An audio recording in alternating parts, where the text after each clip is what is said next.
Tonight on Fox, expect the unexpected. It's never just another night at Yankee Stadium, not when the calendar says October. Two of the faces that made the unbelievable believable. Just 4 outs away from making the Yankees look mortal. Now it is the Angels in need of a little postseason magic. We promised October magic, and it didn't take too long to deliver now, did it? Welcome inside the Fox Network Center, Jeannie Zalasko, along with Kevin Kennedy. The Angels wanted to make headlines, but not like this. Mike Scioscia woke up to papers this morning that said Scioscia cost the Angels. So was it mystique or was it mistake? A little bit of both, but more than that, a whole lot of talent. Let's take you to the 8th inning. What happened? The Angels were ahead by 1 run, 2 outs, 2 on. No personal. It's Schoenweiss versus Giambi. Fastball in, off the glove of Spezio. That would tie the game. Soriano would score. Then up comes Bernie Williams off of Donnelly. 3-run blast right there, 17th postseason home run, one shy of the Major League record held by Mickey Mantle and Reggie Jackson. Absolutely phenomenal finish once again. To me, you got Percival up. You got to bring him in that ball game. He was up. He didn't come in the 8th on the road. You got to bring him in. I think it cost him last night. Yeah, in October in Yankee Stadium, things that worked in May and June have a funny way of just blowing up in your face. So say what you will, but mystique and aura do appear nightly at Yankee Stadium. This is a magical place, and you hate to rely on the magic of Yankee Stadium because it keeps you from working hard at it. I was telling Maz at first base when I got the base hit to tie the game off Schoenweiss, so I was going, thank God I'm in this dugout and not in the other one this time, because I've been there 2 times going, oh, here they go again. Back is Ichiro. This game is tied. Soriano hits it into deep right center field. Back at the wall. Yankees win. 1 on, 2 out. Martinez hits one to deep right center field. At the wall. Tie game. Jeter hits it into right. Game over. Yankees win and the series is tied. I have never seen anything like it. Into right field. Back at the wall. Yankees win. October Magic 2002.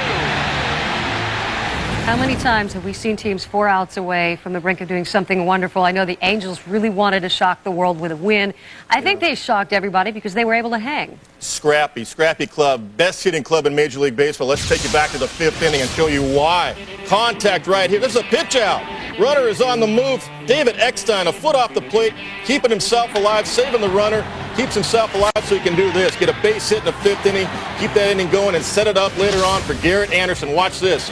4-seam fastball, 2 strikes, off the outside corner, protection, and shoots it all hands, no legs, into left field for a 2-run double right there. That would tie the score at the time. Troy Glass had some good at-bats. No fear on the Angels' part. They came out and played extremely hard. They just lost it in late innings with that relief corps, and again, no personal. But I expect them to come back out hard again tonight. And now you understand why this Angels club took a 6-14 start and turned it in their first trip to the postseason in 16 years. Of course, the Milwaukee Brewers were not as fortunate. And now the second Brewers manager this season, Jerry Royster, has lost his job. Not the October magic Royster had in mind. This announcement couldn't wait until the postseason was over? I don't know. Hey, Greg Maddux couldn't wait. He had to give up his start in Atlanta because of a blister on his pitching hand. He has been bumped to Game 3 of the NLDS with the Giants. But first things first, like Game 1. Barry Bonds hitting 196 in the postseason. So you walk him, Kevin? That's not a surprise, is it? This might be a surprise. They're going to test Santiago all postseason long, and he does the job right there in the gap. Big day, 3 hits for Santiago. He knew and improved Barry Bonds coming up top 8. The Giants with an 8-2 lead. Would this be the moment he gets the monkey off his back? He's no longer a 196 postseason hitter. He ends up a 250 hitter today. This looks like it's gone. Best defensive center fielder in the National League, Andrew Jones, takes it away. All right. And the Giants manage Game 1. As mentioned, Maddux no-go for Game 2, but look who's there. 231 the league hits against Kevin Millwood. That's better than Glavine, better than Maddux. I said in preseason, Millwood is the key for the Braves this year. He's going to have to come up big tomorrow. Braves-Giants tomorrow night on Fox. Today, Game 2, Twins and A's. No home runs in Game 1. Oakland loses. That's their secret weapon, right? The home run. So if Chavez doesn't waste any time, bottom one, a 3-1 blast. And it's just a blowout. 9-1 the series. Well, the Twins will take that going into Oakland. They'll take 1-1 going back to the Twin Cities, but they got to face Barry Zito. St. Louis Cardinals, best offensive lineup 1 through 8 in the National League. They beat up on Randy Johnson last night. Our game, big lead by the Yankees with a tremendous comeback. Therefore, today, I think it's a must-win for the Angels with Apier versus Pettit. All right, we'll get to the matchup. Still ahead. Derek Jeter says he's never even had a nightmare about not playing well in October. Of course, he's never met the Angels' secret weapons. David and the Rally Monkey. Ape, as an Apier, looking to rebound. Fox Saturday is a special night of cops. You think this is a game? With the wildest bust from coast to coast. Mom, I'm not getting heroin. They didn't have any. The action's too intense. Get out of the car. The danger's too extreme. Put your hands up. It's 2 full hours. There you go. Keep down. Of Cops, 8/7 Central Fox Saturday. Okay, everyone freeze. This is Justin, and he's bored stiff. Let's change that. As you were. Hello? Hey, man. What you doing? Watching a Kung Fu marathon? Cool. Turn it up. Now get the most minutes to use whenever. Introducing T-Mobile. Get more.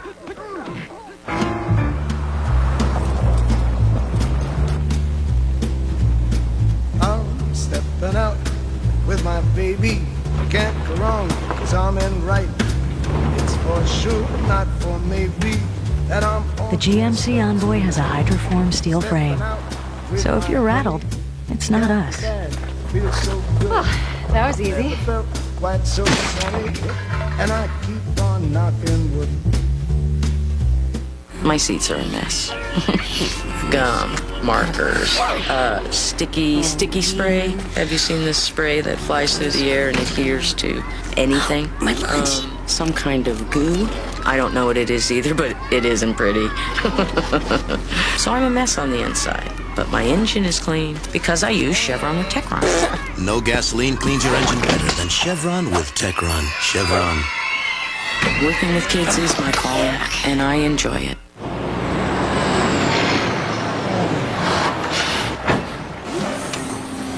Today I'm launching my best sourdough jack ever, with juicier meat, thicker, tastier bacon, and my famous golden sourdough bread. Well, time to see what real people think. Hi, I'm Jack. I'm Wendy. So this is Wendy's. Where's the drive-thru? What? What do you think? This is very good. Hot diggity! My best sourdough jack ever gets thumbs up here at Wendy's. Foul. You got me beat there, but can you do this? I can, but don't. Time for some thrilling heroics. The critics say Firefly is out of this world. Bring it on. It's different and daring. I said you're a coward. Now what are you going to do about it? Nothing. I just want you to face me so she could get behind you. It's a very funny, very hip, very terrific show. Who's flying this thing? Oh, right, that would be me. It's not just for sci-fi fans. I've made the bed warm for you. It looks, warm. I was curious about you ever since I saw you. Isn't that special? Count me as being on board for this sucker. Let's move them. Hang on, travelers. Be sure to catch this Firefly. There's something you can't do. An all-new episode at 8/7 Central Fox Friday. Come on along. Plenty of room. Kevin Apier returns to the second season. Of course, in October hasn't gone by since '95 when Andy Pettit hasn't been on this stage. Welcome back. Quite honestly, Apier fully expected to be pitching in the postseason in the Big Apple.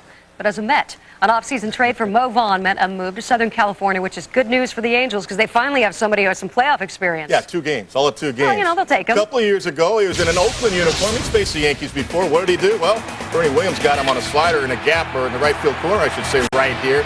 But he did pitch against the Yankees this year, a slider to Soriano. Look for this 2-seamer to lefties today.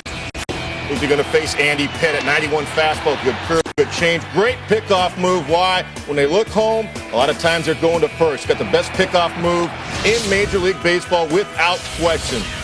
Unbelievable pickoff move, 67 pickoffs since 1995. That's the most in the major leagues. Therefore, that could neutralize the Yankees' running game. That's a big part of their game. The one guy they had concern, the Angels did, as far as starting pitchers they have to face, was Andy Pettit, 2-0 this year.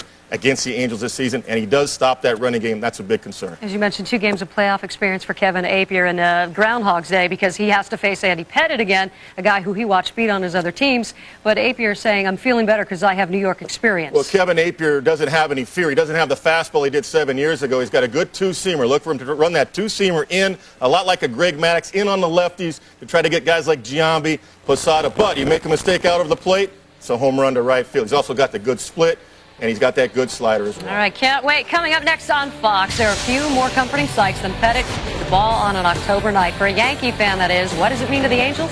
Find out next on Fox. Have you any idea what it's like to wake up every morning and stare in the mirror at a guy you don't even know? He doesn't know who he is. What's your first memory? Nothing. But he knows everything else. Did you know that there are 13,092 eating utensils in the White House? Really? This fall, So, Mr. Know-It-All, ready to take that big brain for a spin? he'll solve the crimes no one else can. Blood DNA's all over the victim. What's the catch? He was locked in his room on the night of the murder. No way out. To unlock the greatest mystery of all, his own identity. I can tell you everything there is to know about the genetic physicality, chromosomes to their polygenic traits. But when I look in their eyes, I can't tell you what's inside any more than I can tell you what's inside me. What's inside your eyes? Critics are calling John Doe a one-man CSI. There are things about me you don't understand. There are things about me I don't understand. The new hit drama, John Doe. All new at 9, 8 Central Fox Friday. It has to mean something to be a teacher. It's a noble calling. I still believe that. This is a challenge. Challenges are supposed to excite us. I can't help her unless she stays in class. Do you even want to stay in school? Yes. She claims you called her uneducated. She was like this irrational, angry animal.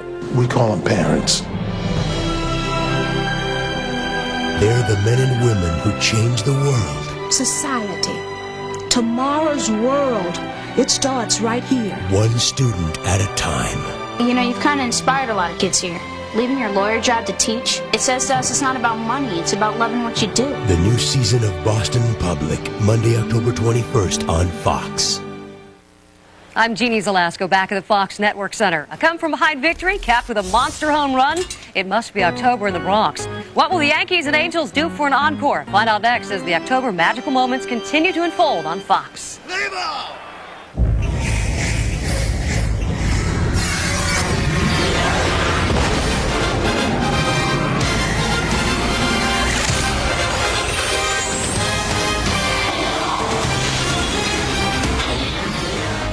The Division Series on Fox is presented by Radio Shack, official sponsor of Major League Baseball. We are in New York, in the Bronx, at Yankee Stadium for Game 2 of this Division Series, the Anaheim Angels and the New York Yankees. And welcome to the broadcast booth. I'm Joe Buck. Tim McCarver in just a moment. If you think back to last night's Game 1, an 8-5 win for the Yankees, think about the Angels. They came from behind 3 different times, finally took the lead in the top of the 8th. They give up 4 runs in the bottom of the 8th inning. They had it all sitting out there in front of them, but they could not close the deal. No lead is safe here, Tim McCarver. And if you think about it, had the Yankees lost a game like the Angels lost last night, big deal. But for this young, inexperienced Angels team, you have to wonder how they're going to respond. Well, in the postseason, you have a tendency to rationalize after each game. You have to answer countless questions about why you're 0-1, why you're 1-0. But think about the game the Angels played last night. They played their type of game. They didn't lose the game 8-0. I mean, the lead switched hands 5 times. So I think tonight they're going to go into this game with the fearless competitive desires that they've had all season long. We shall see. After all, they lost 63 games this year. Well, Kevin Appier will be on the mound, and there will be a lot on the back of Kevin Appier trying to give the Angels a chance in this series. Some strange and crazy things can happen in this ballpark during the month of October. As we said, no lead is safe. Different heroes every night around here. And tonight, the Angels try to stop that momentum. They take on the New York Yankees. Game 2, next on Fox.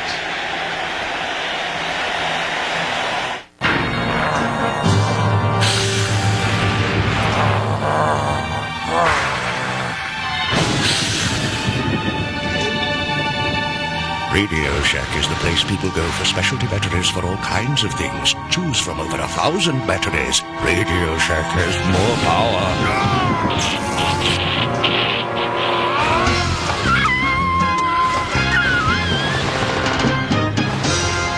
Radio Shack. This is a poor excuse for a meal. This is a meal. It's the Colonel's Extra Crispy or Original Recipe Chicken Breast with your choice of an individual side, biscuit, and a medium drink for just $2.99. Or get 10 pieces for $8.99. There's fast food, and then there's KFC.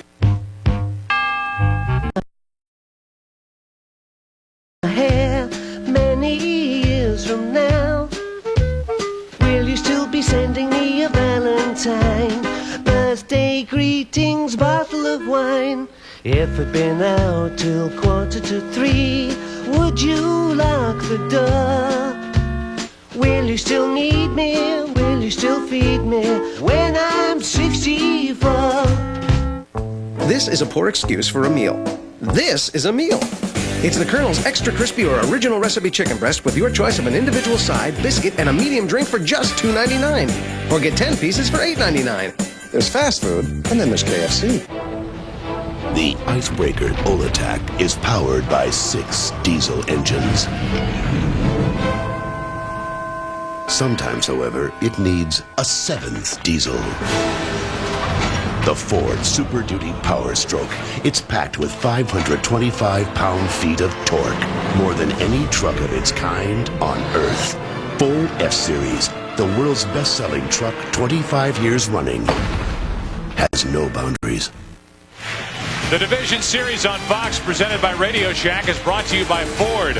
No boundaries. By Budweiser, delivering beer at its best with a crisp, clean, and refreshing taste known only to the king of beers. And by Radio Shack, official sponsor of Major League Baseball.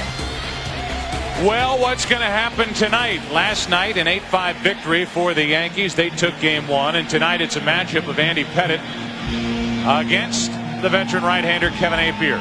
David Eckstein, we talked about him all night last night, so why should we stop in Game 2? Forever, people have been telling him that he's too small to play in the major leagues. No one would ever come up and tell it to my face. You would hear it through the grapevine that, you know, you're too small to play Division I college. You know what I mean? You don't have, you know, you're not tall enough to make it. When someone looks at you like, hey, that's a major leaguer, they're gonna be like, yeah, right. So it's something that drives me to definitely work harder and try just to you know, be the best I can. Kind of looks like one of the Von Trapp kids. Sing Edelweiss in the 7th inning. Andy Pettitte will take on this lineup for the Anaheim Angels. You look at his numbers, 13-5 with an ERA of 3.27. Very hot down the stretch. 5 wins in his last 5 starts with an ERA of just over 2.2. Here's the lineup for Mike Scioscia's crew. Eckstein will lead it off. Darren Erstad bats second, and Tim Salmon hits third and right. Garrett Anderson had 2 hits last night. He cleans up. Troy Glass hit 2 home runs last night. He's up in the number 5 spot. Spezio at first. Sean Wooten the DH tonight. Benji Molina does the catching, and Benji Gill is at second base. Back-to-back Benjis in the lineup to be faced by Andy Pettitte. Andy Pettitte with the best home winning percentage of any pitcher, any active pitcher in baseball, and he has been red hot since the All-Star break. 11-2 since then.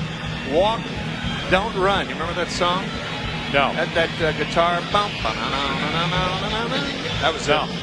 But you talk about, you mentioned earlier, last night's game, no lead is safe. Right. No lead is safe against Andy Pettitte. Yeah, Kevin Kennedy talked about the 67 pickoffs since 95, the most in the major leagues during that time frame.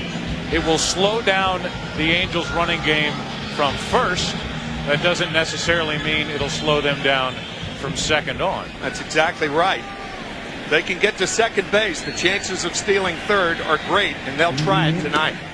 There are the numbers from the regular season for Eckstein, a .293 average. 8 homers, 63 RBIs. We talked about coming into the game last night for the Angels not being intimidated. They were not intimidated at all. They didn't win the game. Their bullpen blew it for them, but they kept fighting back against Roger Clemens, a future Hall of Famer, and they played their game. And another aspect of their game all season was being able to bounce back. We'll see how they do that tonight after a crushing loss last night. Eckstein, then Erstad, then Salmon against Andy Pettitte, who's making his 25th career postseason start.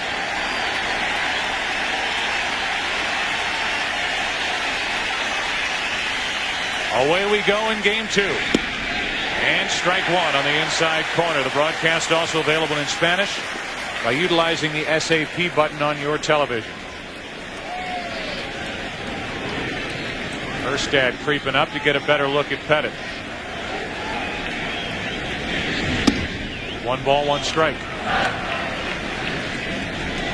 We got a good taste last night of what Eckstein can do, dropping down a bunt for a hit, dropping down another, and nearly beating that one. It took a tremendous play from Ventura to get the out at first. That's down the left field line. Over to get it is Juan Rivera. And the leadoff man for the Angels is gone. That's what the Yankees would like to do, get Eckstein to hit the ball in the air. He did have 8 home runs this year, but if he hits the ball in the air, the chances of getting him out are much greater. So now 2 out of 6 in this series is Eckstein, and here's Erstad, who was 3 for 4 last night. And it was talked about in the manager's office today, Mike Scioscia's office, about the kind of swing that Erstad had and the contact he made against Mariano Rivera last night. You didn't see that same little bite that Mariano Rivera has had in years past in last night's outing. No, I didn't. I think the velocity was there, but that little tail at the end, that little run at the end wasn't there last night. But Joe Torre's certainly happy with his performance because he got a win out of it. First pitch, a strike to Erstad. Now Stottlemyre, Joe Torre, Don Zimmer. It is not a certainty any longer that Mel Stottlemyre will retire as Yankee pitching coach at the end of the year. And that puts a smile on Joe Torre's face. No smile on Darren Erstad's face. I'm reminded of a line by Joe Torre years ago. How does a player remain intense without being tense? And that's Erstad. Here's an 0-2. That's foul, and he got a good rip with 2 strikes. Well, you got to remember he's a former punter. Punter for Nebraska. I mean, how can you not be intense and be a punter? The two just go hand in hand. It'd be an interesting study. Are punters more intense than field goal kickers? I don't think so. Same breed, I think. But I think field goal kickers would win. I'm with you. 0-2 pitch again. To the shortstop Jeter on 2 hops. 2 out. We don't lie. We wouldn't do that to you this early at least. Maybe later in the night.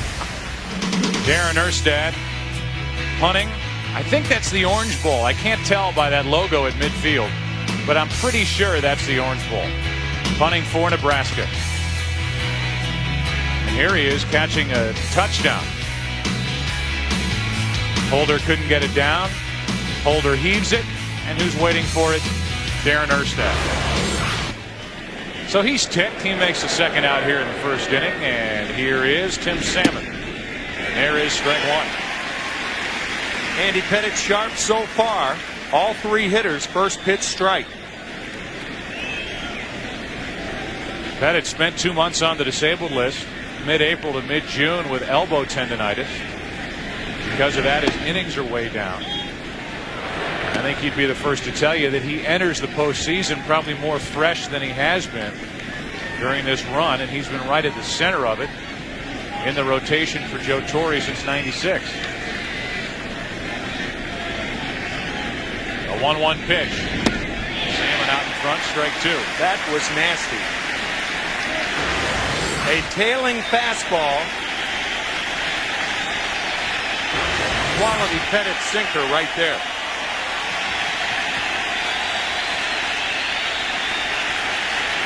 For the first time tonight, the Yankee fans on their feet.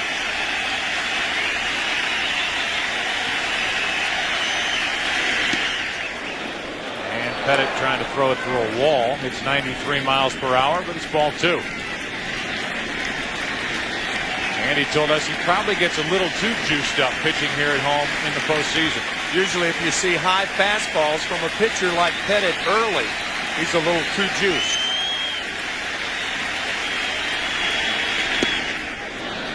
Another one, 3-2 with Garrett Anderson. The Angels' best RBI man waiting on deck.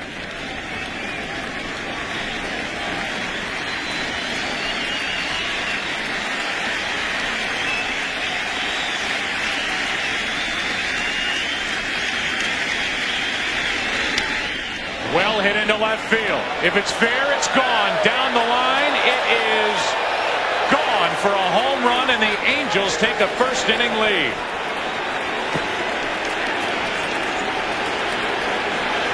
Tim Salmon with a long, slow trot. The franchise leader in career home runs, and Salmon has put the Angels out in front.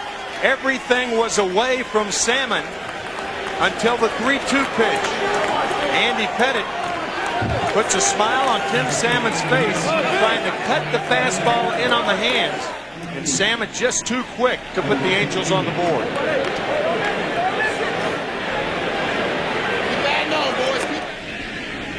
So the Angels on top. A lead for Kevin Appier when he heads to the mound in the bottom of this first inning, and there's Garrett Anderson. He takes strike one.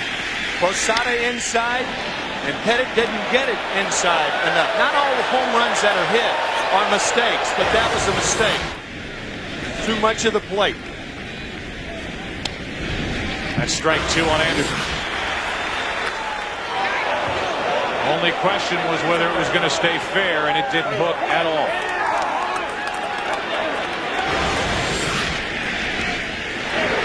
And a rather understated reaction by the Anaheim bench. We're only in the first. 1-0 Anaheim. And that's the score as we head to the bottom of the first. Tim Salmon goes deep. Appier and the Angels lead by one.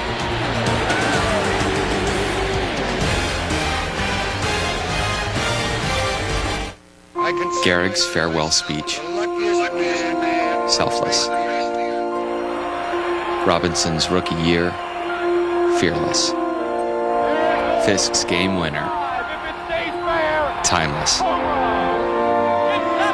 Our pastime. Priceless. There are some things money can't buy. For everything else, there's MasterCard.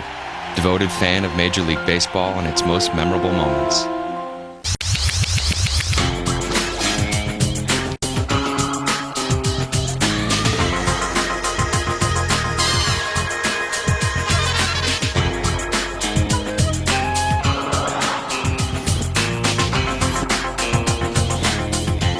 Introducing the versatile all-wheel drive Subaru Baja. Part car, part truck. All choice. When you get it, you get it. So what happened? I don't know what happened. I have no idea why she dumped me. I always treated her right. Yes, I did. I did, didn't I? Yes, you did. I did. You did. She's insane. Man, I don't even know you saw her. I mean, I would never go out with her. Oh, I know. She'll come crawling back. Don't worry. You guys need a bud. In a world of superhumans, fierce battles have raged and many have fallen. Now the best remain, but only one can wear the ring. Who will lead his team to victory? Will it be Bonds, Chipper, Gloss, Giambi, Hunter, or Johnson? Watch the Major League Baseball postseason on Fox. The world will be watching. Will you? 34-year-old right-hander Kevin Appier to the mound, has a one-run lead. Bottom of the first, game two. The Yankee lineup, same at the top. Soriano, Jeter, and Giambi. They were all over the place last night, especially Jeter and Giambi. With Williams, Ventura, and Posada in the middle. Nick Johnson makes the start at first. Raul Mondesi in right. Juan Rivera batting ninth. He's in left field. Kevin Appier, the starter for the Angels, a real study in tenacity. And a look at the scouting report of Appier, who is characterized by his teammates as being a bulldog. Lots of deep counts, a lot of pitches. He has thrown more pitches to hitters per hitter than anybody else in the American League. He never gives up or in. And an interesting splitter that will explain when he faces left-handed batters. Soriano hit 300 during the regular season, hitless last night. And a breaking ball drops low for ball one. There are those around the Yankees that'll tell you Soriano's swing changed the last week or so of the season as he tried for that 40th home run. Broken bat, back to Apier, and the leadoff man is gone for New York. And Tim, you know certainly better than I ever would, when you're up there trying to hit a home run, good things don't usually happen. This jammed with the fastball, but you're exactly right. That is a bat as Soriano breaks the bat. Trying to hit the home runs you pull out of there. As the shoulder tilts, the back shoulder goes down. 39 home runs and 41 stolen bases, not bad for a leadoff batter. No, I think that's pretty good, actually. Not bad. If he hit the 40th, though, he would have been the 4th member of that 40-40 club. Jose Canseco, Alex Rodriguez, Barry Bonds. Canseco the first to do it. When's his book coming out, by the way? Next spring. One out, nobody on. Here's Jeter. We said last night Jeter, by his usual standard, had a down year. He had only 44 extra base hits. For the first time in 5 years, he hit under 300. But it was the 1st of October yesterday, and last night he hit a home run in his first at bat. It was 2 for 2 with 3 runs scored. Drew an important walk before the Giambi hit to tie it in the 8th. 1 ball, 1 strike. Joe Torre saying tonight, what were the chances of both Soriano and Jeter drawing walks in the same inning? Remote. Only the 4th time this year that Soriano has gone from, in his career, by the way, from an 0-2 count to a walk. Up the middle. Jeter tests skill and has his 3rd hit of the series.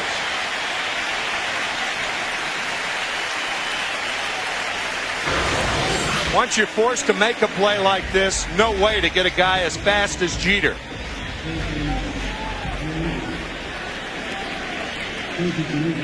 Gill had too much to do, and the speed of Jeter gives the Yankees their first base runner. What a start last night. You look at the hit by Jeter again for Jason Giambi. He stepped right in to the spotlight, started swinging. Hit a 2-run home run, got the game-tying hit in the 8th off the left-hander Schoenweiss.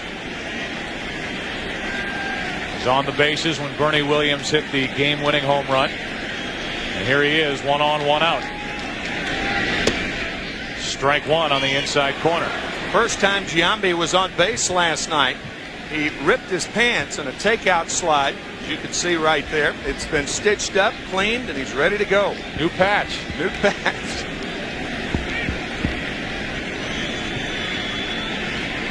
Luck pants. Come on. 1 on, 1 out. No balls, 1 strike. 1-1. Is there a more superstitious group of individuals than Major League Baseball players? No, or Major League managers. You remember Sparky Anderson, who never touched the line ever when he went out to the mound to talk or take out a pitcher. Apier had to come up and in to Giambi. You've got to do that to keep that outside part of the plate productive.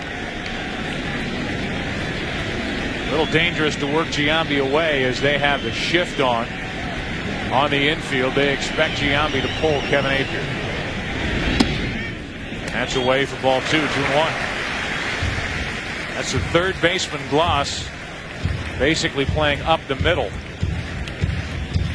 like a shortstop, and then 3 infielders on the right side. Last night we saw a 3-5-3 double play.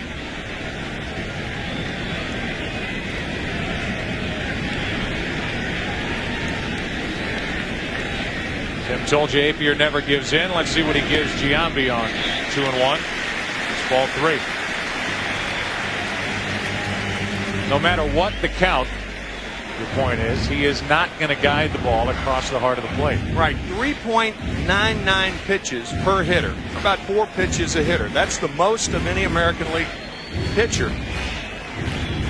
So you have to wait him out, and a guy like Jason Giambi, who walks a lot, can do that. He'll get a fastball away right here. Maybe not. Apier shaking off his catcher, Benji Molina. Giambi steps out. I don't know if Apier's able to see the signs real well as he's peering in, and Molina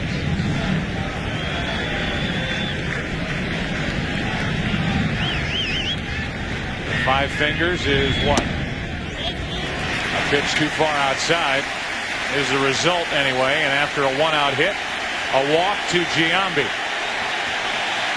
Why are they giving Bernie Williams a standing ovation right now?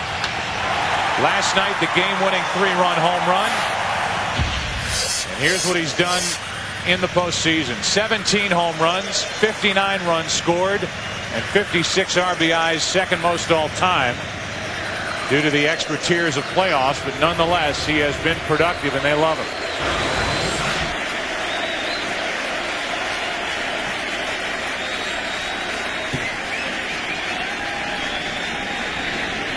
Two on, 1 out.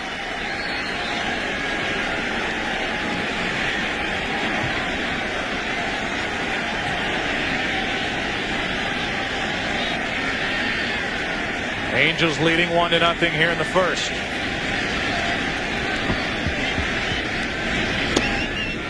That caught the outside corner, according to the home plate umpire, Doug Eddings.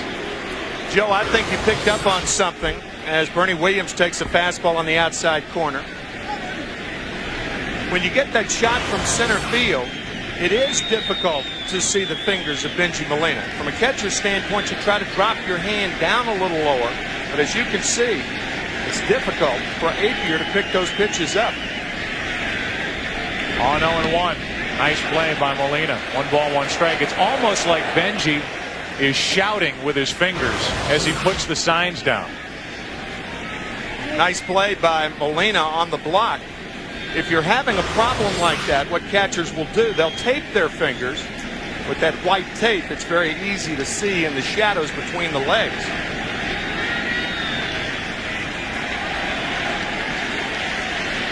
Not only is Apier looking in at the signs, but you would have to believe Jeter is as well.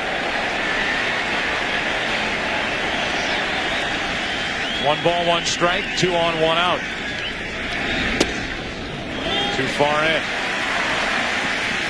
Apier does not have the dominant fastball he had when he came up with Kansas City, and he put together some terrific years with the Royals. But he also suffered a torn labrum, and it has changed the type pitcher that he has evolved into. He's more of a guy that'll try to hit corners, won't challenge a lot of hitters, will hit 90. That's about it with his fastball. 2 balls, 2 strikes. Yeah, a guy like Kevin Apier, he led the American League in earned run average back in 1993 with the Kansas City Royals. 161 and 127, an excellent career record. Facing the Yankees as a member of the Oakland Athletics in 2000. Humid night in New York. 2-2 is a key count with runners on base, because if it goes to 3-2, then the runners will be off. Time call to the plate. Apier was the lone guy that the Angels could point to. People talked about playoff experience. Apier's pitched in 2 games prior to tonight, as I showed you on our pregame show. Made a start against the Yankees in the year 2000 for Oakland. He ought to tape his fingers. He's having a tough time. Joe, you picked up on it. He can't see the signs. Yeah, I don't think it's a question of him disagreeing with what Molina's putting down. He just doesn't know what he's putting down. Yep.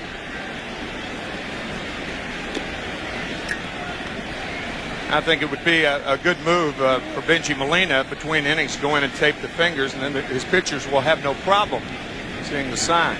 There's at 3.99 pitches per batter. A lot of deep counts, as we said in the scouting report. But a key right here is to throw a strike.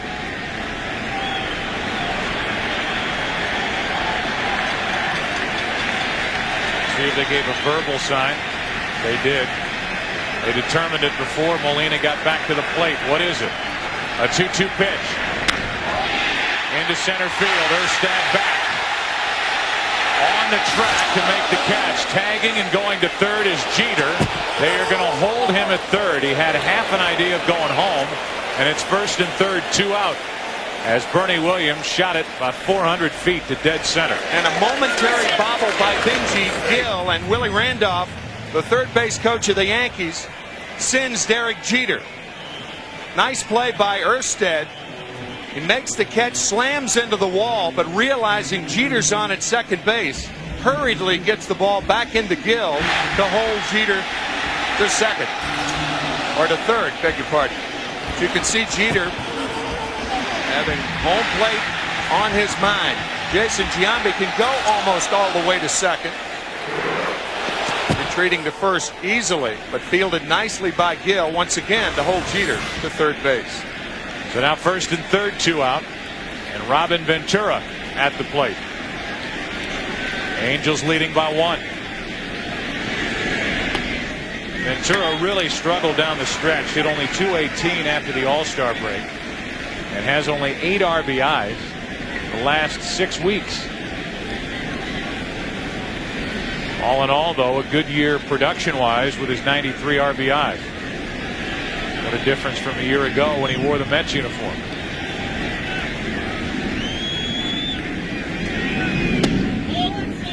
That's inside, and it's 2-0. Jeter a hit, Giambi a walk. In between 2 outs. And here's a spot where Ventura looks to hammer. Up on the count, 2-0.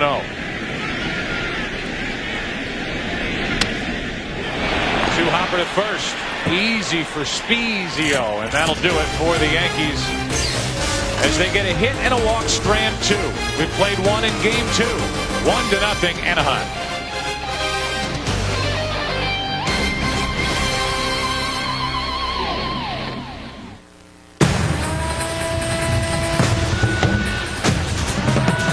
Introducing the totally new 2003 Ford Expedition. It's the only full-size SUV with independent rear suspension for superior control and a smoother ride. The totally new Ford Expedition. Think about it the next time you go for a little drive in the rain. It has no equal. It has no boundaries. So nice of you to visit again. In 2 days, experience the suspenseful masterpiece Time Magazine calls brilliant. Every game must have its ending. Red Dragon, rated R, at theaters Friday. He's off. Yo-yo. Gonna be like 20. Guys, 6 nights in a row? Isn't Hell Week over? Let's go to Subway. Anything that's not round and greasy. How about a hot, mouth-watering Dijon horseradish melt or sweet onion chicken teriyaki? Good luck, man. Thank you. Growing in numbers, growing in speed. People that come together, we are Omega stars. No one can stop us now, 'cause we are Omega stars.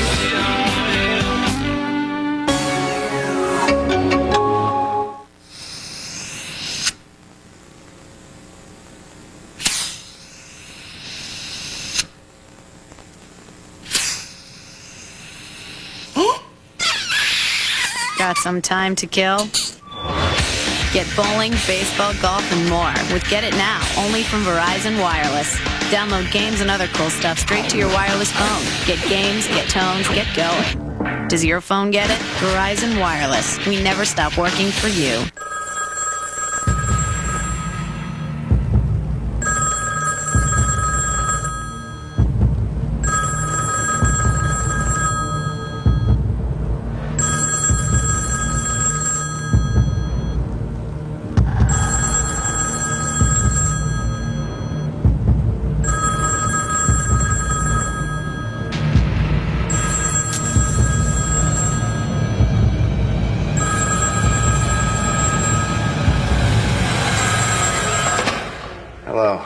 Mr. President. 24, the season premiere. Presented without commercial interruption by Ford. No Boundaries. Tuesday, October 29th on Fox. It was Tim Salmon. It was Tim Salmon in the first that hit a home run to put Anaheim on top. And now in the second, Troy Gloss, who hit 2 home runs last night, will lead it off. Spezio and Wooten, the DH tonight, will follow.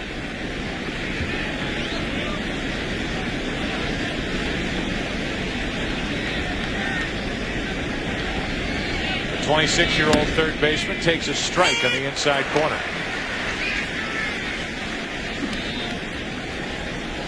Working that inside part of the plate. So important for Andy Pettitte to have success. I guess, Tim, not only inside part of the plate, but even deeper in on a hitter as the count goes to 0-2. That's that cut fastball. Pitchers throw that by putting pressure on the middle finger. Index and the middle finger. You put pressure on the middle finger, and that actually cuts the ball in on the hitter. It's similar to a slider, but without the dot. Last 5 starts in the postseason for Pettitte have not been good. Big ERA and 0-2 record. 1 ball, 2 strikes on Gloss. I guess to explain that further, a slider, the spin of the slider creates the dot, and the cut fastball, the hitter can't pick up a dot, so he thinks it's going to be out over the plate, cuts in late. That's into right field as Gloss didn't get all of it. Mondesi takes care of it. 1 away. Talked about Andy Pettitte struggling at home in the postseason. Here are his thoughts on pitching here at Yankee Stadium in October. Sometimes for me it really can work the other way because I'm really not that much of a power pitcher, you know, and I sometimes get a little bit too much adrenaline going to, and sometimes it can hurt me. I feel like I've been able to harness it a little bit better now in my career. So I'm excited about being able to pitch, you know, my first game here. He and the Yankees trail by 1 as Spezio takes a ball high. Well, we had second guessers all over the place. We had first guessers all over the place last night. Yep. When Mike Scioscia elected to go with Schoenweiss against Giambi. A ball that Giambi hit off Spezio's glove at first. And Mike Scioscia told us before the game not to say that he should have made the play, but the Angels have seen Scott Spezio make that play at times this season. And he said Giambi is just so darn strong. 2 balls and a strike as Spezio cut it loose. In Scioscia's press conference tonight, he was the one to make the first statement. The moderator said, "Questions, please." And Mike said, "Before we get started, who would have brought Percival in last night?" Give me a show of hands. Everybody in the room, all the reporters raised their hand. Of course, that's what they all wrote today. Exactly. Right at the end of that 8-5 game. 1 out, nobody on. 2 balls and a strike on Spezio. Is that classic disarming your audience there? Yes, it is. Mike Scioscia's figured out the harder parts of managing when he can disarm the press. The one thing that was not written about, we talked about it briefly last night, but the one thing that has not been brought up. That's ripped into left field. Got a chance at the wall. 2-0 Angels. Spezio, who has become deadly against left-handed pitching this year, goes deep and a line drive home run doubles the lead. Boy, did he jump on that high fastball just like Tim Salmon. So you heard on the soundbite Andy Pettitte saying that he gets a little pumped up in postseason. And when pitchers are pumped up, they keep it up. And both pitches were high fastballs to Salmon and now to Spezio. Sean Wooten stands in with 1 out and the base is cleared. Takes a breaking ball for a strike. Man.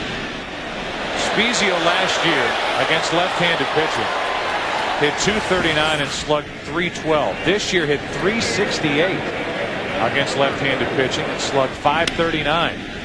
As Wooten pops it up shallow right, long run Mondesi. He and Soriano nearly collide and the ball falls in. Wooten's on, I would assume, with a 1-out hit.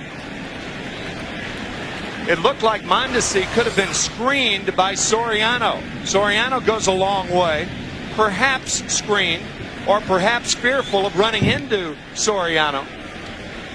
But that is Mondesi's ball. Sometimes the range of a second baseman can be too great, ranging out in an area where you actually interfere with an outfielder. It appeared to be the case then. They've initially ruled that an error. And I'll say this, Joe Torre will gladly accept that error if it means that Raul Mondesi and Alfonso Soriano don't collide out in right field. Right. I mean, that's not a routine play out in right, and you have to believe that Mondesi was bothered by the body of Soriano headed out right in his direction. That's why, in my opinion, that ball should have been a hit. I agree. But it's an error.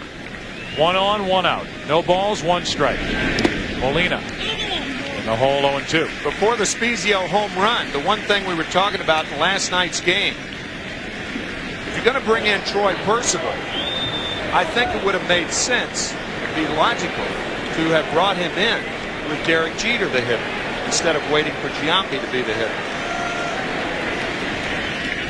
We brought it up at the time. The point that we made, though, was Percival had just gotten up and wasn't ready at that moment. That's back up the middle and a base hit.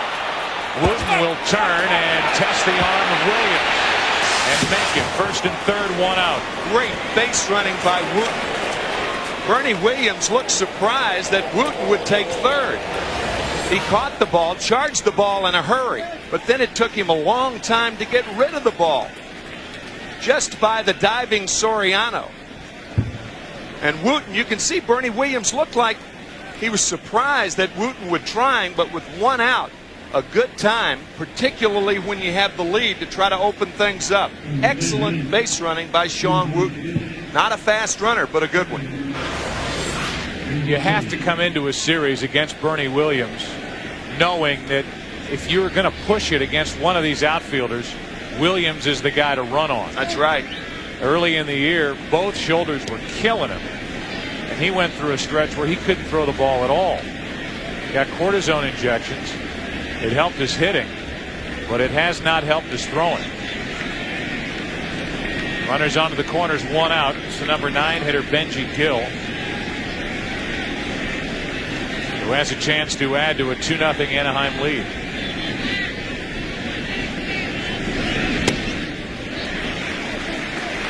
Too much of that fastball for Gill. Strike 1. I think if this were later in the game, Mike Scioscia would think about squeezing in this situation with Wooten at third. But since it's early, by squeezing, you may thwart a big inning. Angels with 1 in, trying to get at least another in, with Wooten at third and less than 2 outs.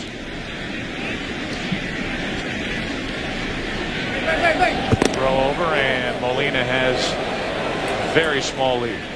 Step and a half. And you really have to. I mean, you can't afford in a situation like this to test Andy Pettitte if you're Molina, because he's going nowhere. Benji Gill trying to add to the Angel lead. And sliced foul. 0-2. When Bob Brenly and I were working with you, Joe, in postseason several years ago, before Bob became the manager of the Arizona Diamondbacks, we both concurred that as much as the ability of Pettitte in picking off guys at first base, and he has those 67 pickoffs since '95, the most in the big league, it deters runners from taking middle infielders out on double play balls. So not only do you keep him close, but you protect your middle infielders at the same time. Because they don't get up on the second base bag as quickly. That's right. Molina's not a fast runner, but by keeping him so close to first base, any routine ground ball, it's a better chance for the Yankees to turn 2. Gill doing what so many Angel hitters did last night, and what Molina just did. Fell behind 0-2. And then he goes into battle mode. Pettitte was so locked in. Time had been called. He didn't know it. And And he was ready to bring the ball home and stopped himself mid-delivery. You could see everybody saying, no, whoa, whoa.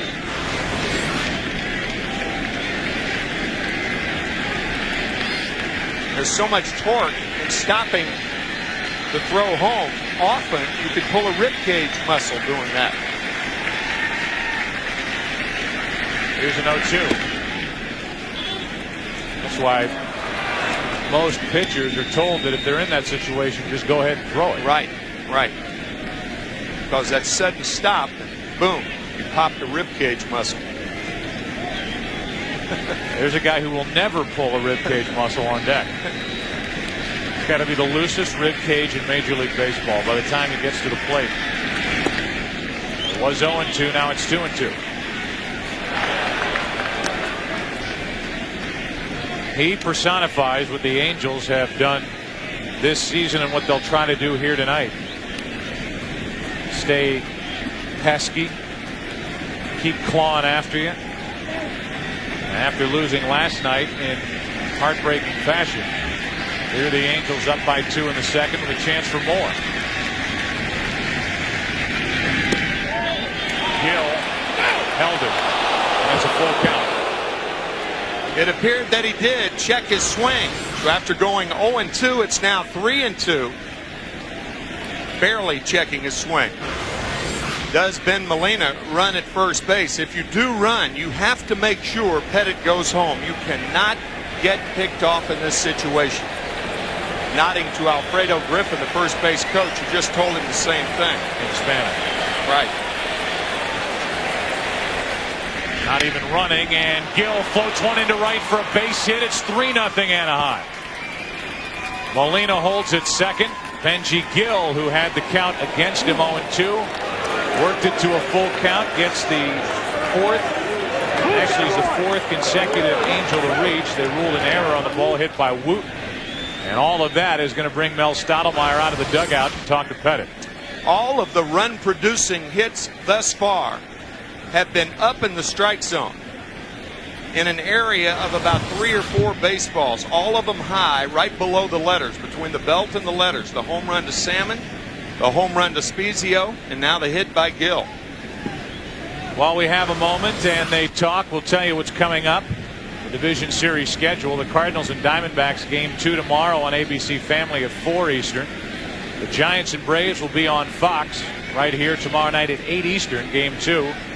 Giants won 8-5 earlier today. The A's and Twins, with that series tied at a game apiece. Game 3 is Friday at 4 Eastern on ABC Family. The Yankees and Angels at 8 Eastern on Friday on ABC Family as well. Here's Eckstein. He flied out to left his first time up. Runners on at first and second, 1 out, 3-0 Anaheim. Golfed into center field and easy for Williams. That's twice Eckstein's hit it in the air, 2 out.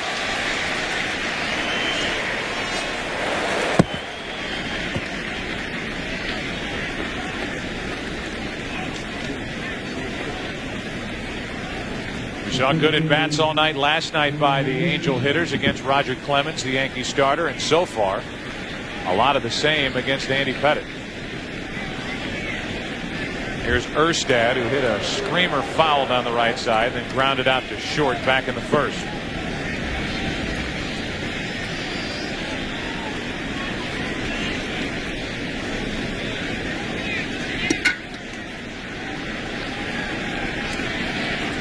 Anaheim has successfully taken the crowd out of this one in the early inning. Erstad off balance, pops it up. Foul ground for Posada. The inning is over, but not before the Angels come up with 2. 2 runs, 3 hits, 1 error, 2 left. After an inning and a half, 3-0 Anaheim. Get to the October Power Drive at your local GMC dealer for an extra $500 bonus cash on professional grade trucks and SUVs. Every new Yukon, Envoy, and newly redesigned Sierra. The power of GMC can be yours with the power of these great offers. Get 0% APR or $1,500 cash back on every new GMC, plus an extra $500 October bonus cash. See dealer for details. Upgrade to professional grade during Power Drive. See the pros at your local GMC dealer before it all ends October 31st. And the third little pig's house was made of brick. Just like ours? Yeah, just like ours. Only the floors were a lot nicer, with Berber in the living room and ceramic tile in the kitchen. Great. It's autumn inspiration at the Home Depot, with no payments and no interest on flooring purchases till January 2004 with your Home Depot credit card. Plus, get 20% off special order wood, tile, and laminate flooring. Only at the Home Depot and Expo Design Center. Seafood, hurry up. I'm hungry. You are not going to believe what I'm looking at. Got any gummy bears? Whatever on the shelf there, Chief. Can't even tell you. You don't have to tell her. You can show her. It's PCS Vision from Sprint. They built the largest all PCS enhanced nationwide network. So now your phone can do more than ever. And I can send it to her. That's unreal. That'd be my word for it. Introducing PCS Vision from Sprint. Clearly, a whole new way to look at wireless. No one spoils me like Mom, but Olive Garden comes close with their never-ending pasta bowl. They make all these delicious homemade sauces, then you pick which ones you want with which pastas. You get all you want, plus unlimited salad and breadsticks for $7.95. Olive Garden, when you're here, you're family. Oh boy. Uh-oh. For when you need it most. Uh-oh. Our longest lasting Energizer Max ever. What was that? Energizer Max. Do you have the bunny inside? The Division Series on Fox, presented by Radio Shack, is brought to you by GMC. We are a professional grade. By WebMD, the place America comes for healthcare answers. And by Energizer. Do you have the bunny inside? Inside Yankee Stadium, it's been all Anaheim so far. The Yankees did leave 2 in the first, but it's 3-0 Angels. The Yankees will send in Posada, Nick Johnson, and Raul Mondesi against Kevin Apier.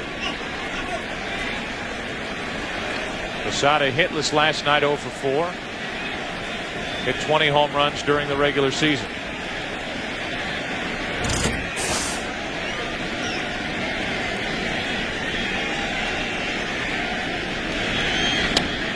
Strike one. They are changing that error in the top of this second. No longer an error on Mondesi. It's a base hit for Wooten. That means all 3 runs are earned against Andy Pettitte so far tonight. So no error on the right fielder.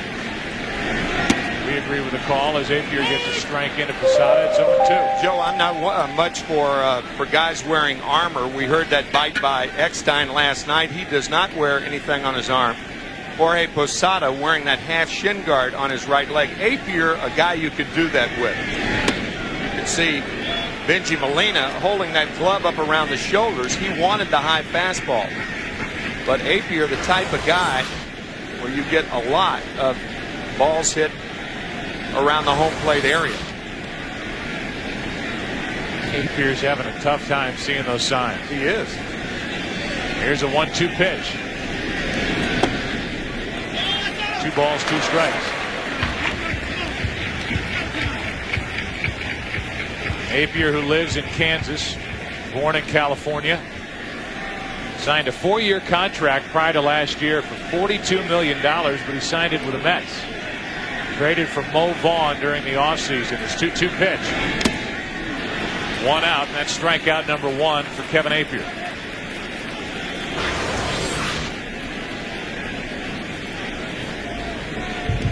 Good fastball going up the ladder. 270-acre farm in Kansas. He grows soybeans, corn, and sorghum. And he bought 2 camels as gifts for his wife. 2 camels. 2 humps, by the way. Really? Yes. What? That's right. With 1 out, there's ball 1 inside. Is that something that she wanted? Or well, I've always gotten that mixed up, whether dromedary, the difference between a dromedary and a camel, I guess, is 1 and 2 humps. I think a dromedary has 2, a camel has 1, I think. But I don't know. Don't look at me. The 1-0 pitch, Johnson takes ball 2. Not 1 camel, but 2. How romantic. Oh. Here, honey, I've got a couple of camels for you. It's tough to wrap. Hide in the garage. Going out, sweetie. There's a surprise for you in the garage. You got me that car. What's this, Kevin?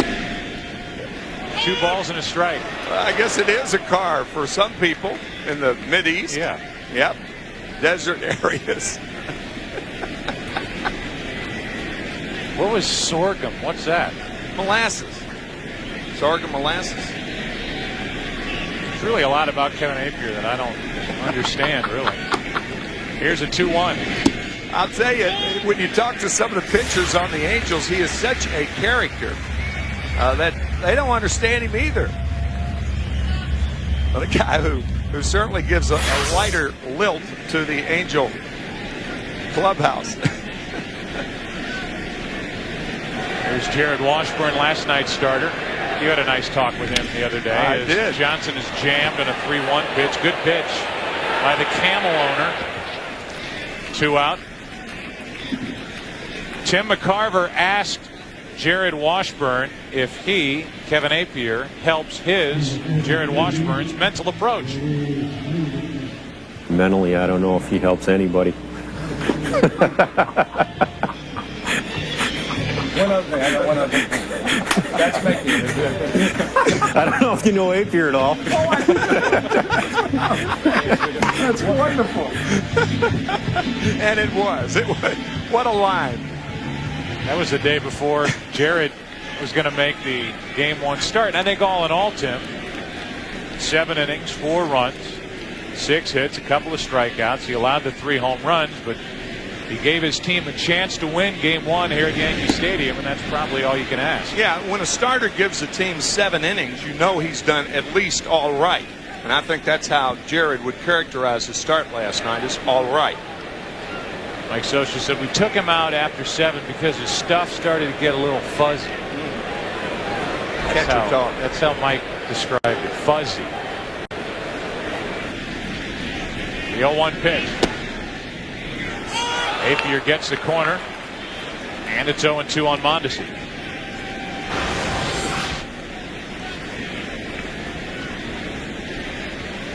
Close pitch. And Apier did get the call.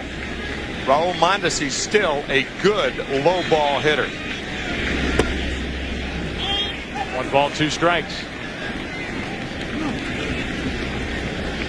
The rookie and number 9 hitter Juan Rivera waits on deck.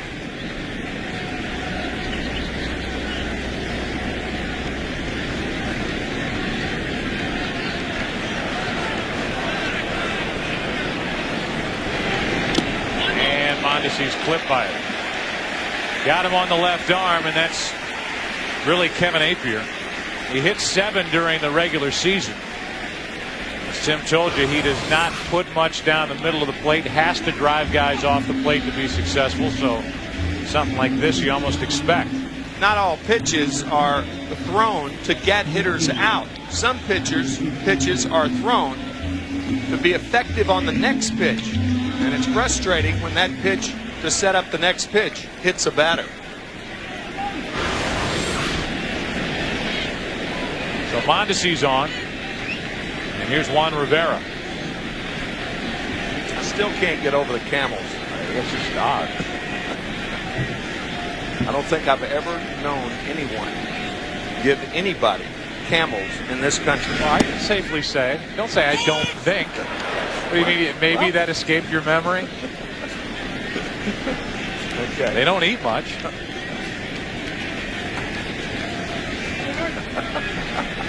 As we're doing now. Sharing a moment discussing a camel, or 2 actually, during a Division Series baseball game. Come on, don't turn off your television yet. This is just getting fun. The 0-1. 1 ball, 1 strike. This is what happens, though. If you're Kevin Apier and you buy your wife 2 camels and it's known, and you pitch the way Kevin Apier pitches, all these pitches, all this time between pitches, you're basically begging the guys in the booth to start talking about something as irrelevant as that. About stuff that does not pertain to anything. Christmas gifts.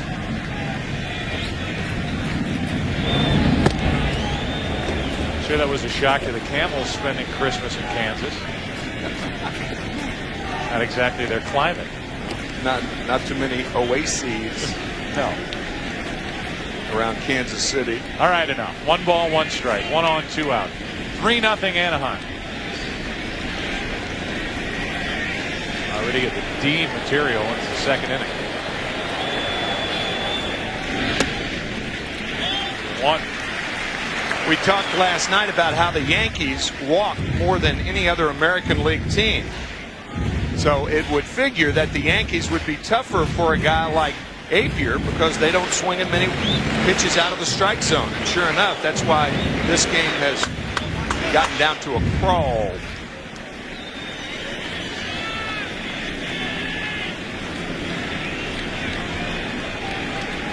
Already 35 pitches. We're only in the second. Mondesi running. Apier could not make the play. Benji Gill can. Scoring 1-4-3 and well played by the veteran second baseman Gill to take an infield hit away from Juan Rivera. That sends us through 2. 3rd inning now. Angels bat. They're up by 3.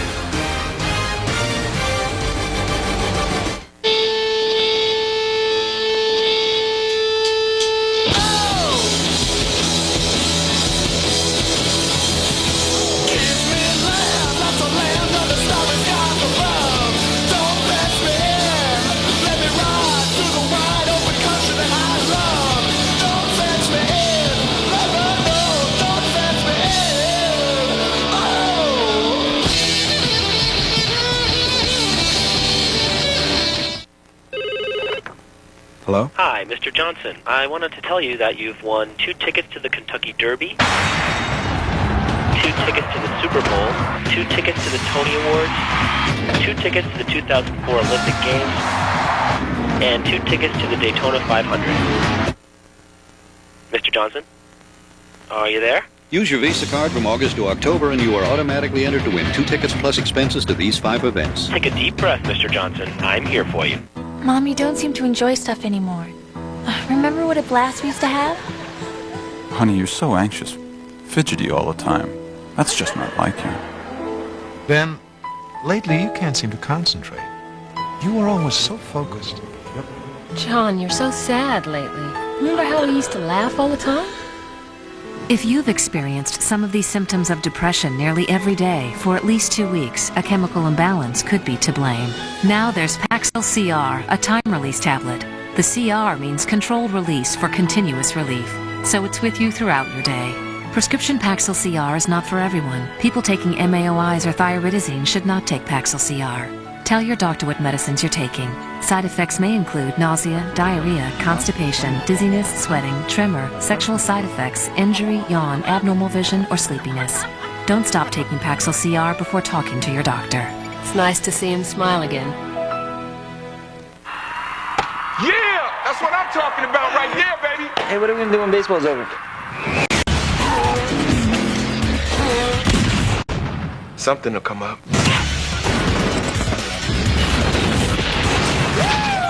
Factor. It's Wednesday, October 30th on Fox. 3rd inning, 3-0 Anaheim, and Salmon, who homered his first time, takes strike 1 on the outside part. He doesn't agree with the call. Salmon, then Anderson, then Gloss, the 3, 4, and 5 hitters.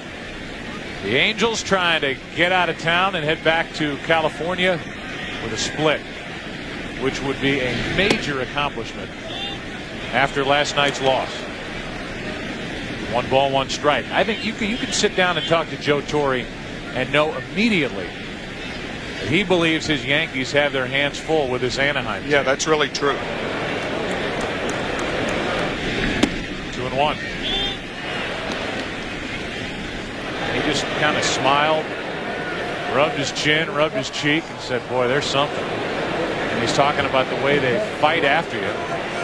Battle pitchers, get on base, make things happen. They're a fun team to watch. 2-2. And he attributes it all to Mike Scioscia.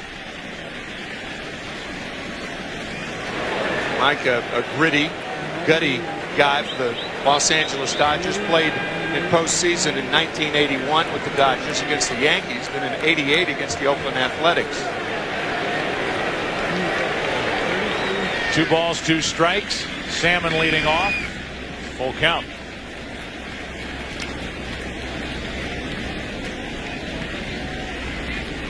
You've got Mike Scioscia who fills that role, and then already we've seen Bud Black talking to him on the side and then hearing some sound bites from him during these games last night, tonight, eavesdropping. But he kind of works more on the let's have fun factor. As Pettit got a piece of it, kicks it over to Jeter, who makes a nice play, 1-6-3. Last night he went out and tried to calm down Jared Washburn by lightening the mood, and he tried to do it with Apier after the bottom of the second. How you missed that? Underneath you. It broke. You threw a curveball and you hit a curveball? Come on, guys, let's go. Hey. He threw the curveball, and then Rivera hits the curveball.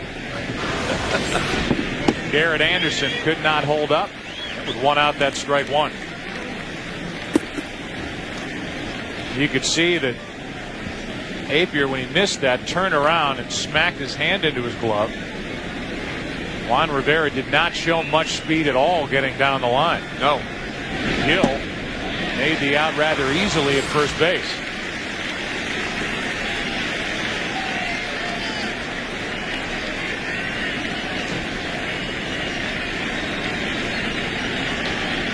Threw a curveball, and he hit a curveball. Benji Gill took care of the out. Now the 0-2 pitch to Garrett Anderson. Nothing in the way of a fastball so far to Garrett Anderson. I'm a little surprised they don't appeal that play. We've seen appeals on swings that were not that quite deliberate. That's going to get out of play. But Posada did not ask home plate umpire Doug Eddings to get any help from Jerry Crawford. I beg your pardon. From Tim McClellan, the third base umpire.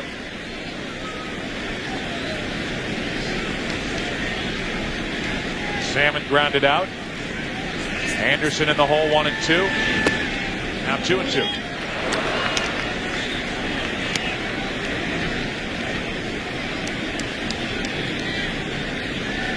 It has been a frustrating run through the postseason for this Angel franchise when they've had a chance to play in October. As Anderson dumps one into left field, it gets down and Rivera cuts it off.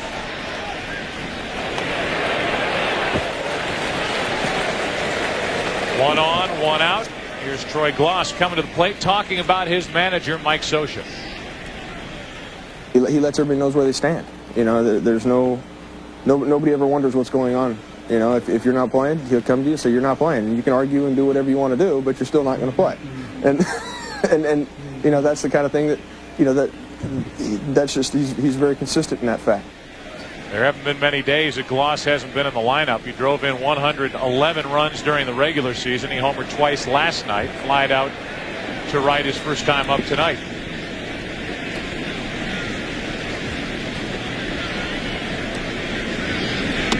I know to a certain degree, Tim, and I'm not going to put words in your mouth, but you see Gloss did not go after that pitch, ball 1.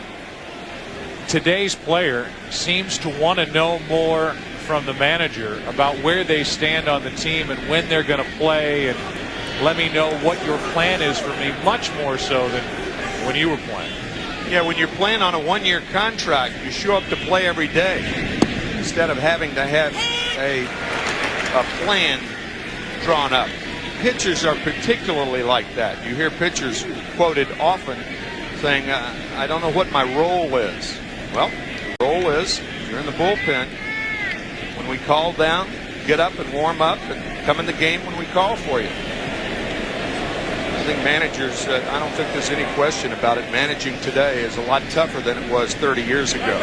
30 years ago, managers would tell you in response to a question, why did that happen? They'd say, because I'm the manager. You can't tell a player that now. You can't say, I'm going to do this because I'm the manager. You have to have an explanation.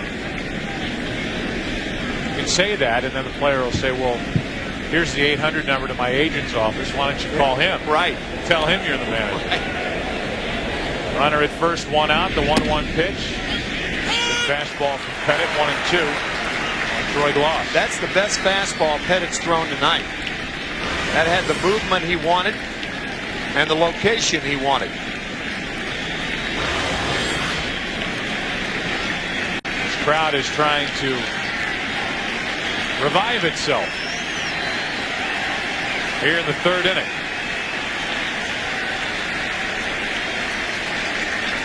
Gloss waiting on a 1-2. Ball's 2 strikes. Pettit is not your typical strikeout type pitcher. He nibbles, he tries to get contact.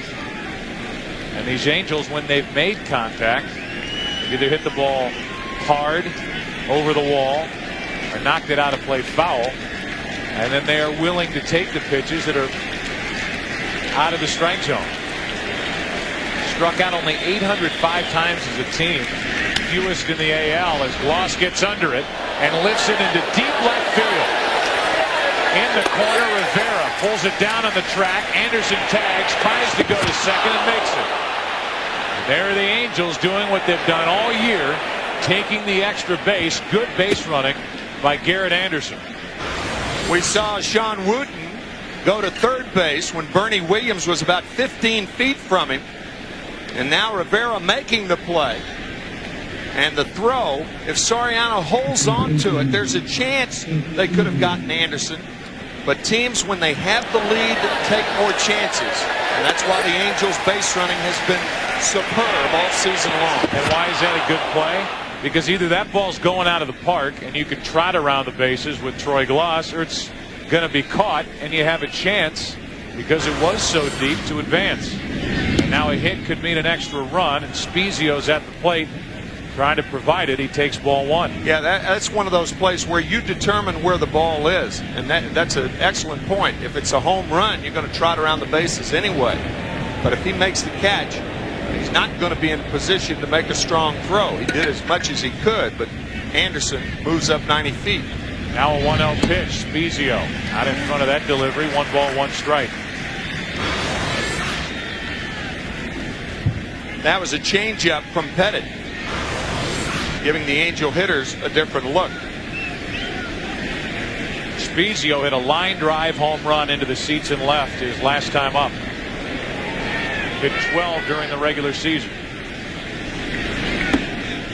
2-1. You can see how Spezio has opened up that stance, looking at the pitcher from the right side. He does not do that. He's not nearly that much open from the left side. And that's something Mickey Hatcher suggested to Scott in spring training. And has it ever worked?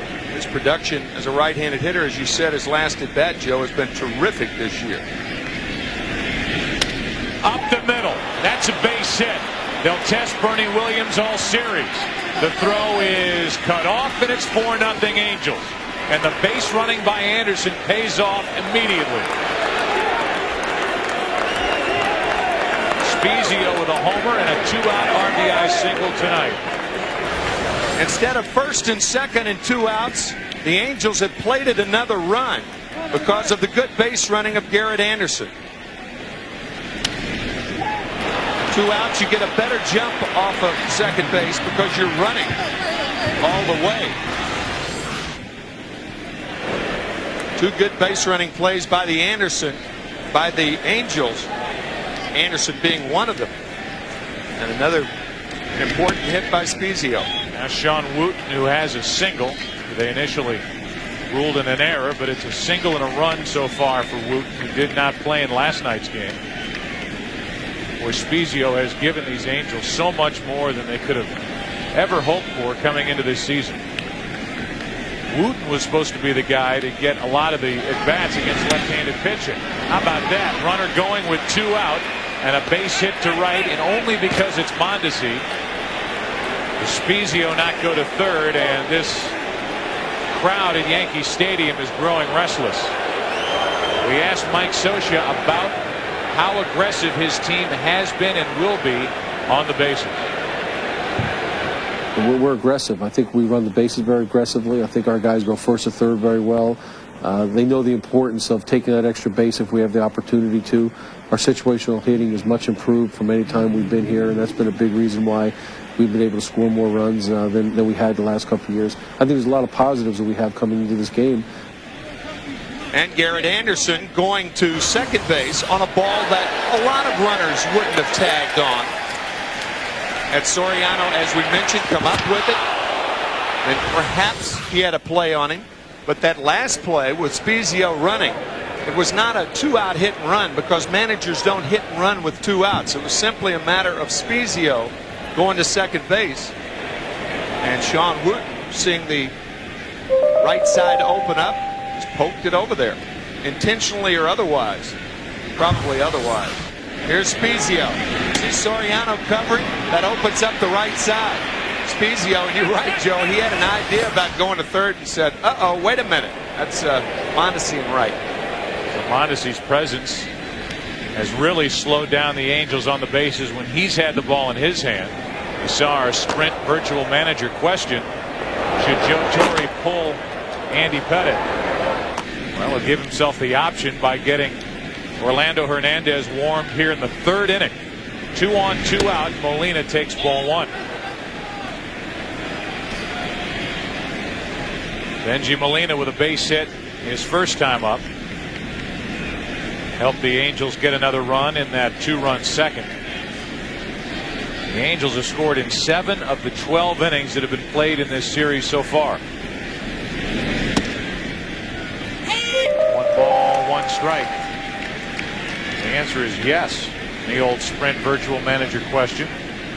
Right now, Joe Torre and Mel Stottlemyre hoping that Pettitte can hold it here and at least get out of the 3rd. Yankees do have the luxury of having 2 starters available in their bullpen. 1. Odd situation. Jeff Weaver is in the bullpen, and Jeff had 3 shutouts this year, and that leads the American League. The guy who leads the American League in shutouts will not be a starter for the Yankees in the 1st round. And really, outside of pitching better down the stretch, he was disappointing when they picked him up from Detroit. Particularly early. He made up some ground the last month.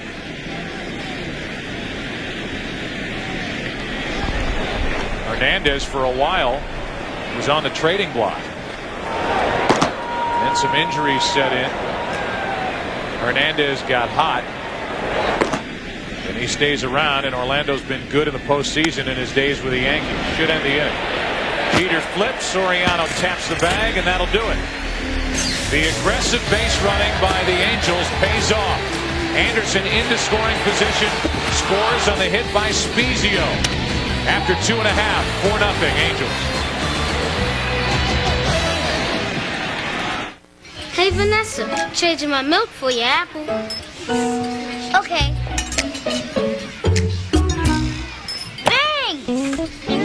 Hey, Ving, I'll give you $5 for this old phone. It's not even worth that much. Right. Now at Radio Shack, trade in any wireless phone and get $50 to $100 in mail-in rebates toward a new next-generation wireless phone with color screen. I waited 30 years to do that. Vanessa! Radio Shack, you've got questions, we've got answers. And what did you do this weekend? I called this girl, but the line was busy. Gary? Matt? I went to Wendy's for lunch. Well, I see the hamburgers on TV and they look good. I ordered a classic double with cheese. Call me crazy, but I think they made it just for me. Hot, juicy, it tasted great. And when I finished, I felt good. And I liked that feeling. Bravo! Sure. Wendy's Classic Double with cheese. And now Wendy's pickup window is open late so you can eat great even late. Lowe's is rolling out the red carpet and textured and Berber. Over 7,000 colors and styles of carpet, and every kind of flooring you could possibly want. We'll measure, move your furniture, and install, guaranteed. We'll even haul away your old carpet. And no one ever beats Lowe's prices, because Lowe's has low prices every day, guaranteed. That's our promise. Lowe's, improving home improvement. Use your Lowe's card. There are 0 payments, 0 finance charges for 6 months. Get to the October Power Drive at your local GMC dealer for an extra $500 bonus cash on professional-grade trucks and SUVs. Every new Yukon, Envoy, and newly redesigned Sierra. The power of GMC can be yours with the power of these great offers. Get 0% APR or $1,500 cash back on every new GMC, plus an extra $500 October bonus cash. See dealer for details. Upgrade to professional grade during Power Drive. See the pros at your local GMC dealer before it all ends October 31st. It's a special night of cops. The action's too intense. Get out of the car. The danger's too extreme. It's 2 full hours of Cops. 8/7 Central Fox Saturday.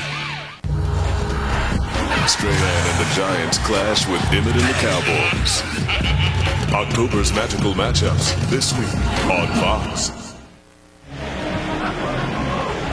Andy Pettit is hot.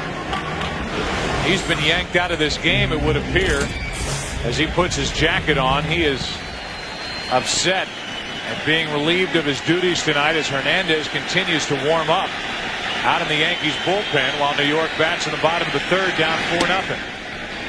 Ball 1 inside to Soriano. Top of the order, Jeter and Giambi will follow. 4 runs, 8 hits off Pettit. And all of the run-producing hits were up in the strike zone. That's why Andy will be gone after only 3 innings tonight. Good breaking ball in for strike 1.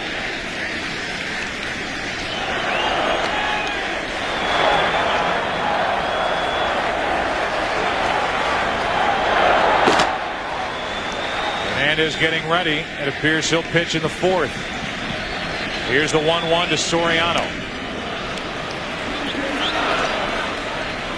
Missed that by a foot.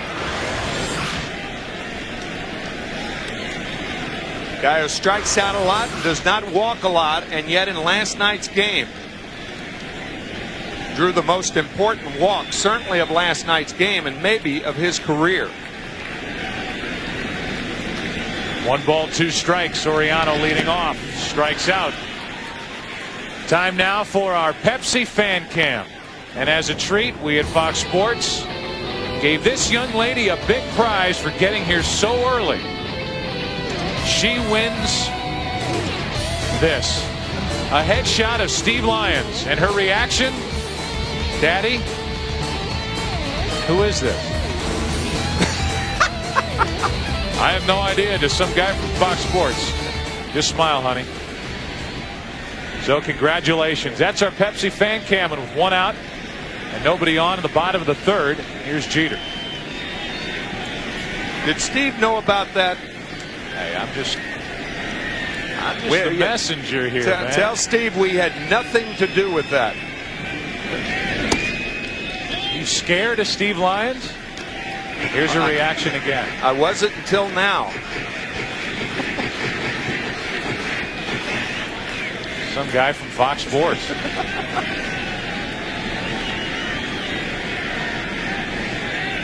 Here's the 1-0.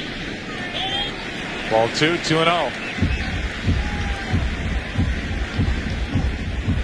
Steve Lyons and Tom Brenneman will work tomorrow night here on this network.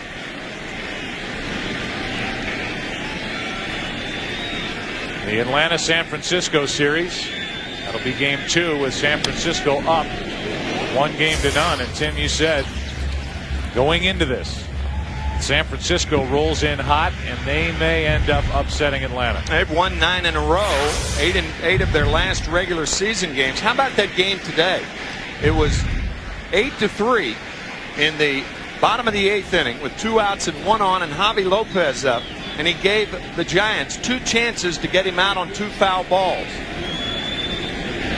JT Snowden, by leaning over the Atlanta dugout, just missed it by about 4 inches. Benito Santiago didn't even touch it. And then Javi Lopez hit a home run and made it 8-5. And in the bottom of the 9th, the Braves put their first 2 runners on, and with 2 out and nobody on, Rob Nin got out of it, ending the game with a ground ball double play by Gary Sheffield. 3 balls and a strike to Jeter, trying to get something going for New York. Taking on 3-1, a fastball in for strike 2. Last night we talked about team at bats. when you're trailing by 2 or more runs, it's often good to take a 2-0 fastball, to take a 3-1 fastball, to try to fight your way on base. That's what Derek Jeter was doing by taking a pitch he would normally swing at.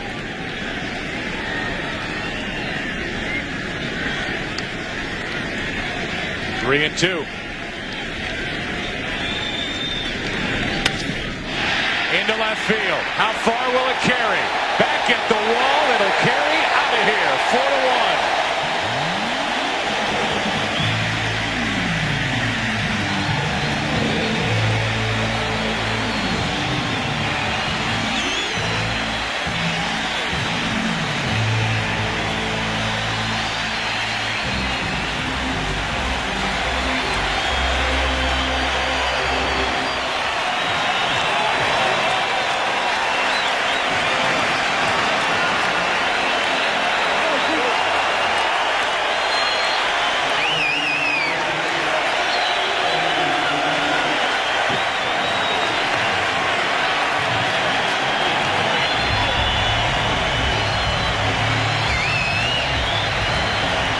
It's a 3-run game, and Jeter, who took that 3-1 pitch, jumped on the 3-2 pitch. Here's Giambi. Funny how that works. When you do the right thing, good things happen. The Yankees trailing by 4. Jeter takes a fastball. And then on the 3-2 pitch, he gets a hanging slider and puts the Yankees on the board. 11th career postseason home run for Derek Jeter. It's 4-1 Anaheim in the 3rd inning. Giambi unloads but fouls it back 1-1. Talk about a money player. Oh, man. You hear a lot of managers talking about their players, revering their players. And you leave their office and you say, well, what else are they going to say? But when Joe Torre talks about Derek Jeter, he means it. Here's a 1-1. Giambi, wow. Caught on a line by Spezio.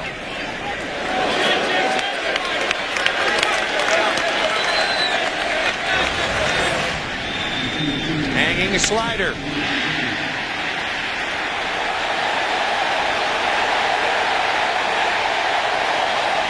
And proud parents looking on.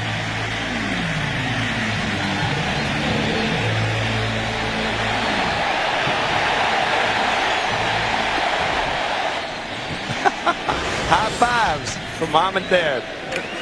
We seem to find them in the same spot night after night during the month of October, so I'm sure they've gotten to know the people around them. Here's your kid again. High fives again. Joe Torre said before the game, we said, can you believe what these guys do? Night after night in the postseason, he said, I just try to get out of their way.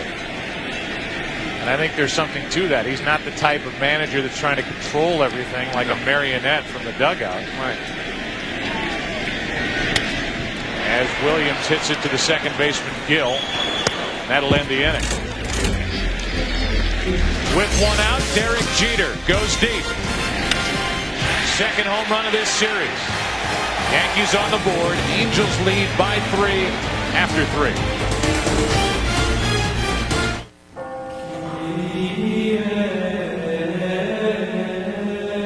Well, see you calling again. What could you possibly want? I thought that we could be friends, but now I know it was a front. Yeah, I'm alright. This is the way that I was out. I'm trying to make it in this right, but I'm receiving no. First you say whoa, then you say yeah. Throw your hands in the air. First you say whoa. Pepsi Blue, a new fusion of berry and cola. Pepsi Blue, it's the mix. So that's accounting, and down here it's the first day of our Dell internship. We're on the tour. And this is the call center. This is where our customers call. Me, Lisa? Yes. I have an idea. Wouldn't it be great if when people call in, we help them get exactly the right PC? Yeah, we'd ask them what they were going to use it for. Email, burning CDs. So they wouldn't buy stuff they don't need. We'd build their perfect PC at the perfect price. We could even do it on the website. It would be totally better than going to the store. Yeah, and the phone number could be 1-800. They already do that. Get America's favorite PC, like a Dimension desktop for just $699, featuring an Intel Pentium 4 processor that delivers awesome performance for today's digital entertainment, recording music, sharing photos, gaming, and beyond. And for a limited time, you'll pay nothing for 90 days. Get great deals on notebooks, too. Dude, you're getting a Dell. Hey guys, maybe in here they can put in snacks. When you want your perfect PC, it's easy as Dell. Dell PCs use Intel Pentium 4 processors.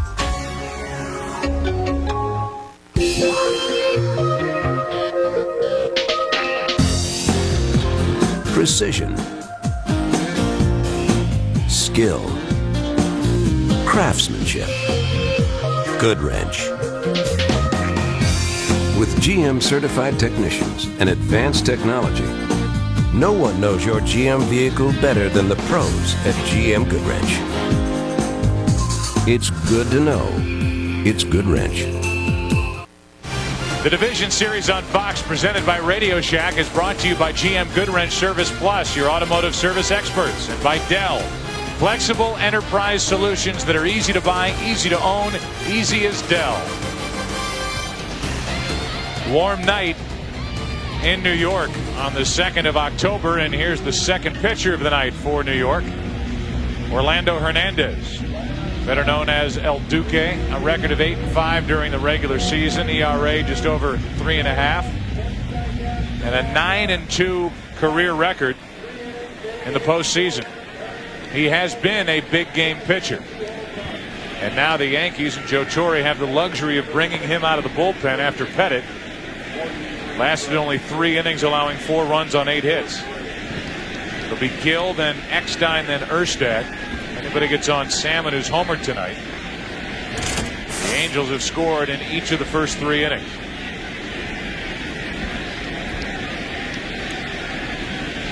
Benji Gill greets Hernandez with a line drive off the pitcher to Jeter, 1 out. My goodness. You wait around. No activity last night. No activity tonight for the first 3 innings. And your first hitter, you get this. Looked like it hit him on the right bicep. Fortunately for the Yankees, a Yankee bounce to Derek Jeter, and now Joe Torre out to talk to him, and Hernandez says he's fine.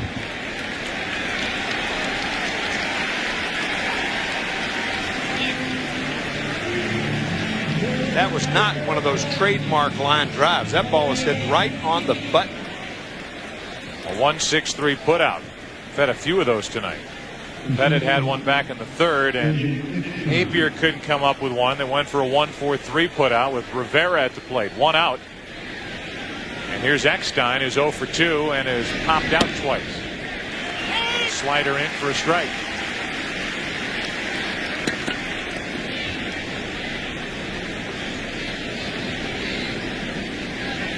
With 1 out, Eckstein chokes way up on the bat. Last night we had replays of David getting up on his tiptoes to get a base hit through the left side against Clemens. And again, by his own admission, he claims 5, 6.5. And he hits one in the hole. Jeter with a backhand. Perfect throw. 2 out. Let's throw it out to Los Angeles for a game break and check in with Jeannie Zelasco. Joe, it's a familiar game plan in Atlanta. Avoid Barry Bonds, but guess what? Everybody else made the Atlanta Braves pay. Like Benito Santiago and the guys behind Barry, contributing 5 hits, 3 RBI. The Giants take game 1 of the NLDS. Tomorrow night, game 2. More October Magic Thursday night on Fox, 8 Eastern, 5 Pacific. Thank you, Jeannie. 2 out. Nothing doing for the Angels here in the 4th inning. Here's Darren Erstad, who's 0 for 2.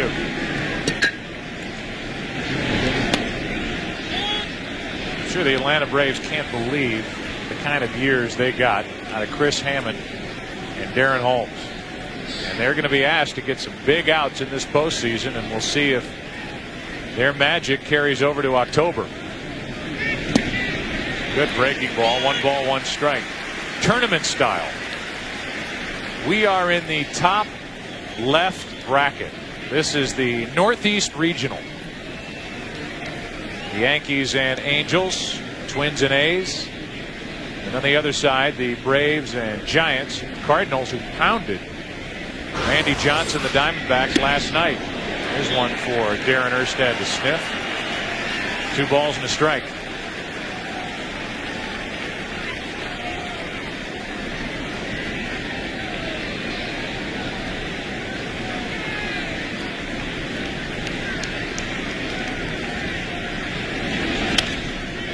To the shortstop, Jeter. Pretty play. The inning is over.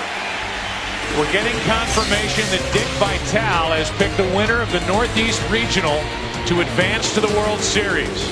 Enjoy that. 4-1 Anaheim.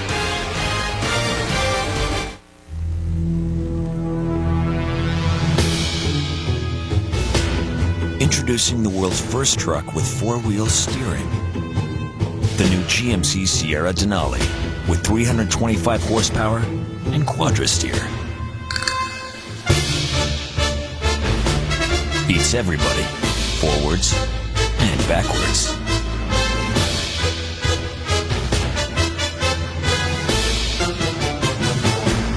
They're not your typical partners. Special Agent Alex Scott. Meet Kelly Robinson. I'm gonna be 009 and a half. Ooh, boy.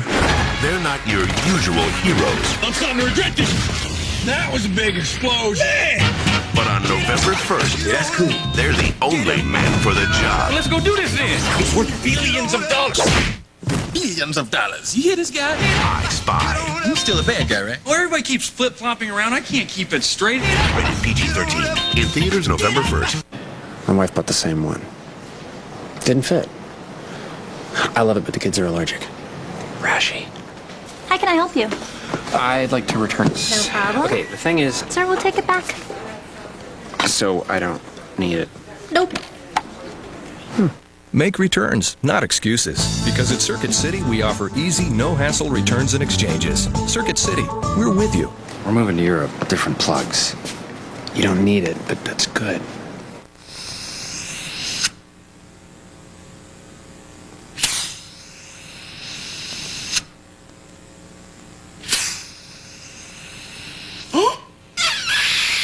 Got some time to kill?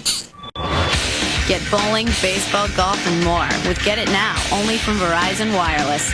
Download games and other cool stuff straight to your wireless phone. Get games, get tones, get going. Does your phone get it? Verizon Wireless. We never stop working for you. Time for some thrilling heroics. The critics say Firefly is out of this world. Bring it on. It's different and daring. I said you're a coward. Now what are you going to do about it? Nothing. I just want you to face me so she could get behind you. It's a very funny, very hip, very terrific show. Who's flying this thing? Oh, right, that would be me. It's not just for sci-fi fans. I made the bed warm for you. It looks, warm. I was curious about you ever since I saw you. Isn't that special? Count me as being on board for this sucker. Let's moon them. Hang on, travelers. Be sure to catch this Firefly. There's something you can't do.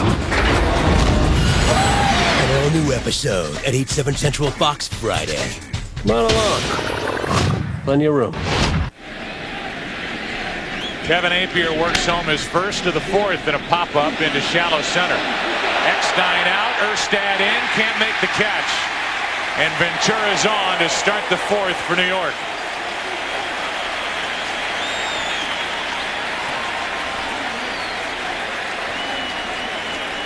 Eckstein, Erstad, Benji Gill converging.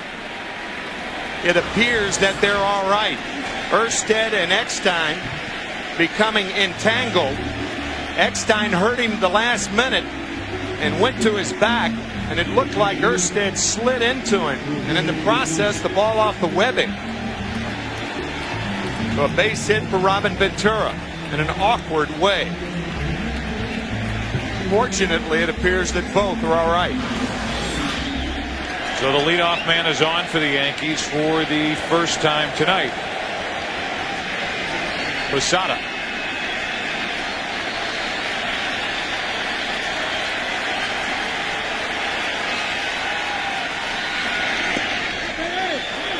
Ball one. They hold against Ventura on the right side. Spezio holding against a guy who isn't going anywhere.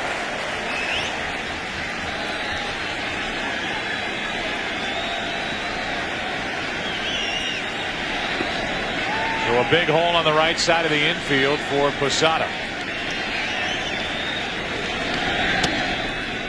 Yeah, Posada, that whole side is open for him. So it would cost the Angels nothing to have Spezio move behind Ventura. And Robbins going nowhere. Not a fast runner. You have a 3-run lead. Yankees wouldn't take that chance.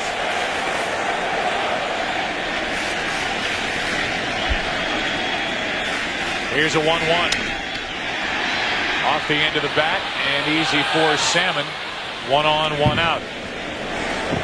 We saw that play by Darren Erstad.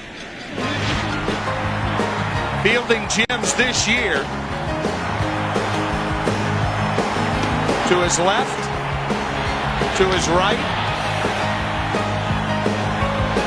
Back.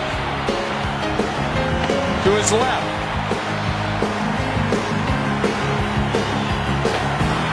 He has been a flashy, sure-handed center fielder for the Angels. Made only 1 error during the regular season. Won the Gold Glove in 2000. And he is fearless.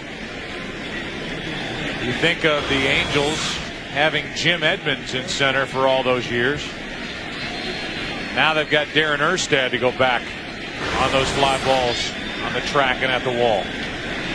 1 on, 1 out. The batter is Nick Johnson, and he is just able to get out of the way of ball 1.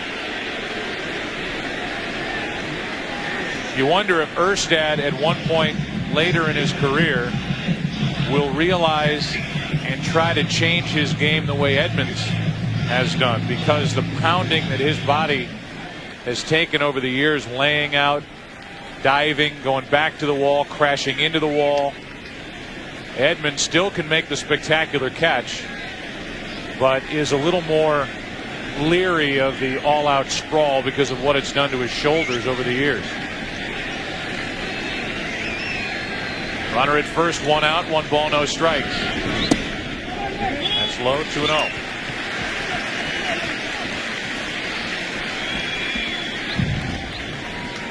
A leadoff flare hit by Ventura. Posada fly to right. Nick Johnson, who hit 15 home runs, started out very slowly. Joe Torre stuck with him. He had that luxury on this good Yankee team, trying to build the confidence of Nick Johnson, who for the last 3 years we've been hearing about this prospect Nick Johnson. Here he is.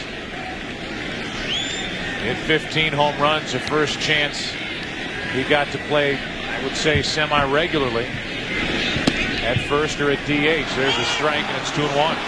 You may wonder why the Yankees are getting a lot of good hitting counts, but they're not making solid contact. That's because Apier is so unpredictable. 2-0. He's got a 3-run lead, and he throws a backdoor slider to Nick Johnson. That's why the Yankees have not been able to center a lot of the pitches so far tonight against Apier. That's foul. It's 2-2. The Yankees beat Apier this year. Apier's 8-8 in his career against New York, up to 59 pitches. As we play with 1 out in the 4th. Mike Scioscia telling us before the game that he could have 130 pitches in the 7th inning, and perhaps we wouldn't worry about him.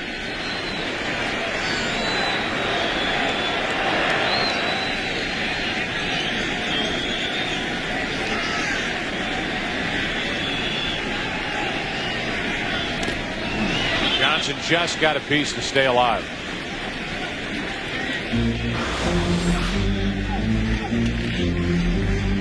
Johnson got a piece, and Benji Gill, I beg your pardon, Benji Molina gets a piece. Don't ever get your Benjis mixed up. 2 Benjis in one lineup. Amazing. 2-2 on Nick Johnson. The nephew of Larry Boa there, Tim. You know that? Yes, sir. Manager of the Phillies. A lot of folks may not know that. Nick's mom is Larry's sister.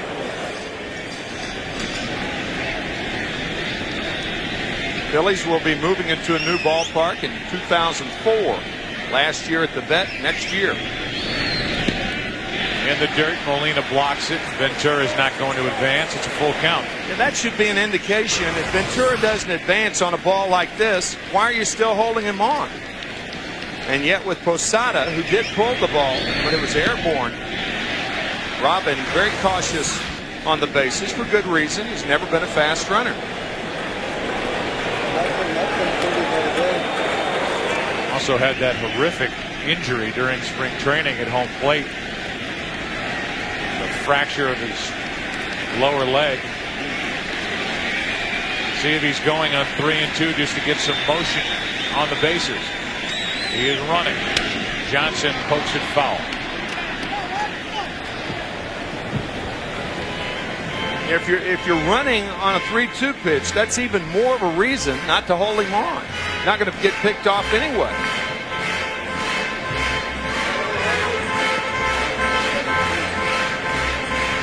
Ventura talking to Lee Mazzilli, the first base coach for Joe Torre. A lot of folks may think that a third base coach is the only one that gives signs to the runner at first. Not so. A lot of first base coaches also give signs.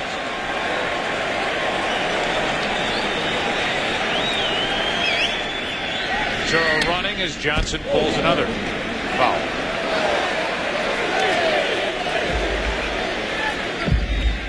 Well, they couldn't pay me enough to stand down there looking into the lens, through the lens of a camera, unable to defend myself with foul balls headed my way like those poor guys do, guys and girls down in photography.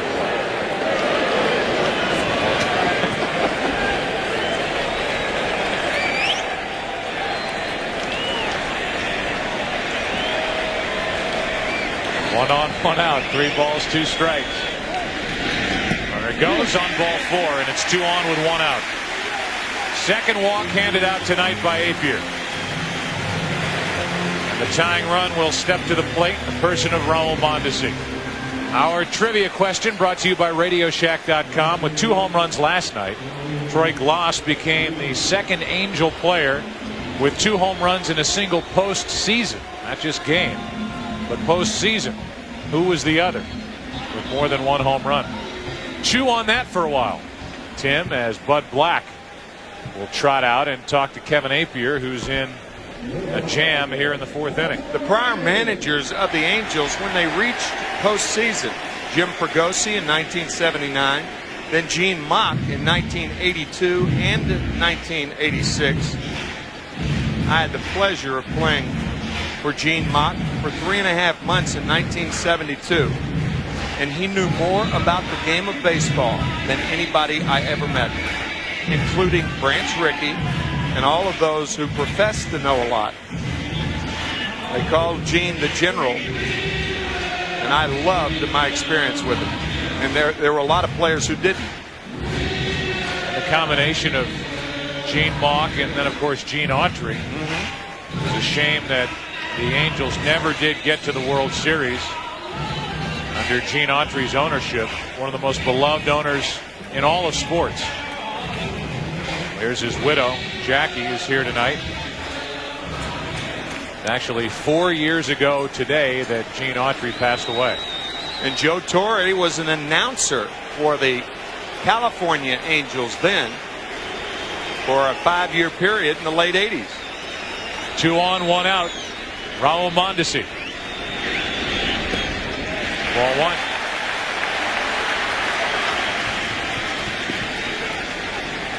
It's really when the Yankees picked up Mondesi from Toronto that people started going, hey, wait a minute. Time out. Who else are you going to add? You're going to get Weaver. You're going to get Mondesi. You don't care about the payroll. I mean, it is sailed out of sight. Depending on how you want to look at a payroll, you could put the Yankee payroll up in the $170 million in that neighborhood. 2 on, 1 out.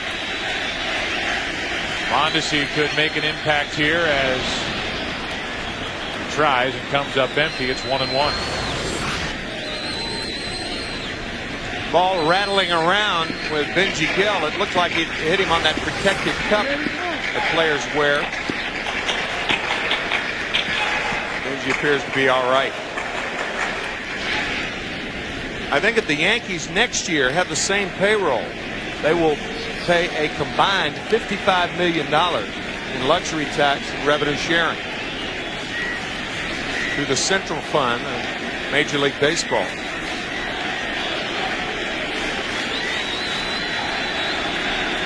Two men on, one out. Mondesi the tying run at the plate. A pop up on the infield.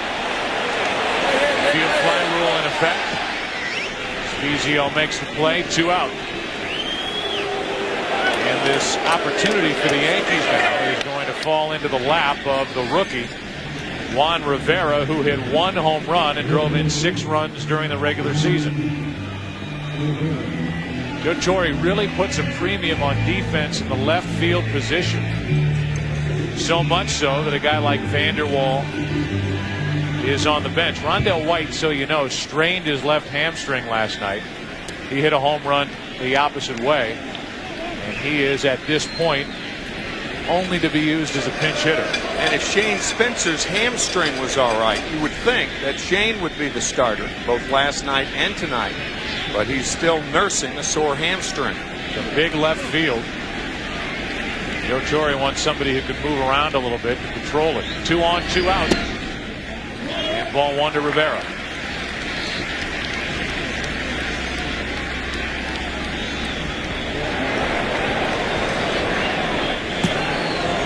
There the runners on. Very little speed aboard for New York, with Ventura the lead man and Nick Johnson the trail runner. You got an idea of how Juan Rivera runs back in the second when he hit a ball off Apier. Benji Gill charging from the second base position got him at first easily.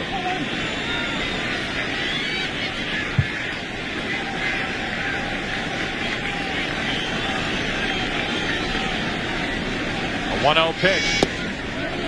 2 balls, no strikes. It gets a little different after Rivera, though, with Alfonso Soriano up next. A big at bat in this game for the New York rookie.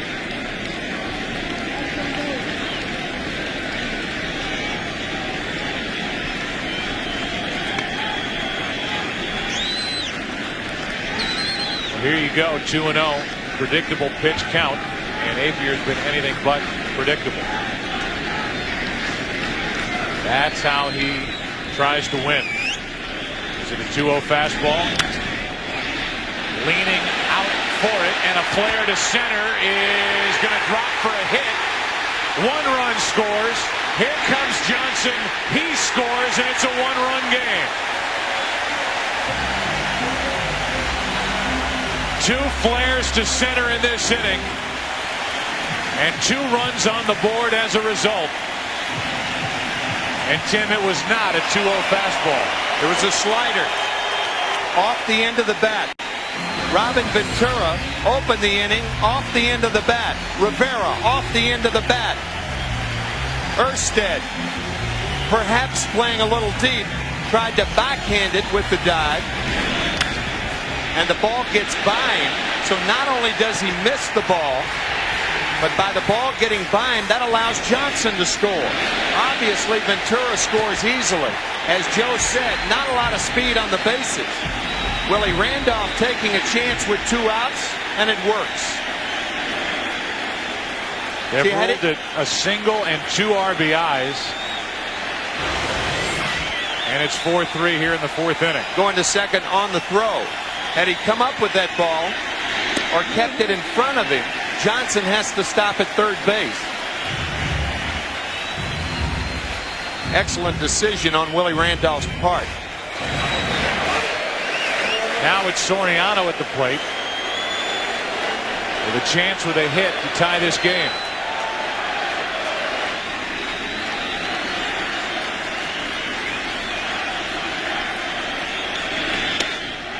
To the left side for Eckstein. And the inning is over. So 2 flare hits and a walk in the inning. Played 2 runs. It's 4-3 Anaheim after 4. Back after this from your local Fox station.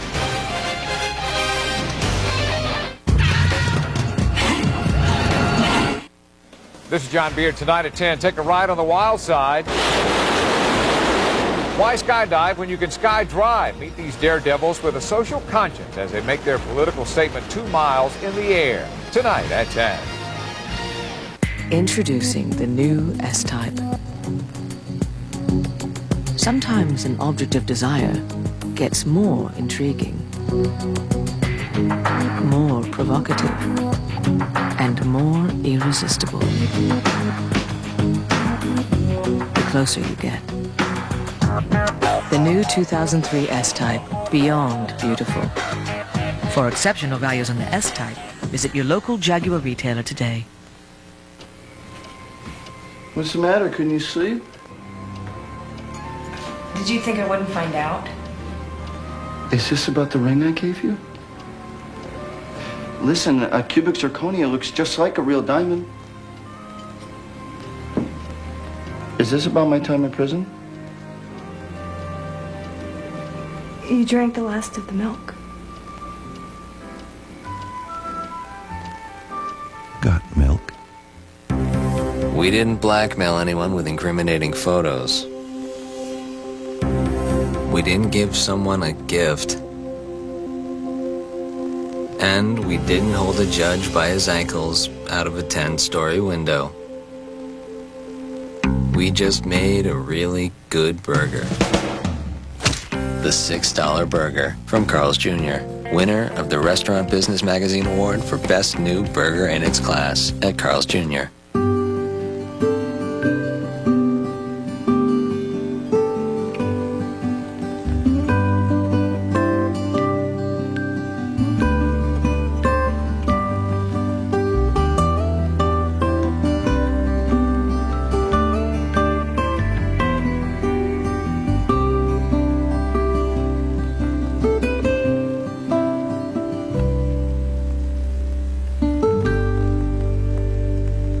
First pitch to Salmon is hit hard but foul outside third as the Angels send the heart of their order here in the 5th inning. Salmon, Anderson, and Gloss. They've seen their 4-run lead shrink to 1. 4-3 Anaheim in the 5th. Salmon facing Hernandez for the first time tonight. Andy Pettit, the starter, lasted only 3 innings. And that slider misses, a ball and a strike.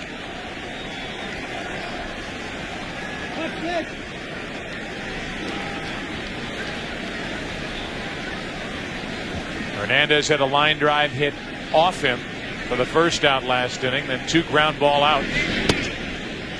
Gets a high strike. Salmon doesn't like it. Now Tim's in the hole, 1-2.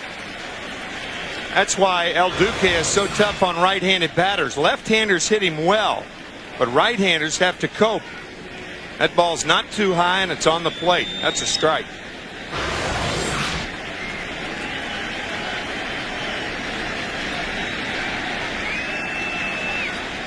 So the 1-2 pitch from Hernandez. 1 out here in the 5th inning.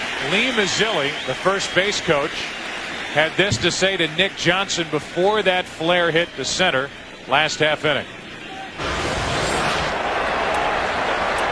Wherever you go, you have to be 100%, okay? Wherever you go, be 100%. Good advice, because he's running hard early to allow him to score late. I would imagine part of that message is trying to take an extra base is good, but remember we're trailing and Soriano's coming up. Yep. First pitch, a ball to Garrett Anderson, and now a strike, 1-1. Once you hit second and go to third, that's when you rely on the third base coach. The ball's behind you, and it's his decision, not yours. But by running hard early, that allows you to be able to score late. On the inside corner, 1-2.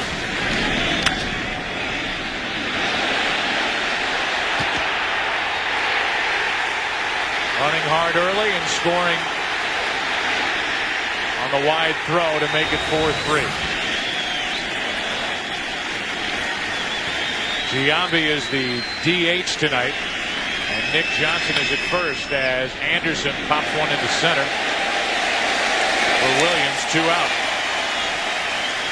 And the move by Joe Torre to Orlando Hernandez looks like at this point to be the right move.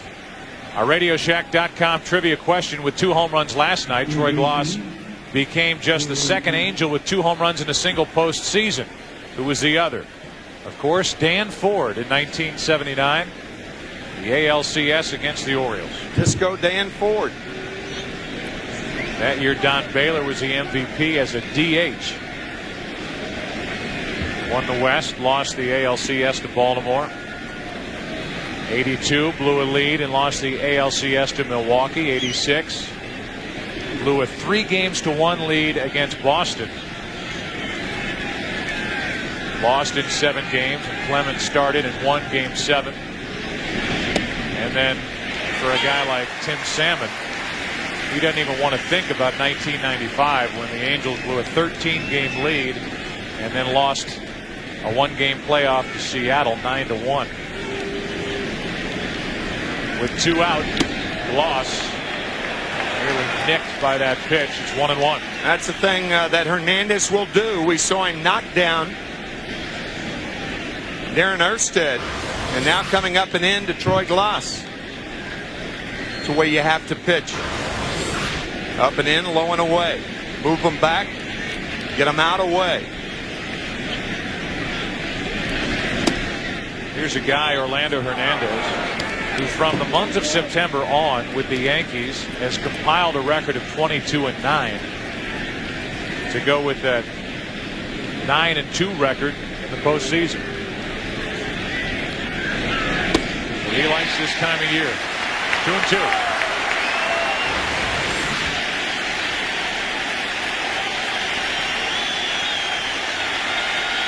Career September through the playoffs, a 22-9 record. Good ERA of 3.17. And this crowd is back in it.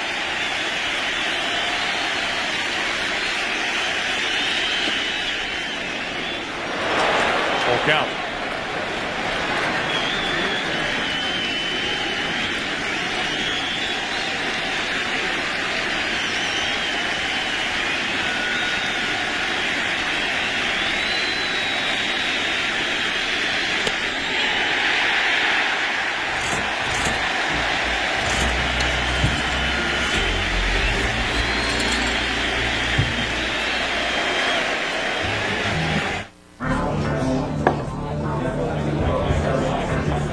Bullseye wins it.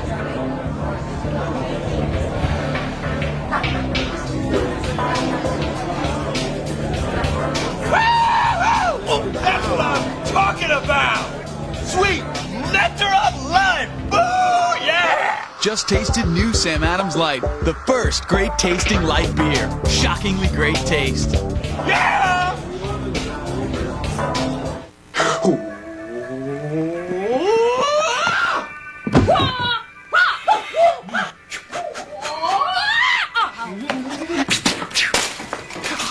You were bored, so you thought you'd try some kung fu. Here, it's PCS Vision from Sprint. Lots of popular games on the largest all-PCS enhanced nationwide network. So now your phone can do more than ever. Want to play? Give me a minute. Introducing PCS Vision from Sprint. Clearly, a whole new way to look at wireless. Your turn. Hey.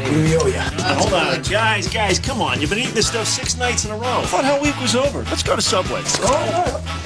Something hot, something fresh made. Anything but round and greasy. How about a hot, mouth-watering Dijon horseradish melt on Monterey cheddar cheese bread? Or a delicious hot sweet onion chicken teriyaki? Jim, thanks, man. Football season's back, and so are Subway's 32-ounce trivia cups. Upsize your fresh value meal and grab one today.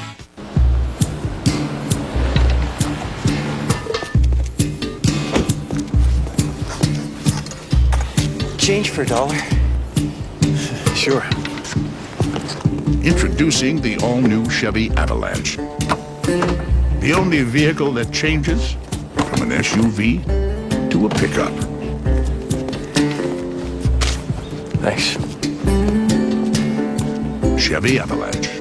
Like a rock. The Division Series on Fox, presented by Radio Shack, is brought to you by Chevy Trucks, the most dependable, longest-lasting trucks on the road. By MasterCard, there are some things money can't buy. For everything else, there's MasterCard. And by Subway, fresh-made sandwiches on fresh-baked bread. Subway, eat fresh. We're at Yankee Stadium halfway through Game 2. The Yankees won Game 1, 8-5. The lead changed hands 5 times last night. The Angels have led throughout tonight, getting a run in the first, 2 in the second, 1 in the third, led 4-0. It's now 4-3 Anaheim, and it's the 2, 3, and 4 hitters for New York against Kevin Appier. And the Angels still trying to find out how to get Derek Jeter out. 4 for 4. 5 for 5. And the leadoff man is on.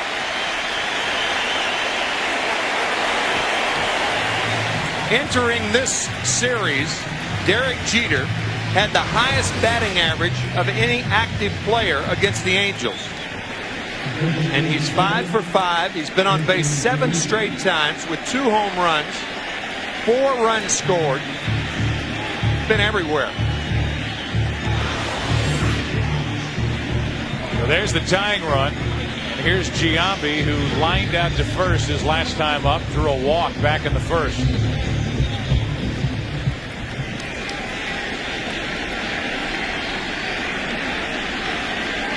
Giambi 3 out of 5 in this series with a home run and 3 RBIs.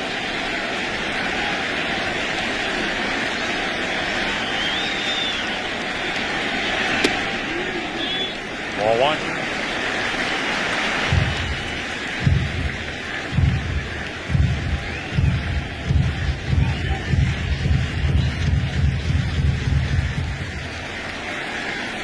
I'm sure fans would say, heck, I would say, are you ever tempted just to push it down the third base line and try to get on base when they're giving you half the field? 1 ball, no strikes. No, because he doesn't do it. They put the Ted Williams shift on. Lou Boudreau, the first guy to use that back in the late 40s, and Williams met with Ty Cobb and asked Cobb about whether it would be prudent to do what you just said. Cobb said yes. Williams tried it for a week and then said, I'll just hit it through him. Here's a 1-1. Saw our Sprint virtual manager question. Should the Yankees send Jeter? I know what your answer is. Negative. No, no, no, no, no. It's a 4-3 Anaheim lead. Jeter at first, nobody out. Jason Giambi trying to reach base for the second time tonight. Waiting for a 2-1 pitch.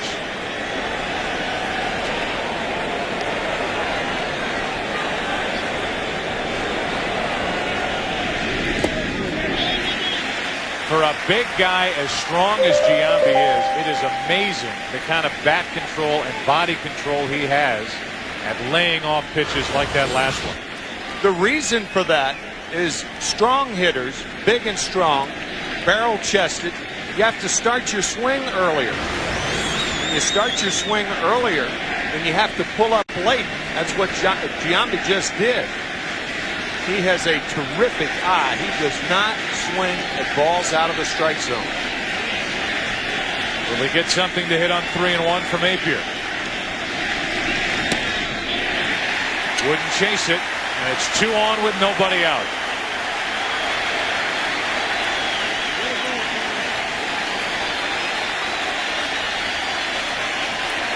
And another visit from Bud Black.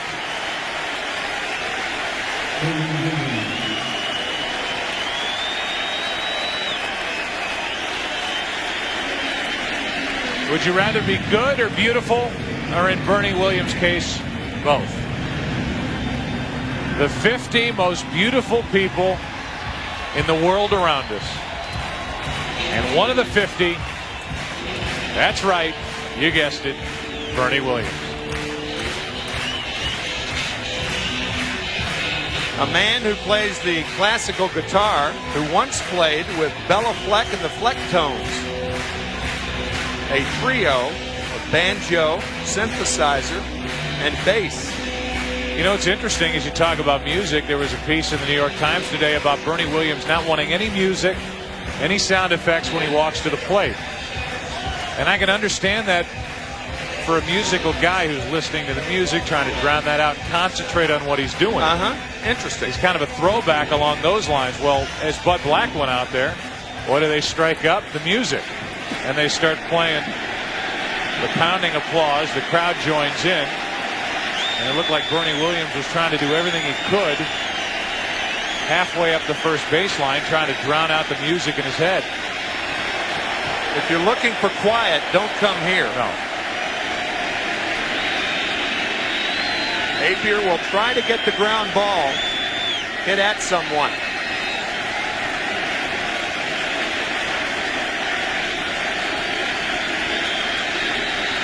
Two on, nobody out. Strike one. We told you in the scouting report about an interesting splitter from Kevin Napier. It's interesting because it not only goes down, it goes away from left-handed batters. And that was the splitter that went away from Bernie Williams. Got to believe he's going to bring that pitch down because that's his ground ball pitch. There is action for the Angels out in their bullpen.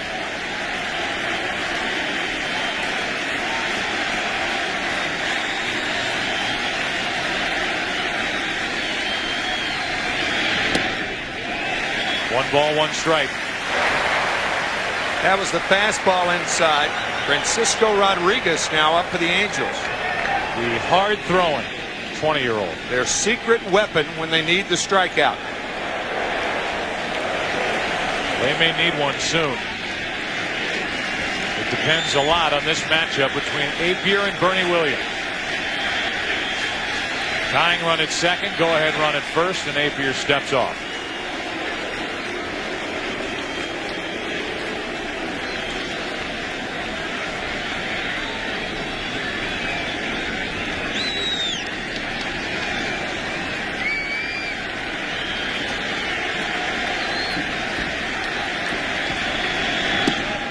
Two balls and a strike.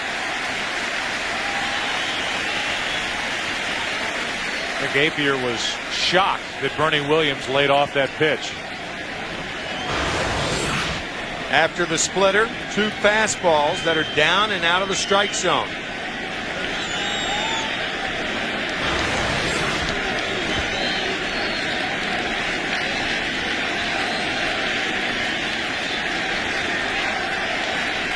Angels trying to hang on.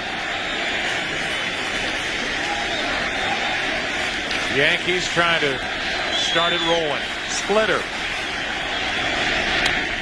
To the right side and foul, 2-2.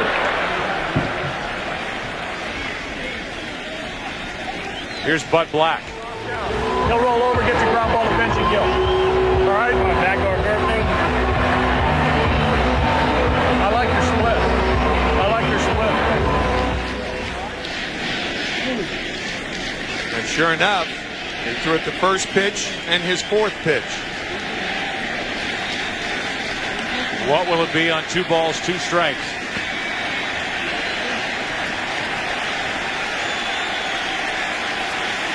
It's an odd splitter. He holds it between the middle and ring finger.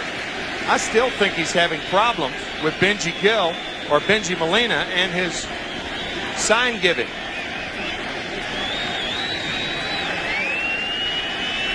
Splitter. On 2-2. Rolled foul.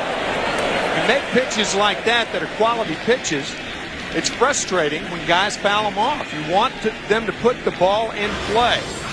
The splitter grip, you can see how unusual it is. Middle and ring finger. And here's the effect. It goes down and away, almost like a screwball. It's really action that left-handed batters don't see a lot because so few right-handers turn the ball over. Right. But Bernie Williams has been able to get a piece of the last 2 he's seen. And he waits for another 2-2 pitch.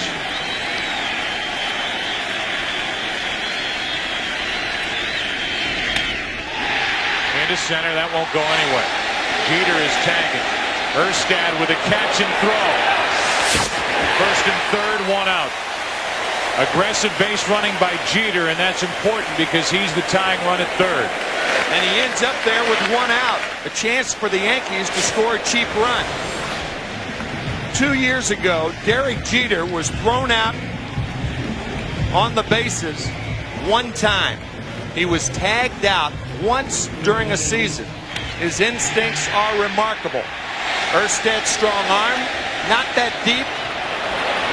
Jeter beats the play. And so first and third, the double play is still out there for the Angels. A double play candidate in Robin Ventura, who has a bloop hit and a run scored in this game.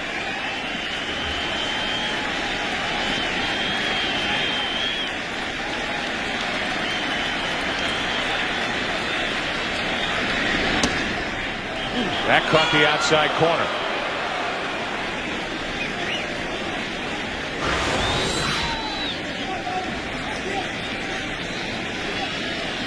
A lot of sinkers like that move away from left-handers. Catch the front corner of the plate. Very close, but Apier got the call.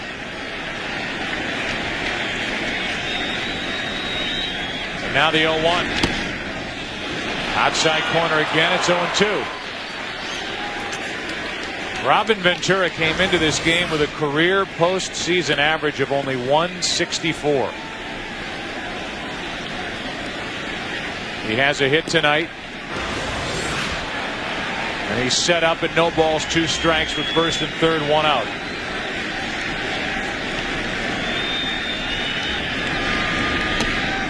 Why not, if you're Apier, go back out there. Ball 1.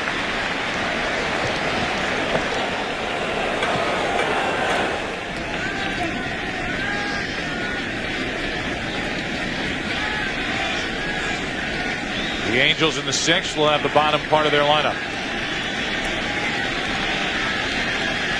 Ventura trying to tie it or give the Yankees the lead.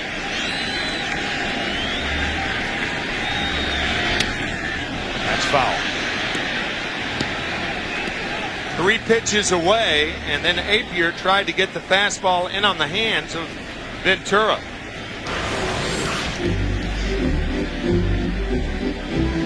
Crowds him with the fastball. One thing that would plague a pitcher like Apier in this situation, he's not a strikeout pitcher. He's not a guy that you pop up a lot. So he really needs the ground ball right here.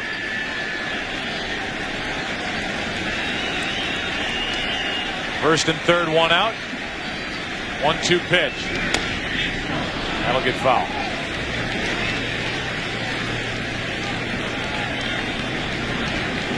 Our in-game box score for the Yankees, sponsored by Chevy Trucks. Derek Jeter, another 3-for-3 effort, at least a perfect effort. He was 2 for 2 last night. 2 singles and a home run. Giambi with 2 walks. He's on base right now. Ventura has a hit and a run scored. He's at the plate. Juan Rivera with a flare to center for a 2-run single last inning. That made it 4-3. It's still 4-3.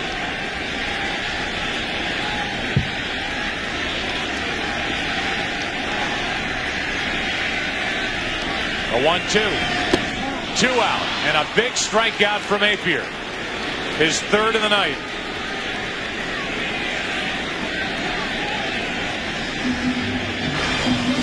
He got his strikeout out of the strike zone. It looked like the splitter, and that movement away down below the knees gets Ventura.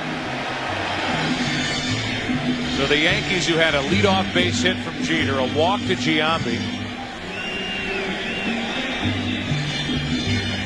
may let a scoring chance go by the boards unless Posada does something. Williams fly to center. Jeter tagged and went to third. Ventura struck out. And Posada, by the way, this is a change in the lineup tonight. Posada was batting in the 5th spot last night. Ventura moved up into it tonight. Posada's hitless in this series, 0 for 6.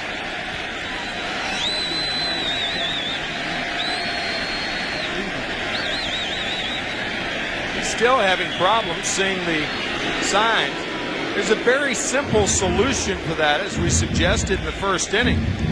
Tape your fingers.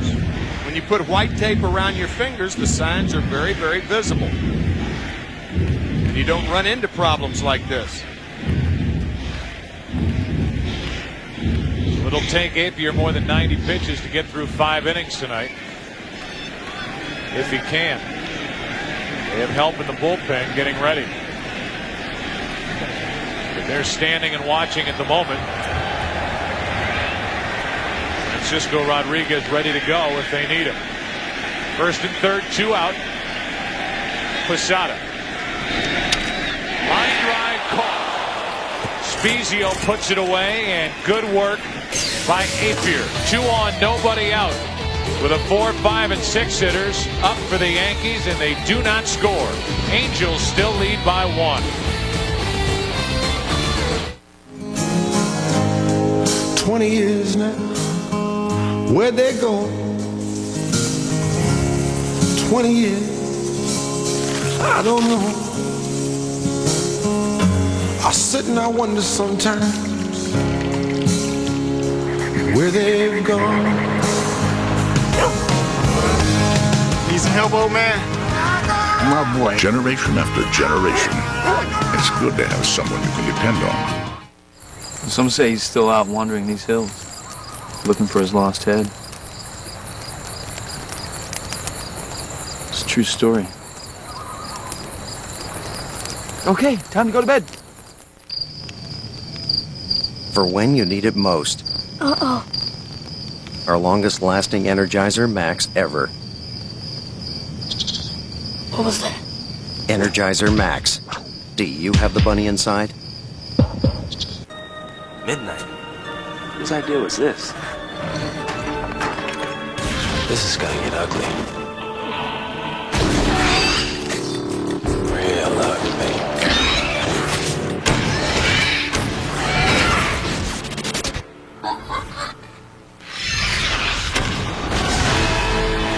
Gatorade Fierce. So bold, it's fierce. Great. Doubleheader. Hey, Vanessa, changing my milk for your apple. Okay. Bang! Hey, Ving, I'll give you $5 for the cell phone. It's not even worth that much. Right. Now at Radio Shack, trade in any wireless phone and get $50 to $100 in mail-in rebates toward a new next-generation wireless phone with color screen. I waited 30 years to do that. Vanessa! Radio Shack, you've got questions, we've got answers. The Division Series on Fox is presented by Radio Shack, official sponsor of Major League Baseball. The Angels will try to go back to work here in the 6th inning with Spezio, Wooten, and Benji Molina against Orlando Hernandez, who has faced 6 and retired 6. He's taking over for an ineffective Andy Pettitte tonight.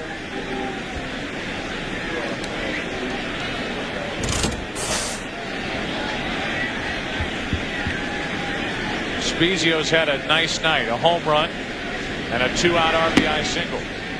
Takes ball 1. And Hernandez has a very difficult time with left-handed batters. They see the ball much better than right-handers do. Here's a 1-0 pitch. 2 balls, no strikes. Apier has done his part tonight, battled. Think of the inning where the Yankees got 2 in the 4th. There were compliments of 2 flare hits to center and a walk. Spezio pops it up into shallow left. Jeter called off by Rivera. And then 7 straight retired by Orlando Hernandez. Kevin Apier getting handshakes from Bud Black and from Mike Scioscia. He appears to be finished. It appears they're going to go with the rookie right-hander Rodriguez. 20 years old from Venezuela. What is now a 1-run game. Joe Torre lifting Andy Pettitte, as you said. Hernandez coming on to retire 7 in a row. The anger that Andy showed after 3 innings of work. You don't know whether it was anger at Torrey or anger at himself. Probably the latter. But Joe Torre talking earlier in a press conference this evening that postseason is not the time to make friends.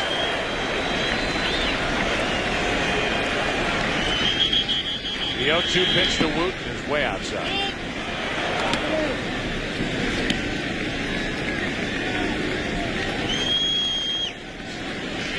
Molina waits on deck.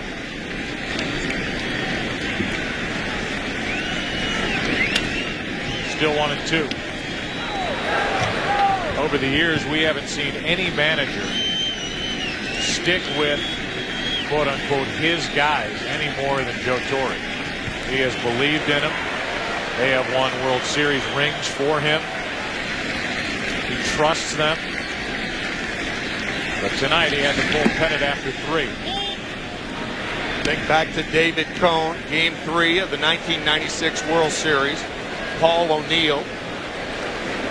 Scott Brosius. Roger Clemens back out there for the 6th inning last night. Sure. Which was a mildly controversial move. Wooten strikes out. And that's the 3rd strikeout for El Duque.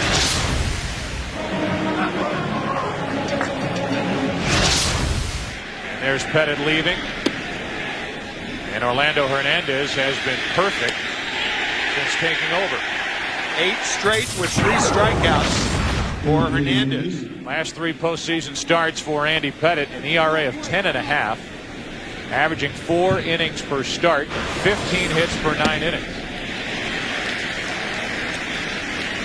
Molina with a huge swing, strike 1. Yeah, that's why right-handed hitters have such a tough time with Orlando Hernandez.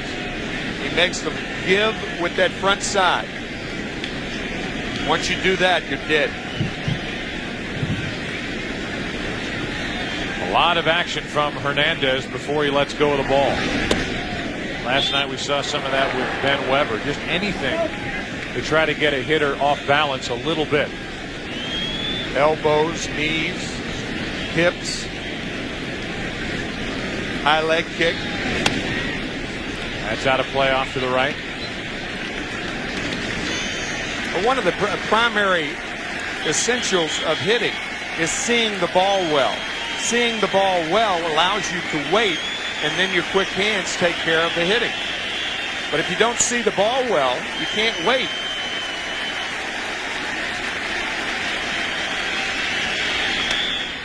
Little flare to right center field. Bernie Williams to his left. And another perfect inning from Orlando Hernandez. Head, shoulders, knees and toes, knees and toes. Head and shoulders, knees and toes, knees and toes. 4-3 Anaheim, bottom of the 6th.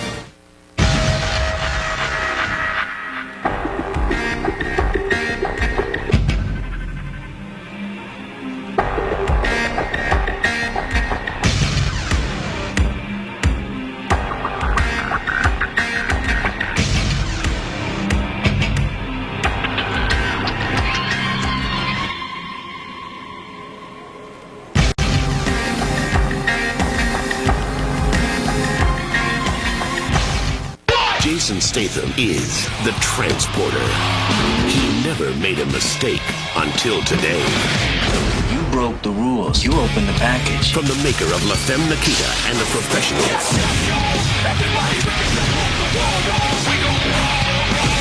On October 11th, every delivery is guaranteed to be a rush. The Transporter. Rated PG-13. October 11th, only in theaters.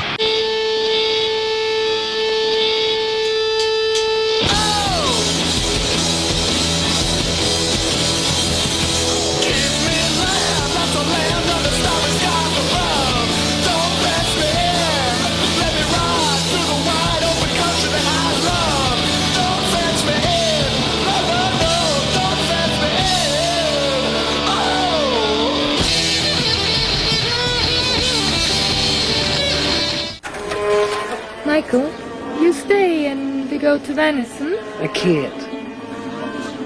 I have a dog. Stop!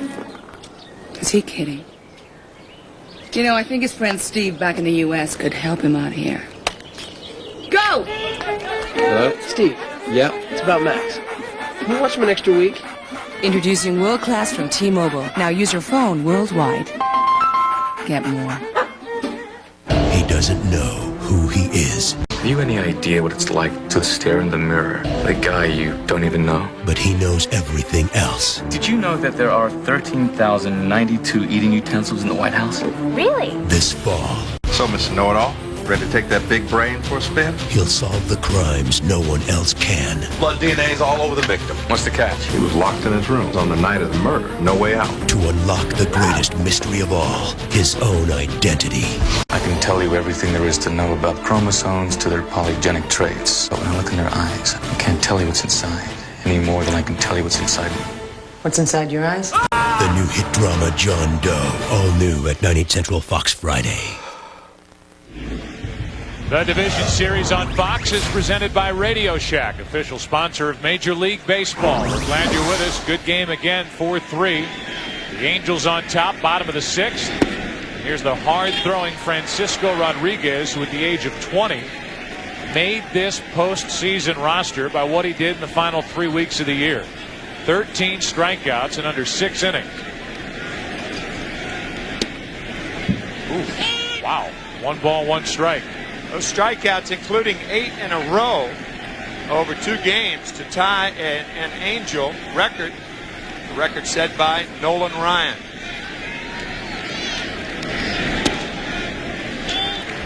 Two balls and a strike. He was a starter last year, but the Angels thought he had a reliever personality. First time we've seen him.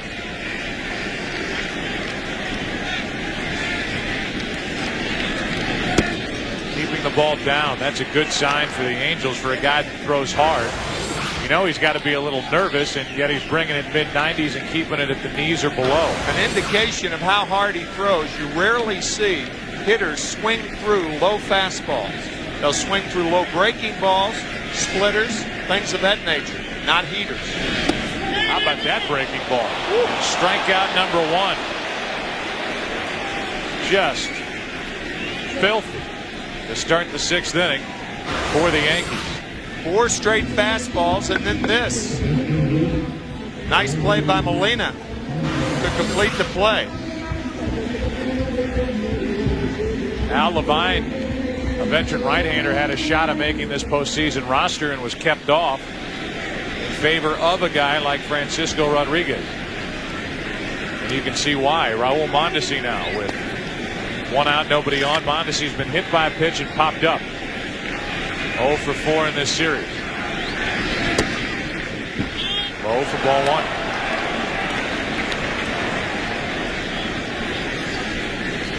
We're in the 6th inning, and the Angels, who have led from the 1st inning on, are up by 1 run. Ooh. Breaking ball had Mondesi, a veteran, bailing in the count 1-1. Pretty gutsy move by Mike Scioscia and his staff to bring a 20-year-old after only 5 2/3 innings of September pitching. Let alone bring him in this game of 4-3 Angel lead in the 6th inning at Yankee Stadium.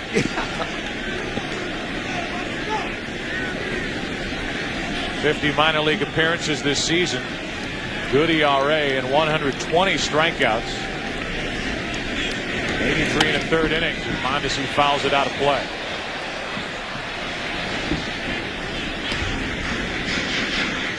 As we said, our first appearance, or his first appearance before that we've seen him, and that slider appears to be of the sweeping variety. We talked about the dot in the slider earlier. That's a sharp breaking slider. His is more of a sweeping slider.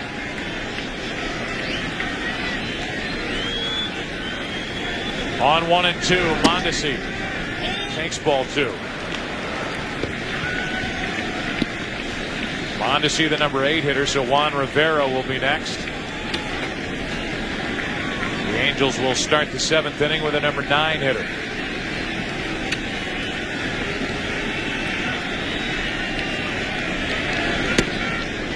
Stayed inside, full count.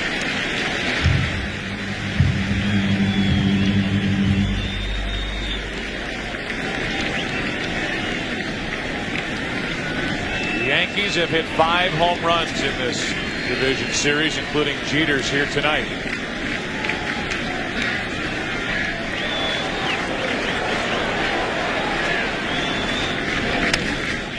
Into left field, a base hit, and tying run is on for New York. A 1-out single by Mondesi.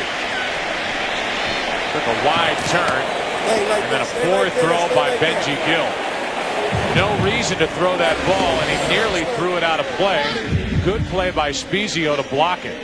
That's why you should always take a wide turn at first base when you hit a ball to the left side of the outfield, because outfielders will not throw behind you. A right fielder will, but not a center fielder or a left fielder. You're right about that throw. Nice play by Spezio to save the error. 1-on, 1-out. You can tune into the pregame show prior to Game 4 of the World Series to see the winner of the MasterCard Presents Major League Baseball's Most Memorable Moment. It's live on Fox, 8 Eastern on Wednesday, October 23rd. Runner at first, 1 out. Juan Rivera, who has a single and 2 RBIs, is at the plate.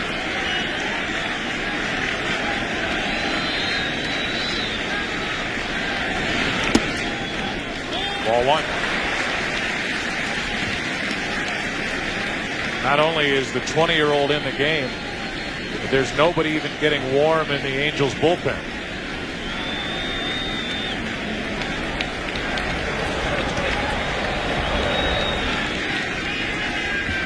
Is that confidence? Is it a mistake? See how the rookie gets through this 6th inning.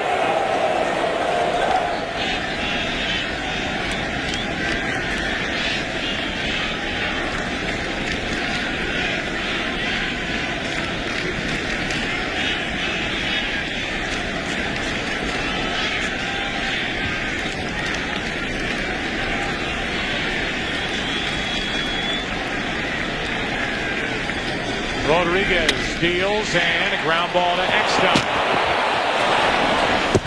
Throw gets away, and the tying run will go down to second.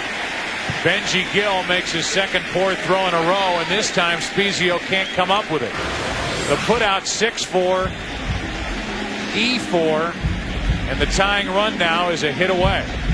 Benji Gill broke in as a shortstop, and that looks like a left side of the infielder trying to make a double play. His footwork is not the coolest right there. A double clutch. He couldn't get the ball out of the glove, and often when that happens, that ring finger becomes involved, and you end up throwing the ball low. And it goes without saying that in this ballpark, against this team, at this time of year, in a 1-run game, you get a chance to get out of the inning with what should have been a routine double play, and you don't turn it, you're begging for trouble. And Alfonso Soriano would like to deliver trouble for the Yankees. Tying run at second with 2 out here in the 6th. See if Rodriguez can get around that mistake. Strike 1.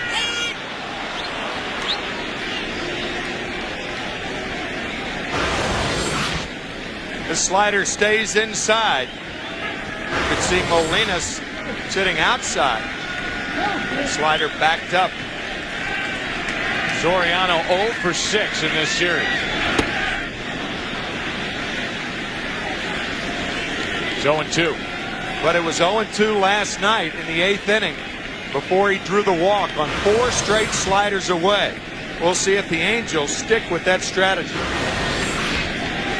Different picture out there tonight. Pardon me, Joe. How much do you load into the head of a 20-year-old with regard to scouting report?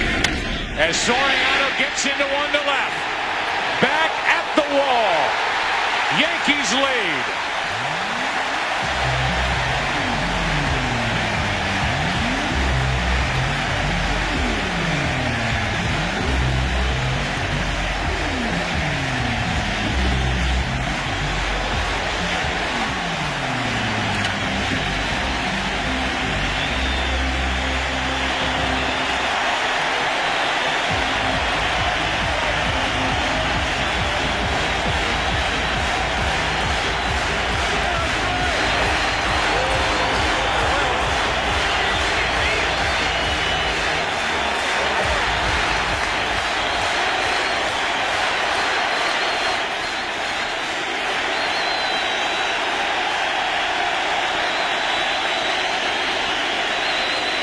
Number 40 came a few days too late for the personal statistics for Alfonso Soriano. But it was right on time tonight for the Yankees with 2 out to put New York on top. A knee-high slider. So last night, 0-2, he took 4 straight sliders out of the strike zone. Tonight, he puts the Yankees ahead for the first time with a slider below the strike zone. Man. Benji Gill on the home run. It was his error that extended the inning.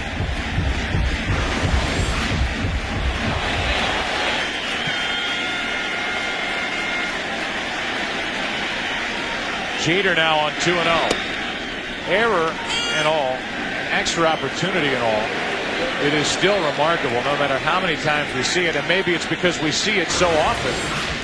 It's incredible how the Yankees take advantage of a little opening that they're given. And this was the opening on the throw by Gill. 3 balls and a strike now on Jeter. Yankees turn a slit into a canyon in this ballpark. It is unbelievable. Jeter has reached base all 7 times he's been to the plate in this series, and he has the count in his favor, 3 balls and a strike. That's down the right field line. Might get out of play. Salmon makes the play. And the inning comes to a close. You give these Yankees an opportunity, and the Angels did, and they take advantage. The 2-out, 2-run homer by Soriano. 5-4 Yankees back after this from your local Fox station.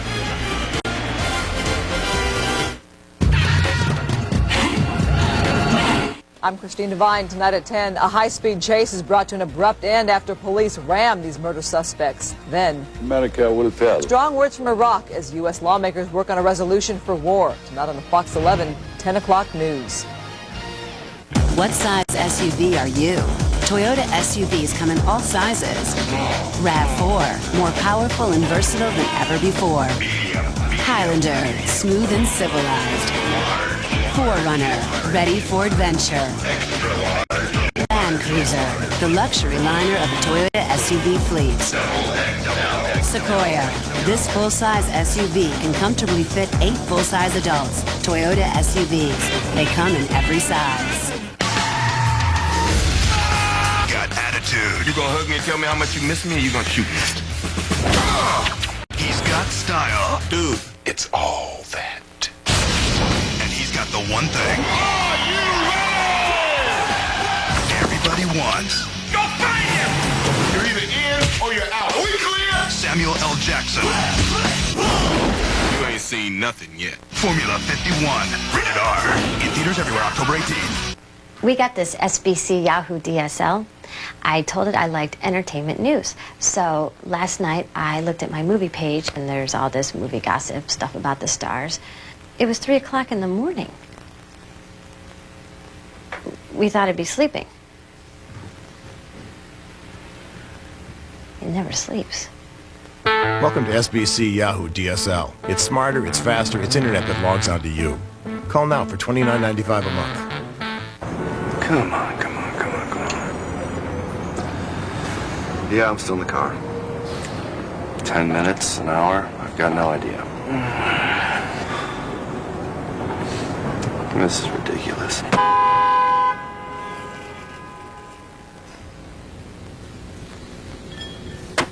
Can't wait to get your new Jetta? With offers like this, why would you?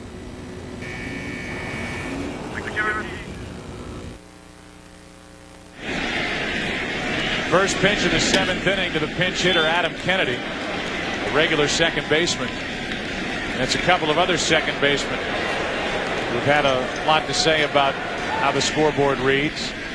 An error by Gill, the 2-out, 2-run home run from Soriano, and it's 5-4 Yankees. Now Kennedy has the count even at a ball and a strike. Kennedy, then Eckstein, then Erstad against Hernandez, who has not allowed a base runner in 3 innings. When Benji Gill made that error he not only allowed the Yankees to score 2 runs, but in effect took himself out of the game.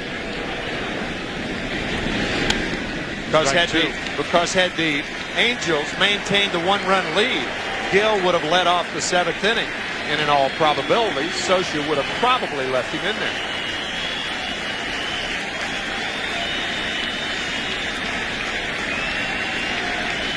One ball, 2 strikes. Hernandez has struck out 3. Now 4. 1 out in the 7th.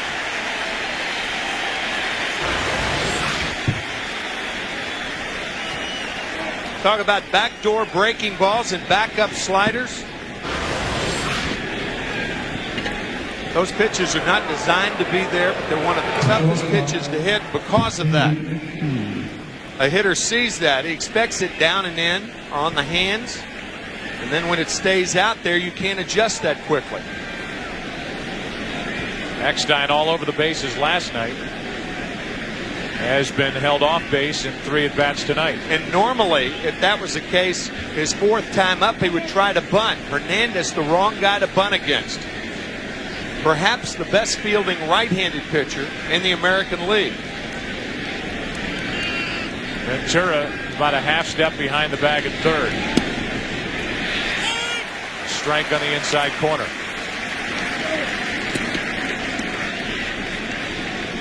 The infielders are definitely shortened up a bit, especially on the corners.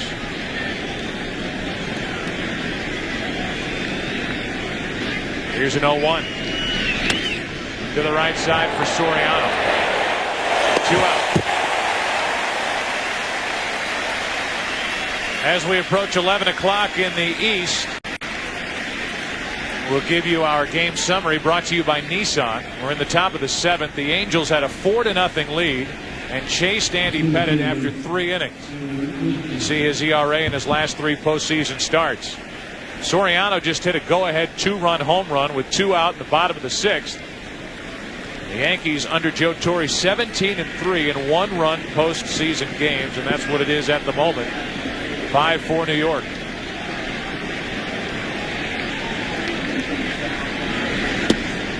Ball 1 to Erstad. Joe Buck, Tim McCarver,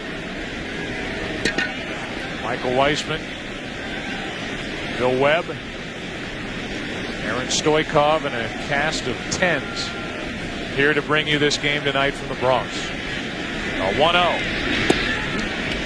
Breaking ball from Hernandez, who, if he was upset about not being in the starting rotation, certainly didn't let it bother him as he prepared in the bullpen for the 4th inning here tonight. He has been perfect.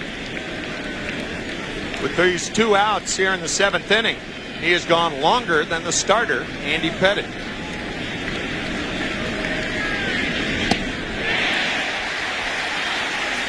One ball, 2 strikes, and this crowd wants to stretch after a strikeout. In fact, they get an early start on their 7th inning stretch.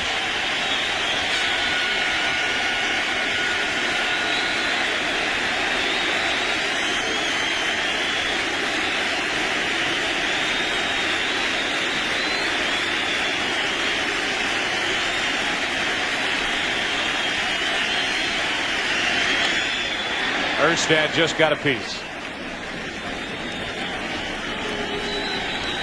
Barron hit 10 home runs during the regular season. 3 for 4 last night, including a hit in the 9th inning against Rivera. Tonight he's grounded out twice and fouled out.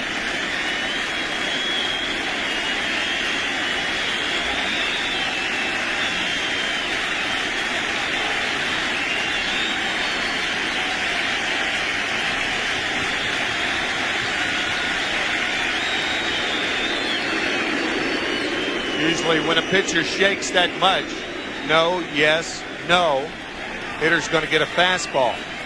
For Erstad, you look for something to jerk to try to tie this game up.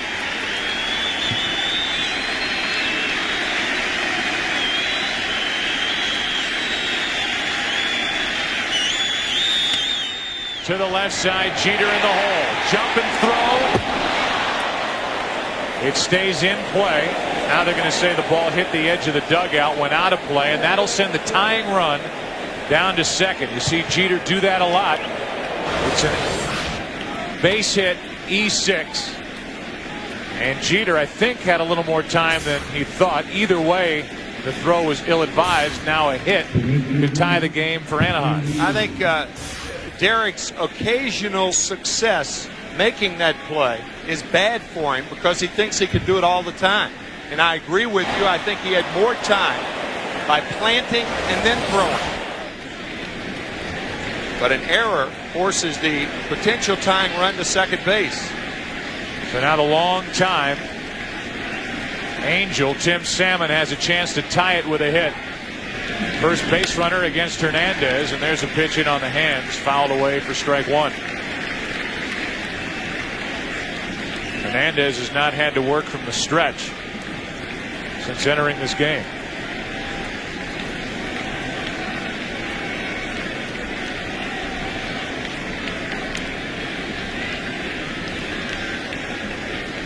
Some of you folks are thinking the ball came back on the field.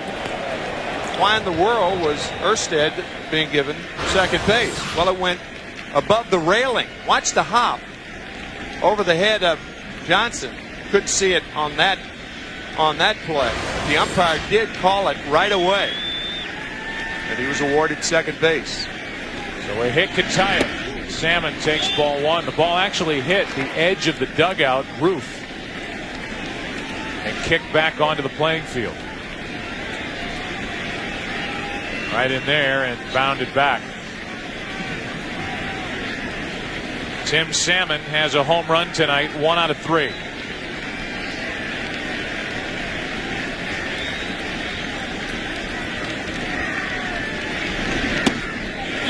Staying inside, and the count goes to 2-1.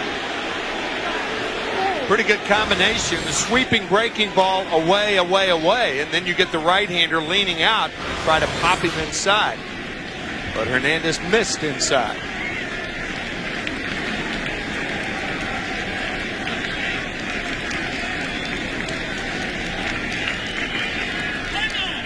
Timeout called by Salmon.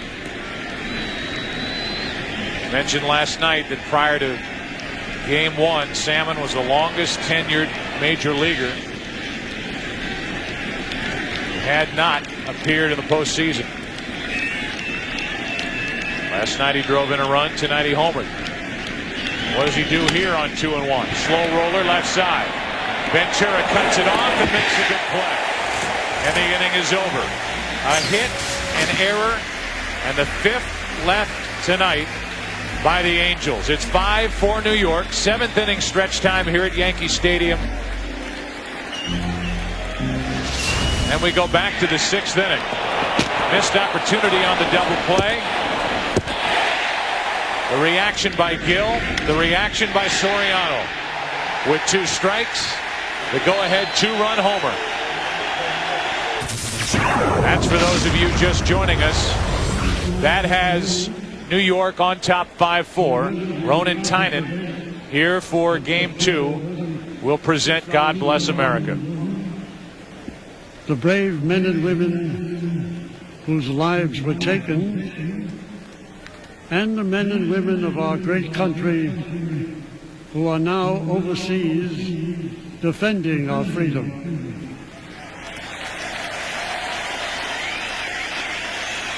And now, please direct your attention to the microphone behind home plate and welcome the world-renowned Irish tenor Ronan Tynan as he sings God Bless America. While the storm clouds gather far across the sea, let us swear allegiance to a land that's free. Let us all be grateful for a land so fair.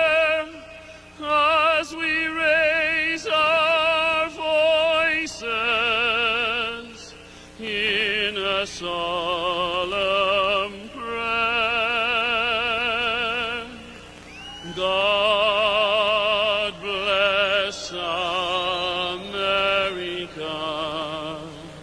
land that I love. Stand beside her and guide her through the night with a light from above, from the mountains to the prairies, to the oceans white with foam. God bless America, my home sweet home. God bless America, my home sweet home.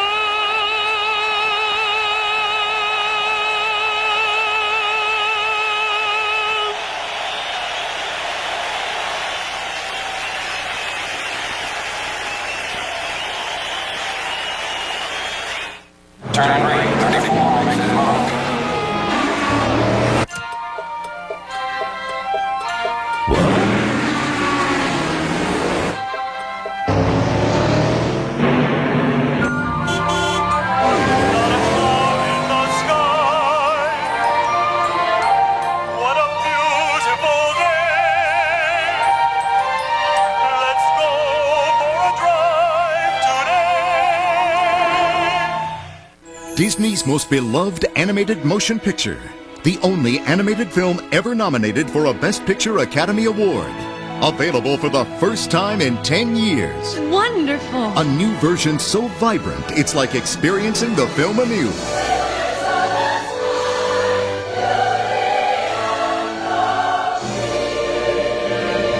Beauty and the Beast Special Edition. On video and for the first time ever, Disney DVD, October 8th.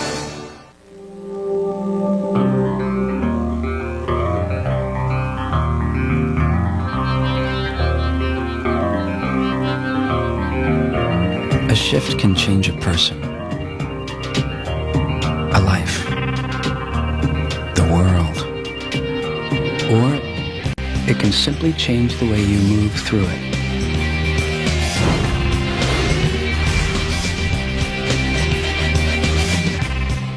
The wildest moments ever from coast to coast. Cops 2 full hours Fox Saturday. They fight to make a difference. They dare to change their world.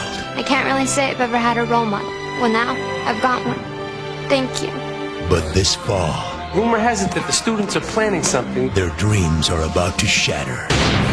This walkout is about the students' power. This is about outrage. Things need to change. Shut up. Will you shut up? People, let's calm down! The new season of Boston Public. Monday, October 21st on Fox. The Division Series on Fox, presented by Radio Shack, is brought to you by Nissan and your Nissan dealer, and by Verizon Wireless. We never stop working for you. It's a 5-4 Yankee lead as we move to the bottom of the 7th. And Jason Giambi looks at a 95-mile-an-hour pitch high for ball 1. Giambi, Bernie Williams, Ventura. Adam Kennedy stays in the game and plays second base. Although at this point he's playing short right. 1 ball, 1 strike.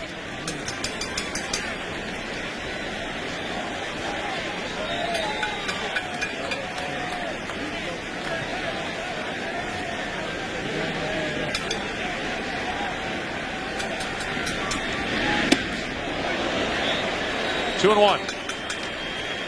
The Angels came into this series coming off a year in which their bullpen posted a 2.98 ERA, which was 3rd in the major leagues, but outstanding work by this group, which is anchored by Percival as the closer. A comparison of the two bullpens in this series really tells a story of why the Yankees not only lead 1-0, but lead in this game. The Angels only 2 innings pitched out of their bullpen. They've allowed 6 earned runs on 4 hits, while the Yankees, thanks in large part to Hernandez tonight, have gone 7 1/3, allowing only 1 run on 5 hits. That's popped up into right. Salmon waiting for it. 1 out. Let's check in for a game break with Jeannie Zelasco back in Los Angeles. The A's playoff run may have gotten off to a rough start, but with the return of a lefty to the mound, all is right with the world. Mark Mulder worked 6 innings. Nasty innings, according to the Twins, whose lefties were 1 for 11 in the lineup. Series even up a game apiece. They head back to Minnesota Friday, but tomorrow night on Fox, Barry Bonds and the Giants look to take 2 in Atlanta. More October magic is in your future. 8 Eastern, 5 Pacific, only on Fox. Thank you, Jeannie. Here it's a 5-4 New York lead, 1 out in the 7th. Bernie Williams, who's hitless tonight after being one of the heroes last night, looks at a breaking ball in for strike 1. The Twins and the Athletics headed for Minneapolis. They will resume play on Friday. Twins have to face Barry Zito, who is 23-5 and will probably win the Cy Young Award this year in the American League.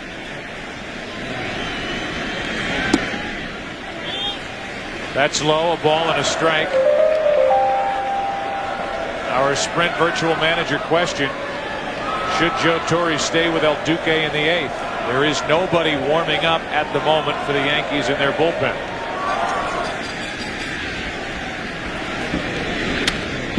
He's out of play. Certainly a consideration should be the Angels have not hit a lot of balls hard against him.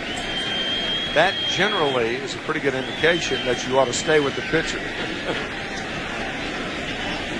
Mariano Rivera stretching out. Not only did Rivera have a problem with his pitching shoulder this year, but also his left groin.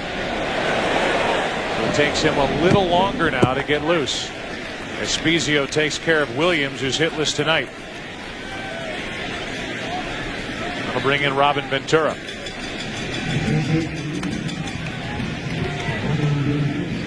That ball that Soriano hit, you may remember in the 7th game of the World Series last year, in the 8th inning off Kurt Schilling, he hit a splitter that was down below the knees. That temporarily put the Yankees ahead, and the Diamondbacks ended up winning it in the 9th inning on the hit by Luis Gonzalez. Tonight's 2-run homer was about in the same place. It was a slider, not a splitter. But as far as its height was concerned, about the same height. The 1-0. Ventura hits it hard, but right at Spezio. And the Yankees go in order for the first time all night. We go to the 8th. Getting late for the Angels, down 1-0. They trail game 2, 5-4.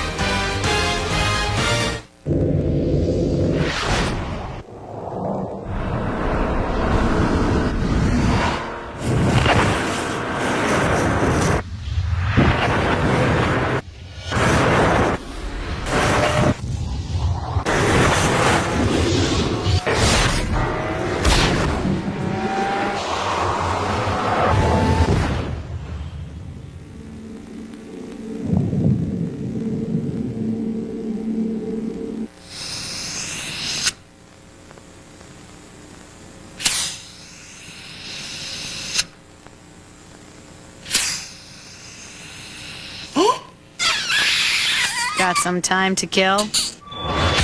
Get bowling, baseball, golf, and more with Get It Now, only from Verizon Wireless. Download games and other cool stuff straight to your wireless phone. Get games, get tones, get going. Does your phone get it? Verizon Wireless. We never stop working for you. Starting a small business takes a burning entrepreneurial spirit, a singular bold vision, the courage to fight an endless uphill battle. But that's not all you need. Oh no. We need some furniture. Not to mention the tools to manage your cash flow. That's why you need the Visa business card, because Jules Seltzer Furniture, like many other places, doesn't accept any card from American Express. I love these chairs. Visa Business, it's everywhere you want to be. Get started at Visa.com. You know, some people get heartburn so often they need a prescription every single day. What about the rest of us? For occasional heartburn, try Pepcid first. You take it only when you need it. Take Pepcid AC when you know heartburn's coming, and stop it before it starts. Or Pepcid Complete after heartburn's already hit. It stops heartburn fast and lasts all day. No prescription required. Pepcid. Just one, and heartburn's done. Direct from the Major League Baseball Clubhouse Store. The Major League Baseball Clubhouse Store presents Bobblehead Fever. Bobbles are the hottest collectible, and you can get all your favorite players right now. Bonds, Schilling, Sosa, Ichiro, Giambi, Rodriguez, and more. Call toll-free 866-MLB-2002 to add these baubles to your collection for only $19.95 each. 866-MLB-2002. Call now. Entertainment Weekly says Firefly boldly explores new frontiers. There's something you can't do. Garrett Anderson leads it off and takes a strike from Orlando Hernandez, and we're underway in the 8th. Carsey and Stanton getting loose as Hernandez works this 8th inning. He took over in the 4th. He's allowed only one single and pitched around an error. Anderson hit 29 home runs during the regular season.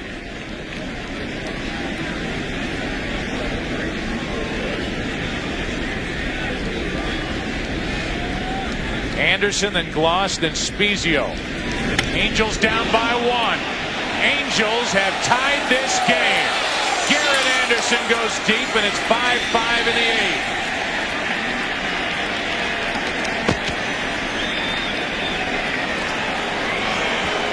A silent trot around the bases here at Yankee Stadium as Garrett Anderson hits a monstrous home run deep into the bleachers in right center field, and the lead for the Yankees, and Hernandez is gone. A high fastball. We talked about Hernandez, prior trouble with left-handed batters. He's experienced that since he entered the major leagues 3.5 years ago. And sure enough, it's the left-hander that ties this game. Troy Gloss takes ball 1. Troy Gloss timed the game last night with a homer, and Anderson does it tonight. Way back.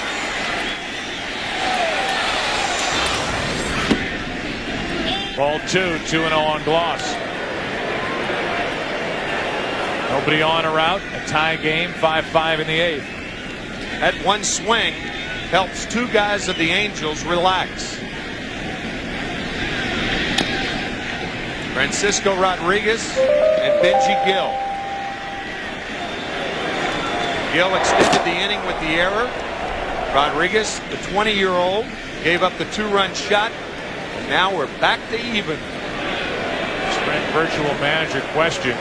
Fans thought that El Duque should trot back out there for the 8th. So did Joe Torre, and he was greeted by a game-tying home run by Garrett Anderson. And now it's 3-1 on Gloss, and if he loses Gloss, I'd be surprised if Hernandez stayed in the game.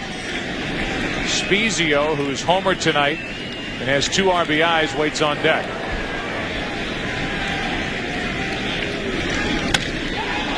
Into center field will send Williams back at the track, at the wall.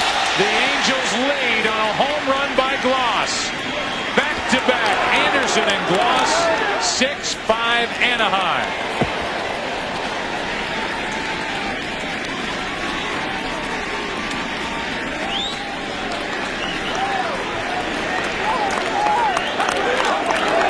Get Percival up is probably at least going through Scioscia's mind right now. How about that? First Garrett Anderson, and now Troy Gloss, his 3rd home run in 2 games. Posada out there to talk, to give the right-hander and the left-hander time to warm up. Bernie Williams tries to jump, can't come up with it. And here comes Joe Torre. Hernandez thought that ball was going to be caught. He did. But then he gave the little wave of the finger. No waving in the Angels dugout. Waves of glee. Wow. Joe Torre will wave goodbye to Hernandez as he motions to the bullpen. Angels lead. We're in the 8th, and Hernandez is gone. Got the long weekend. We're leaving early. This is good. A little luck. We'll be there by noon. Latest. Thanks. Ooh, back seat. We'll be the only car on the road. You ready? Let's go. This is gonna be great.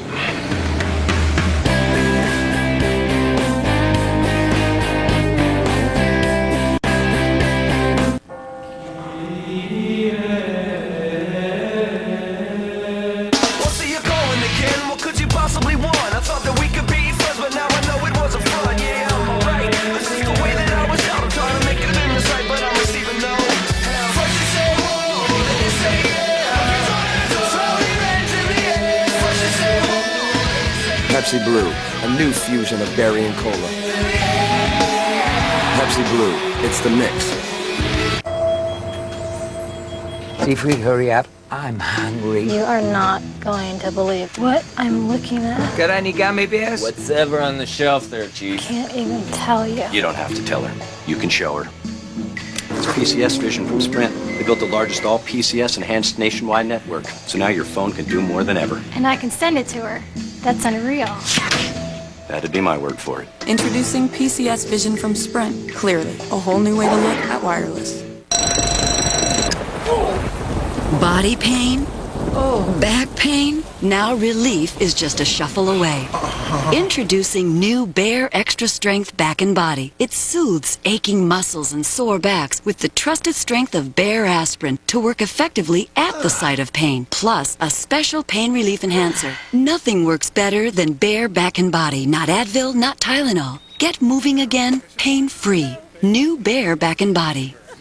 October's magical matchup. Roll on. The Giants are out to slow down the Cowboys, and Emmett's run for the record. Then McNabb and the Eagles look to continue their early season magic against the recharged Jags. Fox NFL Sunday this week. The number 4-5 hitters for the Angels just went back-to-back to chase Orlando Hernandez. Joe Buck and Tim McCarver with you. And how much success you've had, how many world championships you win, Joe Torre will still be second guessed for running Orlando Hernandez back out to the mound for the 8th. We have had a lot of second guessing in the last 1+ games. This game by far not over, but you made a point. You said, is Rodriguez going to be run back out there? And we look out there and there's nobody warming up for the Angels, but there is now. Ben Weber. Here's a pitch high for ball 1 to Spezio. Still nobody out in the top of the 8th. There's Ben Weber. He was the loser in last night's game.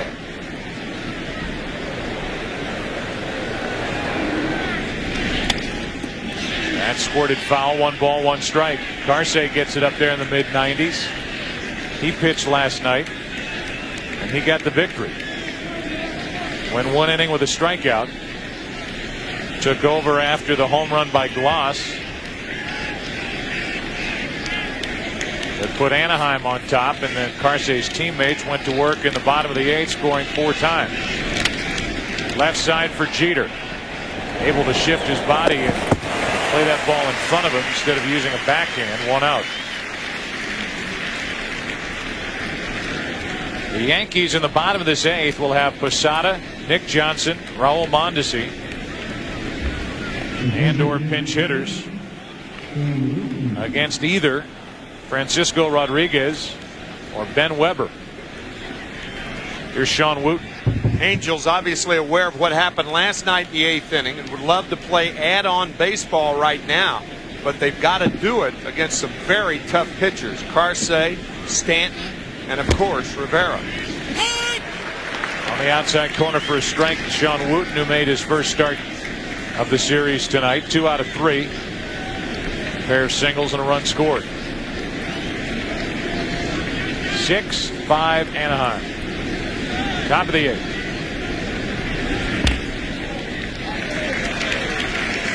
Strike 2.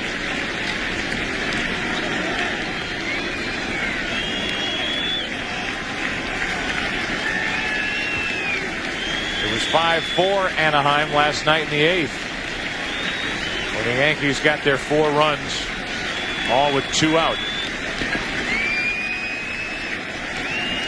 What's in store for us tonight? Here's an 0-2 pitch to Wooten. Up the middle, Jeter to his left. The base hit all the way. And Wooten is on with Molina and Kennedy coming up. Fox NFL Sunday returns this week when JB, Terry, Howie, and Jimmy get you ready for kickoff. This week the guys are joined by Hall of Fame quarterback Joe Namath as he tells us who he thinks are the elite quarterbacks in the game today. Plus, Jimmy Johnson will talk with John Gruden to discuss life in Tampa, dealing with Keyshawn Johnson. It's all on Fox NFL Sunday this week, noon Eastern, 9 a.m. Pacific. Sean Figgins is going to come off the bench and pinch run for the DH Wooten. Get some speed on the bases here in the 8th with Molina at the plate.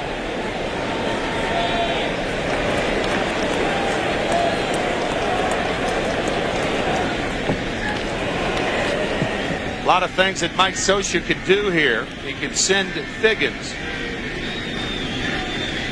with a straight steal. You could hit and run. Man, it's very difficult to pinch run in a ball game because you're not loose. You're called upon to steal a base. No place in a stadium where you can loosen up other than the nominal stretching in the dugout.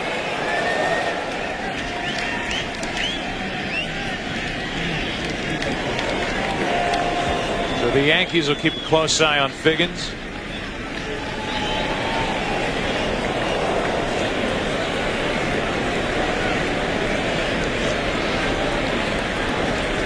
He stays put. The Yankees pitch out. Ball 1. Yankees expecting a hit and run. Molina is not a strong hitter. He's not a strong offensive player. An excellent catcher. Sometimes by pitching out, you talk a team into hitting and running. I think that's what Scioscia should do right here. Put Figgins in motion. That's why he's pitch running. Bigger lead this time, and he's going. No chance for Posada.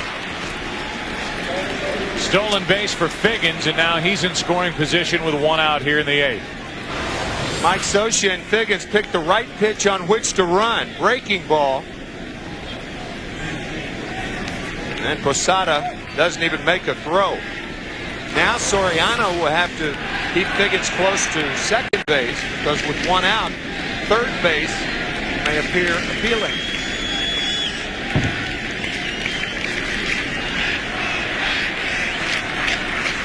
The 2-1.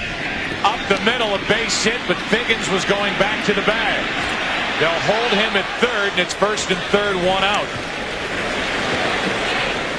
The rule is if you're the runner at second base, a ball hit at you or to your left, you go to your right, you take off. This ball hit to Figgins' left, and he turns around. You've got to know where the infielders are playing around you. It could be a key base running mistake by the young Figgins.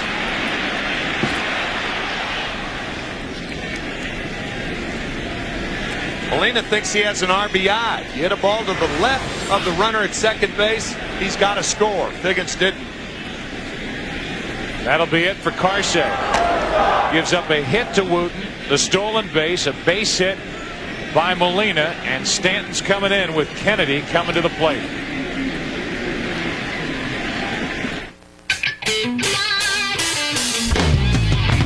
Ford trucks are driven hard every day, and built Ford tough means power. Power to take whatever you can dish out. It's made us the truck leader in this country. Our trucks are built to work, and low-end torque is where the work is done. And so when you hit the accelerator, we have great low-end torque. You can't fake it. Power is something that we're going to hang our hat on. We're going to be known for it. This is a poor excuse for a meal. This is a meal. It's the Colonel's Extra Crispy or Original Recipe Chicken Breast with your choice of an individual side, biscuit, and a medium drink for just $2.99. Or get 10 pieces for $8.99. There's fast food, and then there's KFC. Some say he's still out wandering these hills, looking for his lost head. It's a true story. Okay, time to go to bed. For when you need it most. Uh-oh. Our longest lasting Energizer Max ever. What was that? Energizer Max. Do you have the bunny inside? I am American. I am an American. I'm an American. I am American. I am America. I'm an American. I am American. I am an American. Fox invites you to see the world through the eyes of 3 young attorneys. This is a murder trial. I at least assumed you'd be prepared. I was prepared, sir. He was in the middle of the exam, and he just fainted. He practically gave me a hickey. Is he cheating on you, Sarah? No, he is not cheating on me. From Emmy Award-winning creator David E. Kelley. You're ready, and you can do this. Girls Club premieres Monday, October 21st on Fox. It's a 6-5 Anaheim Angels lead as we play in the 8th. A chance for more for the Angels. First and third, one out. The Angels blowing a 4-0 lead early. Stanton taking over for New York. You see what he did during the regular season. 7-1 and 6 saves. Got a lot of work. 79 games out of the bullpen for Joe Torre. Tim, if the Angels can overcome last night's crushing defeat, can overcome blowing a 4-run lead and watching Soriano take advantage of the error and hit the go-ahead 2-out 2-run home run, come back against Hernandez, win this game, they may not need any aircraft to fly back to Southern California. They ought to be thrilled, but miles to go before they sleep as we play here in the 8th inning at Yankee Stadium. I think one of the ways to do that is to squeeze right here, and Mike Socia has done that all season long with 2 guys, Eckstein and Adam Kennedy, and Kennedy against the left-hander. Certainly the Yankees are aware of that. Speed on at third. Stanton is not a good fielding pitcher. Sometimes you make a throw to first to see if a guy turns around, and the squeeze is on. You don't want to give it away. As a runner or a hitter, the runner at third breaks late, and the hitter squares around late. Biggins, the lead runner at third. Another throw over. Biggins, who should have scored on the base hit by Molina, was headed back to the second base bag, couldn't recover and score. The Angels lead is still only 1 here in the 8th, but a chance for Adam Kennedy, who pinch hit in the 7th and struck out.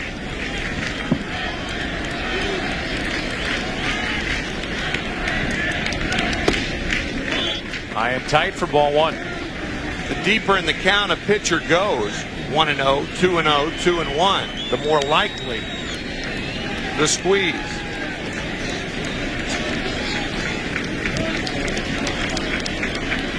Back-to-back home runs to start this inning from Anderson and Gloss. After Spezio grounded out, 2 more hits. And Kennedy flies one into right, pretty well hit. Back at the track, at the wall. Mondesi makes the catch. Biggins tags and scores. Kennedy delivers the run, and it's 7-5 Anaheim.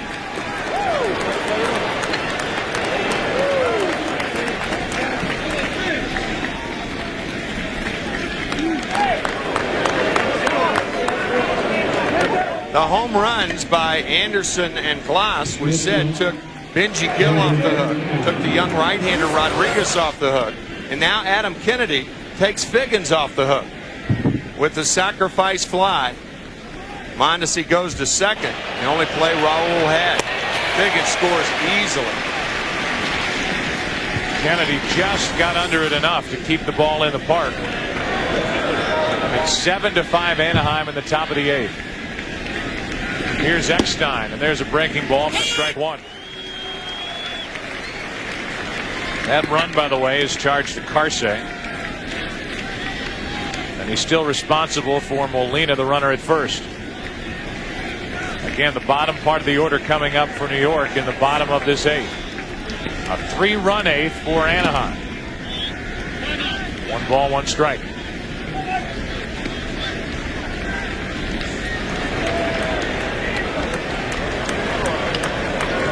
You know what Figgins is talking about? Yes, sir. The base running mistake that he made, which did not end up costing Anaheim a run, as he talks with Garrett Anderson.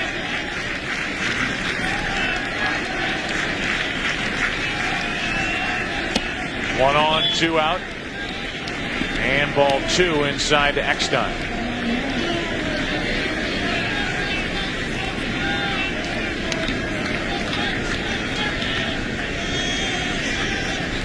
See Stanton, who starts with a ball in that forkball grip and either stays with it or changes it in his glove. Eckstein up the middle with a base hit. Molina will hold at second, 2 on, 2 out. The 8th man to bat in the inning, Erstad, will step to the plate.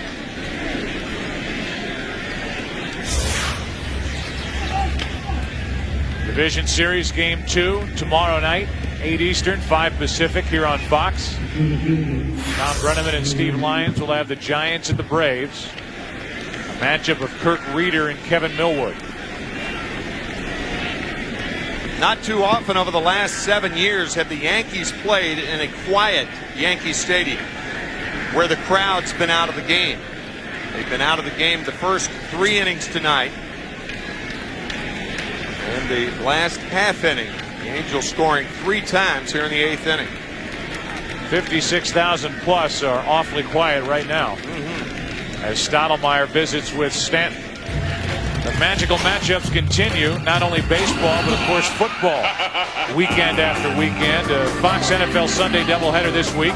Giants and Cowboys, the main game early. Bucks and Falcons as well. And then the back end of the doubleheader, the Eagles and the Jaguars, or the Rams and the 49ers. Rams have won the last 6 meetings with San Francisco, a team that used to dominate them. Mendoza gets loose. It's a different Rams team playing without Kurt Warner. That all starts at noon Eastern, 9 a.m. Pacific on Fox with Fox NFL Sunday.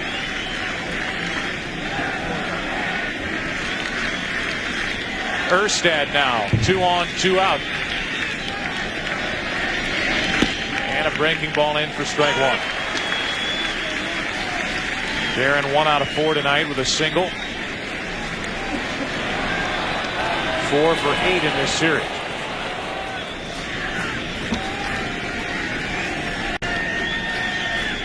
The Angels had Weber loosening up. Now Weber's taking a seat. Rodriguez may go back out there. Erstad trying to launch one into right. Back is Mondesi, 1 step in front of the track to end the top of the 8th. Back-to-back home runs to start the inning. Anderson tied it. Gloss put the Angels on top. They add another, and after 7.5, lead the Yankees 7-5. Your doctor probably never sees you when you feel like this. This is usually who your doctor sees. That deeply depressed you who barely dragged yourself in for treatment. That's why so many people with bipolar disorder are being treated for depression and not getting any better. Because depression is only half the story. That fast-talking, energetic, quick-tempered, overdoing it up all night you probably never shows up in the doctor's office, right? Log on to bipolarawareness.com, sponsored by Lilly, on WebMD, the place for healthcare answers. Take the test you can take to your doctor. It can change your life. Let your doctor in on it. In order to make a correct diagnosis, your doctor has to know about your ups as well as your downs. Getting a correct diagnosis is the first step in treating bipolar disorder. Help your doctor help you.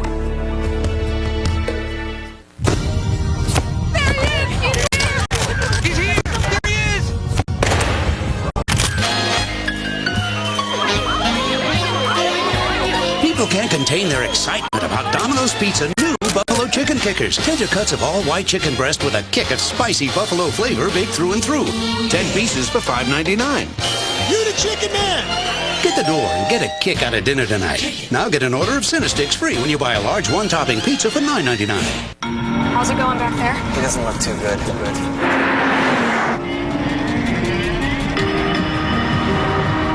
left. Right. Look at me. Hold on, buddy. Hold on.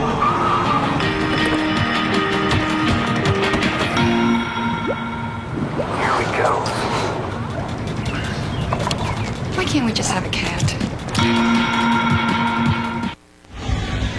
The Division Series on Fox, presented by Radio Shack, brought to you by WebMD, the place America comes for healthcare answers. By Sprint, introducing PCS Vision, clearly a whole new way to look at wireless. And by Pepsi Blue, the new fusion of berry and cola. It's the mix. Troy Percival is up and moving around in the Anaheim bullpen, as he was last night. Yeah, getting into his former catcher's crouch. He was a catcher when he signed, a great arm, turned into one of the top relievers in the game. Weber suffered the loss last night when he walked Soriano and Jeter to start trouble.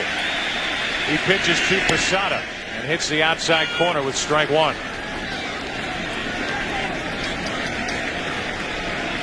7-5 Anaheim here in the bottom of the eighth. There's nothing. It means more to a pitcher when a manager goes right back to you after a failed effort. Boy, that is so true. Ground ball to the right side. Posada grounds out 4-3, 1 out in the eighth.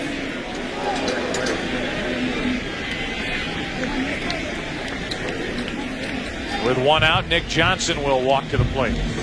It's like an infielder who makes an error. He wants the next ball to be hit to him, so he forgets about the error. A pitcher has no choice. He can't be called in the game until the manager does that. Here Weber is once again in the eighth inning. With 1 out, Johnson takes strike one.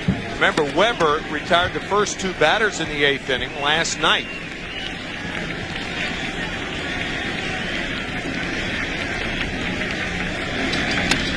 That's sliced into left field for a hit. Very well played by Anderson to hold Nick Johnson to a 1-out single.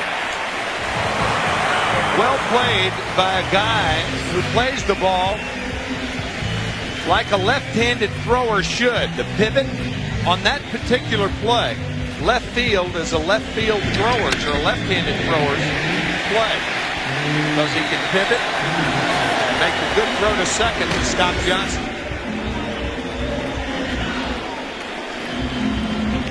Well, tonight, Mike Scioscia is getting Percival loose earlier than he did last night. Get Percival up. I mean, it's only human that if you're gonna err tonight, you're gonna err on the side of early, not non-existent. Last night, the game was lost with Percival standing in the bullpen. Mondesi steps to the plate, the tying run for the Yankees. Johnson at first, 1 out in the bottom of the eighth, 7-5 Anaheim.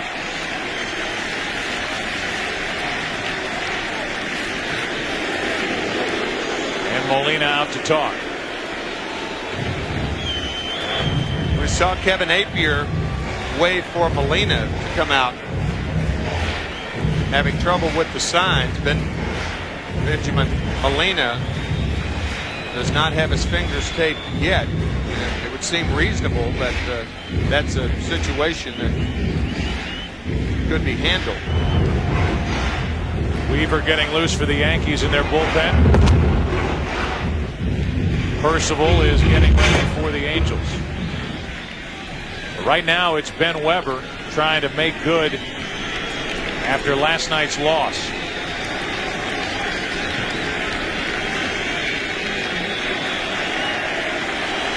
Tying run at the plate.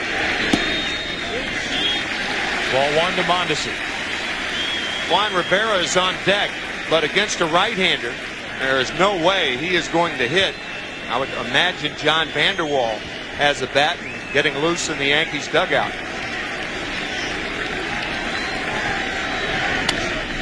Off the pitcher. To Gloss. 2 on, 1 out.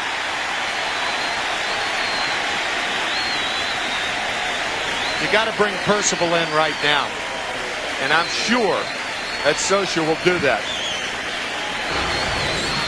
May have hit Weber on the bare hand, a ball that he should have fielded. Had he fielded it cleanly, it could have been a double play. As it is an error on Weber.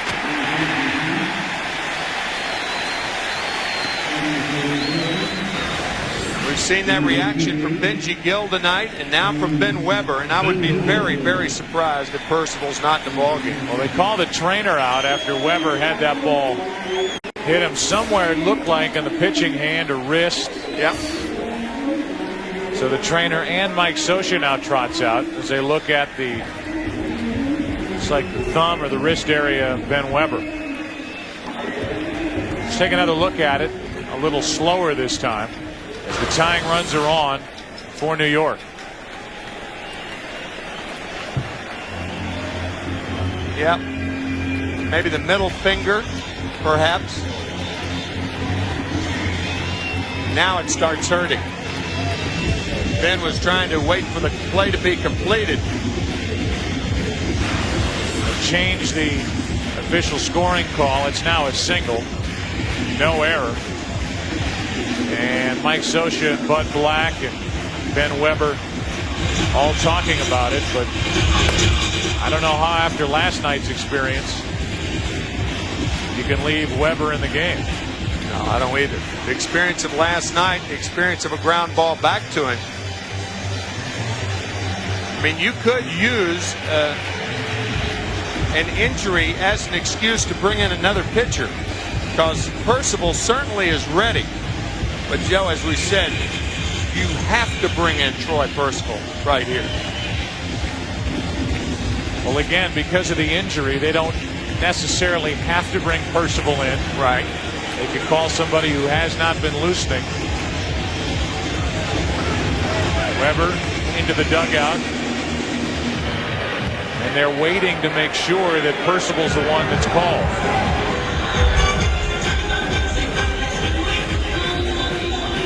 Mike Socia.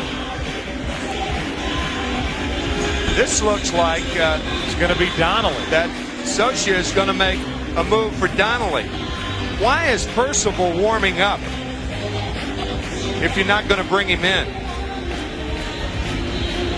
He was only brought in the 8th inning 4 times in 58 appearances this year. But if you can bring him in 4 times during the regular season, you have to bring him in right now. So Percival will stand and watch. Brendan Donnelly will come in and have as long as he wants to warm up. 2 on, 1 out in the 8th. Gehrig's farewell speech. Selfless. Robinson's rookie year. Fearless. Fisk's game winner. Timeless. Our pastime. Priceless.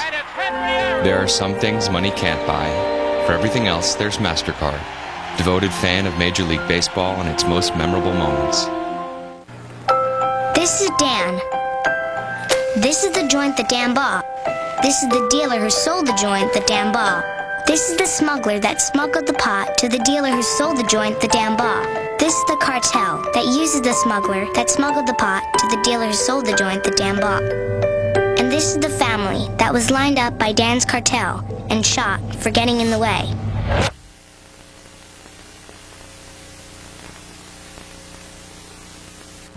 Okay, remember, we're just checking out prices. So no matter what they say, we're not buying yet. Right. What's running through your veins? Ice water. Right. Can't face it. So with Circuit City's Price Match Plus, you're covered on price. Well, take it. Go ahead, take it. If you find a lower price within 30 days of purchase, we'll give you back 110% of the price difference. Circuit City, we're with you. Nice game face. You didn't even see it coming. Homer discovers the horrors of human cloning. Before I abandon you, does anyone remember the way home? I do. Anybody else? It's an all-new Simpsons Halloween special. Sunday, November 3rd on Fox. This copyrighted telecast is presented by authority of the Commissioner of Baseball and may not be reproduced or retransmitted in any form, and the accounts and descriptions of this game may not be disseminated without express written consent. Troy Percival frustrated on your right. He was expecting to come in, getting ready to come in. Here was his reaction when he was told that Donnelly was coming in. Orlando Mercado, the bullpen catcher. It was funny, Socia came off the field to the applause of those behind the Angel dugout.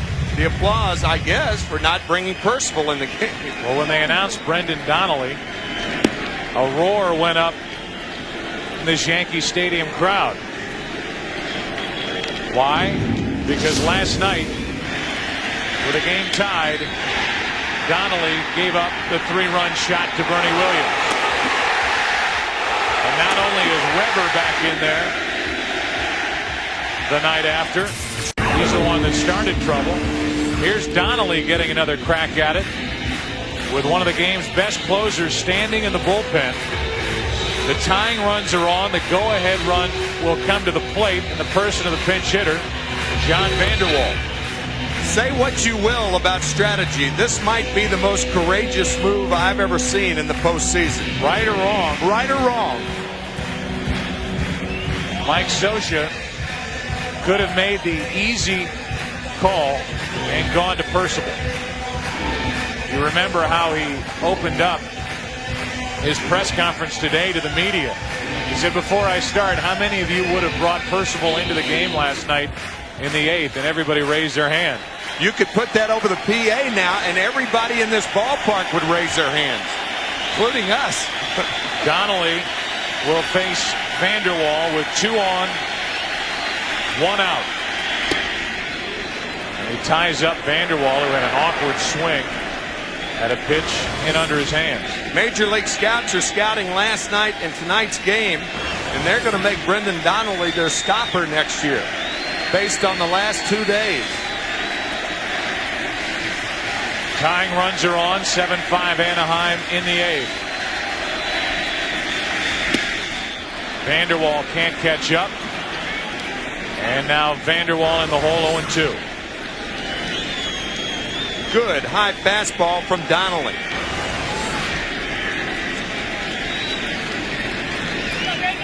Alfonso Soriano waits to hit next. Hits by Johnson and Mondesi.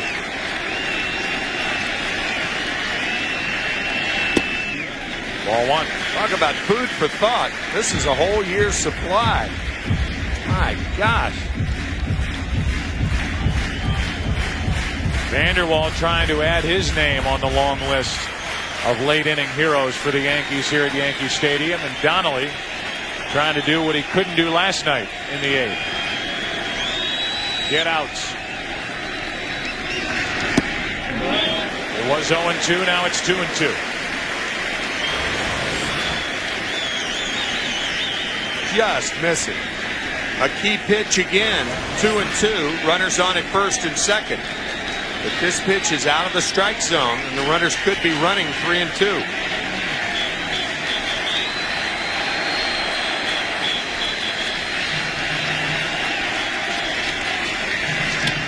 To the right side and foul.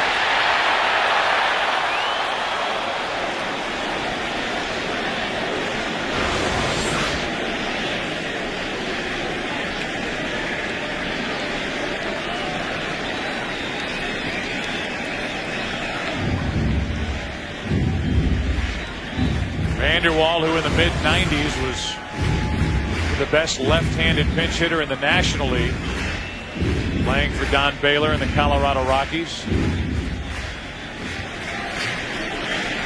Getting a chance here for Joe Torre and the Yankees with 2 on and 1 out.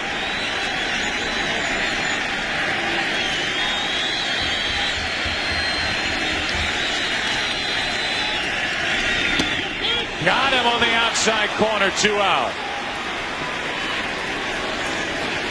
And now Mike Socia is going to come out and make the call for Troy Percival. So Donnelly faced only Vanderwall. And Percival will deal with the threat of Soriano. So Donnelly strikes out his only man, and now the Angels bring in their closer, Troy Percival.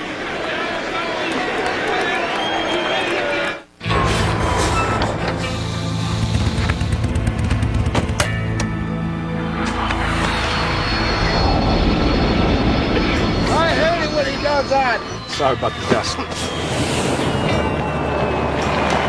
on, guys, let's go. After the new roomy 7-passenger Chevy Trailblazer, everything else just seems kind of weak. I left the bagels in the jet. The new Chevy Trailblazer, like a rock. Seafood, hurry up. I'm hungry. You are not going to believe what I'm looking at. Got any gummy bears? Whatever on the shelf there, Chief. Can't even tell you. You don't have to tell her. You can show her. It's PCS Vision from Sprint. They built the largest all PCS enhanced nationwide network. So now your phone can do more than ever. And I can send it to her. That's unreal. That'd be my word for it. Introducing PCS Vision from Sprint. Clearly, a whole new way to look at wireless. Man, that's so awesome hanging out in the hot tub with Derek Fisher. Thanks for having me over, Don. Hey, no problem, man. I do for you, maybe you can do for me sometime. That's right. Hey, why don't you be on my show next week? Hey, you know what? That'd be superb.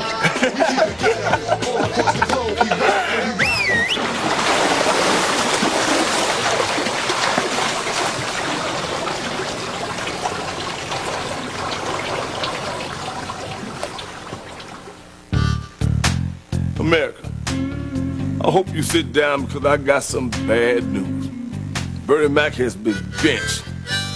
Now I know what you're thinking. How can they do that to Bernie? I'm gonna tell you what it is, people. It's baseball. They say it's national pastime. Well, God darn it, Bernie Mac is national pastime too. He is. The Bernie Mac Show returns in 4 weeks with all new episodes at its new time, 8/7 Central, Wednesdays on Fox. This is some bull. Yeah, that's what I'm talking about right there, baby. Hey, what are we gonna do when baseball's over?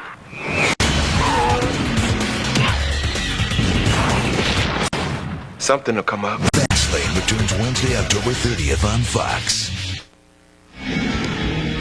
Troy Percival finally enters the game here with 2 on and 2 out in the 8th inning. 4-1 record, 40 saves during the regular season, and an ERA under 2. With the tying runs on, we'll deal with Soriano. 5th among active closers with his 250 saves in his 8-year career. Best among active pitchers with a 182 opponent's average against him. And an ERA, microscopic ERA of 1.32. The last 54 plus innings he pitched this year. Soriano, a go-ahead 2-out, 2-run home run his last time up in the 6th. 2 on, 2 out in the 8th. 7-5 Anaheim. And Soriano is drilled. Boy.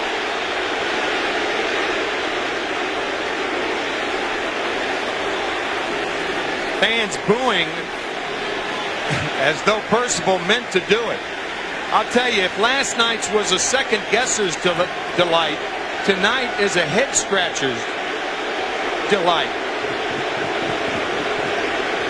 I mean, why wouldn't Mike Scioscia bring in Percival to pitch to Vanderwall, the pinch hitter for Rivera, instead of waiting for Soriano to get up? This crowd is all over Percival after this pitch. Yeah, but there is no way. But there, of course, it's a knee-jerk reaction by the crowd. And that in itself could make it tougher for Percival. This one's stuck. Oh. Percival did not hit a batter during the regular season.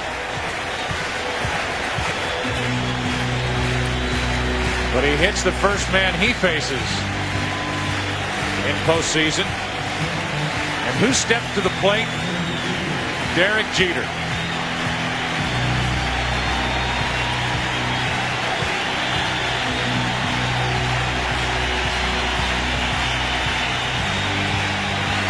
.12:01 on the scoreboard clock here at Yankee Stadium.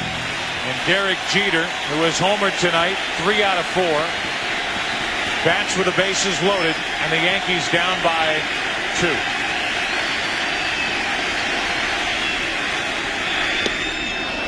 .96 miles per hour, strike 1.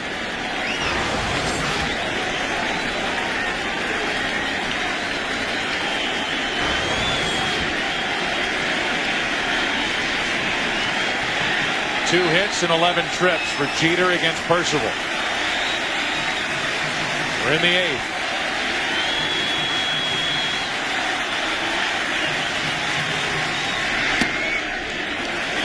One ball, one strike, 98 miles per hour. That's the tying run. Mondesi in the middle with Soriano, the trail runner at first. It's going to be very difficult for Derek Jeter to pull Percival throwing that hard. He's more apt to hit the ball to right field. Off the hands, popped up right side. Just out of play.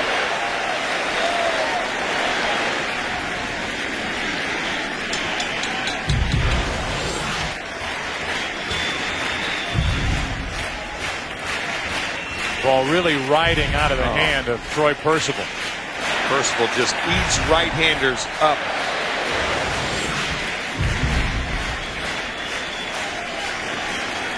One ball, 2 strikes. Percival trying to keep the lead as he works in the bottom of the 8th.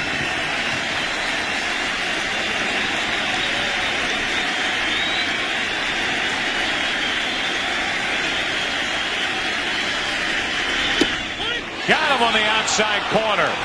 And Jeter gets into the face of home plate umpire Doug Eddings.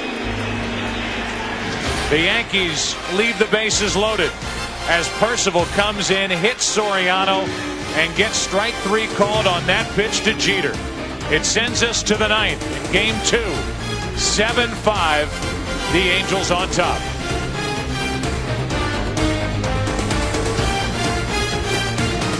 So that's your DirecTV system, and you're signed up with NFL Sunday Tickets. So I'll get my Bears games. Oh, yeah. All right. Julie, you grew up in Green Bay. You married a guy, not a football team. We get the Packers, too, right? Yeah. You're number 1, Brett. Packers? Who's Brett? Dan. I'm Dan. NFL Sunday Ticket. Up to 14 regular season games every Sunday. And it's not on cable. Now get our best programming package free for 4 months. Today, your home is probably your best investment. So today, there's no better time to come to Lowe's.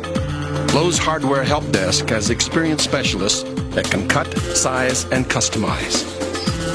At Lowe's, you'll find experts in every department to help you. And no one ever beats Lowe's prices. Because Lowe's has low prices every day, guaranteed. That's our promise. Lowe's, improving home improvement. Peace off. Hey. It's gonna be like guys, 6 nights in a row? Isn't Hell Week over? Let's go to Subway. Anything that's not round and greasy. How about a hot, mouth-watering Dijon horseradish melt or sweet onion chicken teriyaki? Good luck, man. Thank you. So nice of you to visit again. In 2 days, experience the suspenseful masterpiece Time Magazine calls brilliant. Every game must have its ending. Red Dragon, rated R, at theaters Friday. When I get older, losing my hair, many years from now, will you still be sending me a Valentine's, birthday greetings, bottle of wine? If I'd been out till 2:45, would you lock the door? Will you still need me? Will you still feed me when I'm 64? Only one man can solve this nation's greatest mysteries. How do you know so much? And he doesn't even know who he is. There are things about me you don't understand. Things I don't understand. The new hit drama, John Doe. All new at 9/8 Central Fox Friday. Derek Jeter still shaking his head after being called out. All fastballs. 1-1. Foul ball. This pitch appeared to be outside. Percival and the Angels got the call.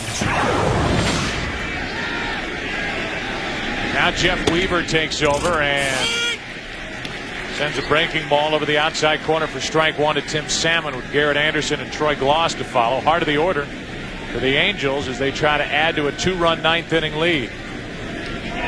Weaver much better at the end of the year as Salmon hits it off the end of the bat. Soriano takes care of the first out here in the ninth. Vanderwall stays in the game, batting in the number 9 spot. He's in left field. Pinch hit for Juan Rivera. Here's Garrett Anderson, who tied the game with a leadoff home run in the 8th. That was followed by a home run by Gloss, who has 3 home runs in this series. And later a sac fly by Adam Kennedy to make it 7-5.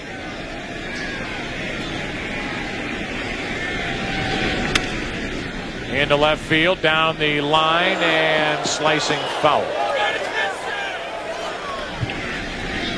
Weaver unimpressive when they first got him from Detroit in the rotation.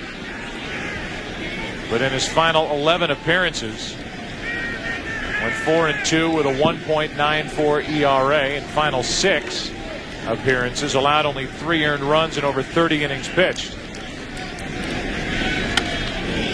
Strike 2 on Anderson. Jeff's last outing was on Sunday against the Baltimore Orioles. The Yankees, thankfully for the Yankees, their last game of the season. Had they lost that game, they would have had to have played Tampa Bay on Monday. Joe Torre and the Yankees thankful for that. That was for home field advantage, since the Oakland Athletics and the Yankees would have been a half a game apart, but they won it. That's driven down into the right field corner, a fair ball. Mondesi makes a nice barehanded stab and throws a strike into second.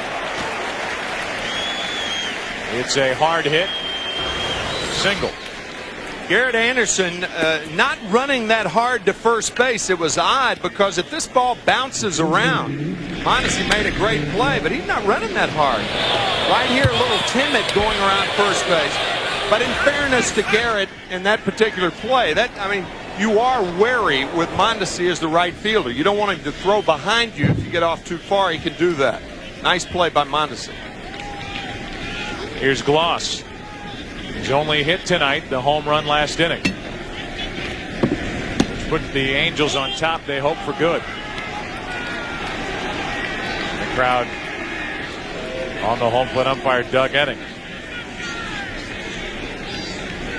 1 on, 1 out here in the top of the ninth. The Yankees in the bottom of the inning will have Giambi, Williams, and Ventura.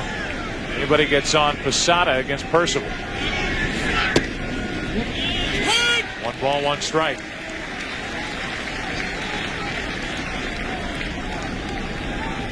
The Angels hope for a long top of the ninth inning if it's productive.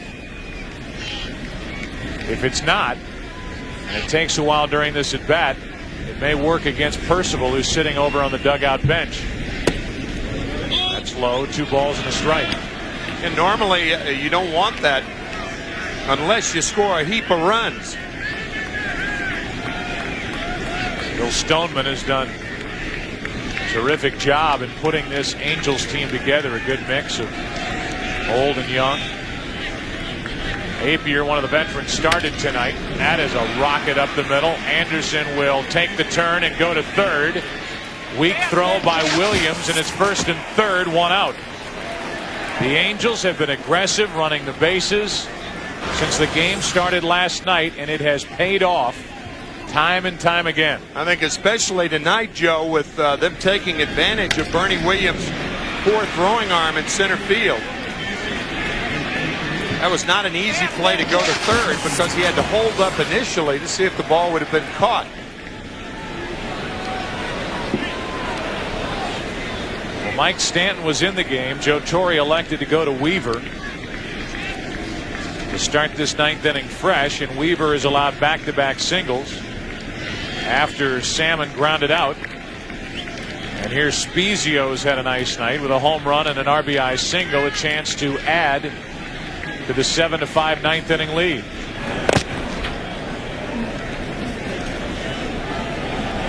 "16 hits for the Angels, and they had none in the middle of the game. 4, 5, and 6. no hits. But the front three and the back three, large.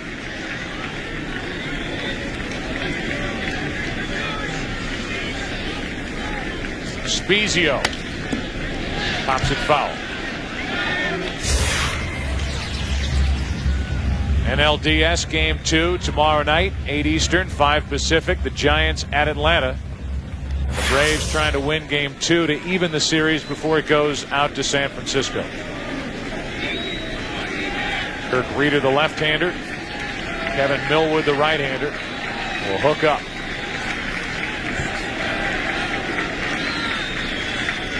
The 0-1. Spezio took a strike.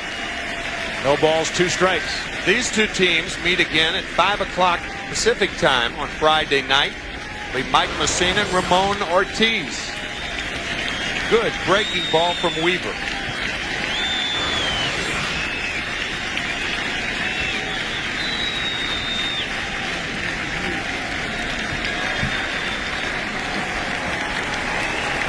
Anderson and Gloss, the runners. No balls, 2 strikes on Spezio. Good popping fastball from Weaver, 94 miles an hour, 1-2.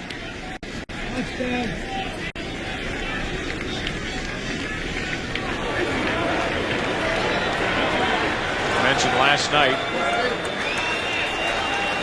that this Angels team had played a total of 16 postseason games coming into this series. That's a foul ball.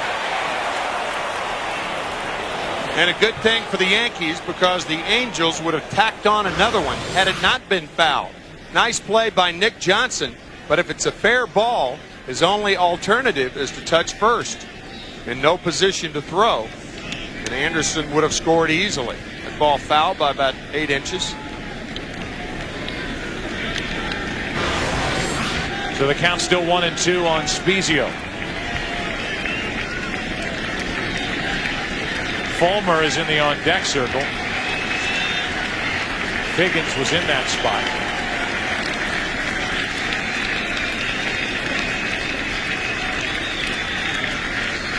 Angels trying to add to their lead. 2-2.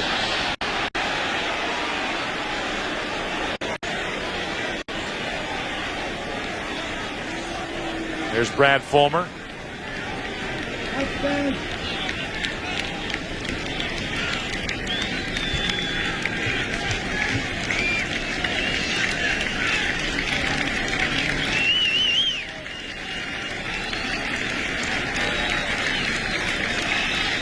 Here's a 2-2. Spezio drives one down into the right field corner. Anderson scores. Gloss is digging for third. They'll hold him there. An RBI double, and it's 8-5 Angels.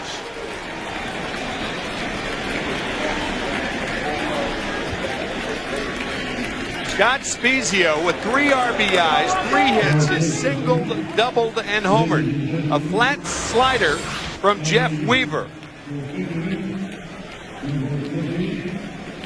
And the Angels played yet another, trying to negate any 9th inning heroics again by the Yankees.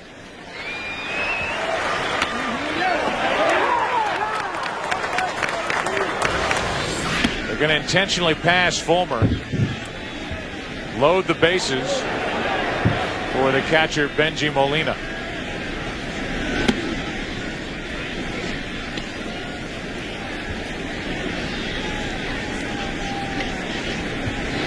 Hitless last night. Draws the pass, bases loaded with Molina coming up. A postseason comparison between these two franchises, and then at the bottom between the players on the current rosters for these two teams entering this series. The 2 games of postseason experience for the Angels belong to tonight's starter Kevin Appier. Jackie Autry has to be pleased with what's transpired here late. 3 runs in the 8th inning for the Angels. They've added 1 here in the 9th. Have a chance for many more as Molina bats with the bases loaded, only 1 out. Ball one. Third base coach Ron Renicky looking in the dugout to see what Mike Scioscia wants to do. Then Renicky gives the signs to Molina. And if the squeeze is on, we talked about it the last inning. Certainly a possibility. More remote because the bases are loaded. A force play at home. On the outside corner, 1 ball, 1 strike. We've come on the air tonight, Tim, talking about the loss last night for Anaheim, leaving Percival in the bullpen. Mike Scioscia second guessed all night and all day. How would the Angels respond? They've responded remarkably well, blowing an early 4-0 lead, coming back with 3 in the 8th, 1 here in the 9th. And that may be it as Jeter flips to Soriano. A double play, but this has been impressive by Mike Scioscia's team. They've responded like last night didn't happen. Trying to even this series, Percival goes back for the bottom of the 9th.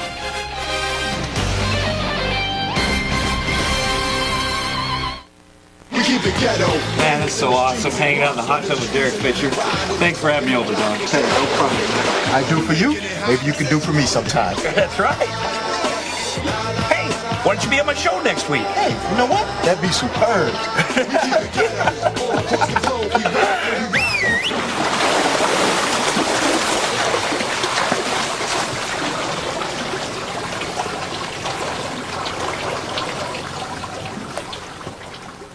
Last year, one series rewrote every rule of television suspense. Who are you working for?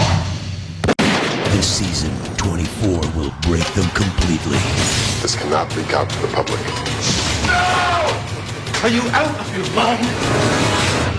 You need to get out of Los Angeles now. Kiefer Sutherland, 24, the season premiere. Presented without commercial interruption by Ford. No boundaries. Tuesday, October 29th on Fox. October's magical matchup. Roll on. The Giants are out to slow down the Cowboys and in its run for the record. Then McNabb and the Eagles look to continue their early season magic against the recharged Jags. Fox NFL Sunday this week. Mike Scioscia looks on, trying to get a save out of Troy Percival in one of the most unusual 2 games you will ever see. Alex Ochoa, the new right fielder. And Troy Percival, who struck out Derek Jeter after hitting Alfonso Soriano. And loading the bases, will face Jason Giambi to lead off the 9th inning.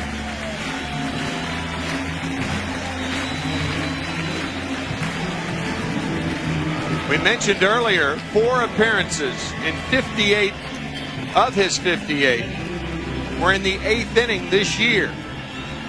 So Troy Percival trying to lock it down for the Angels.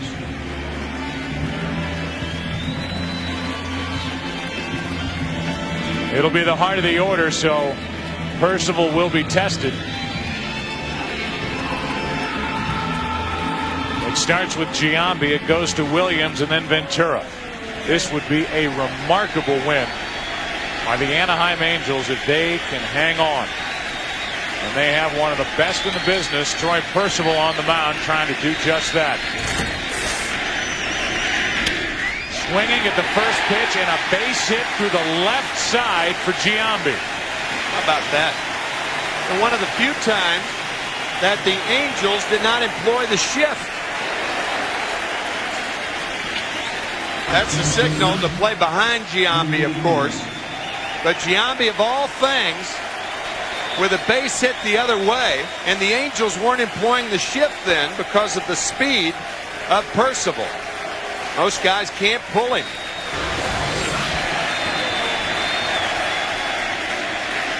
This is one odd ball game.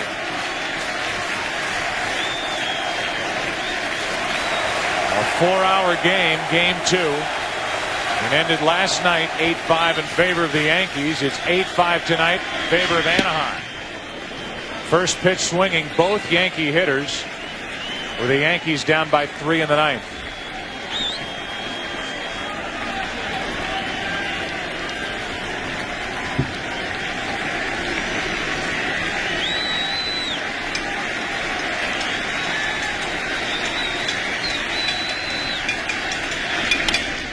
That's out of play. Strike two. 2 home runs in his career against Percival. But the Yankees need another base runner to have a chance. One of those home runs to win a game the second day of the season 3 years ago. Right down the left field line in Anaheim.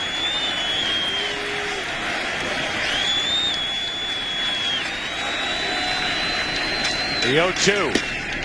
You wonder if that run that the Angels scored in the top of this 9th inning will prove to be large, or if Percival can shut out the Yankees here in the 9th.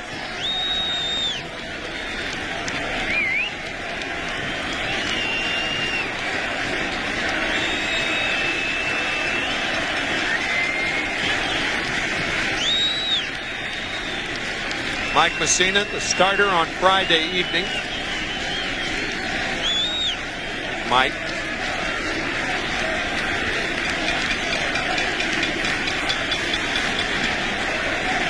A 1-2 pitch. Williams had a pretty good swing at a 97-mile-per-hour pitch. Remember, Percival came in last inning, hit Alfonso Soriano to load the bases. It was a 2-run game, and then Percival struck out Derek Jeter on a pitch over the outside part of the plate. Each side has stranded 9 tonight.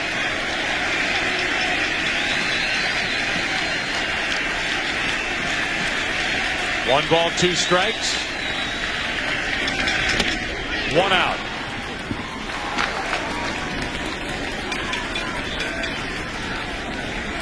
One on, 1 out.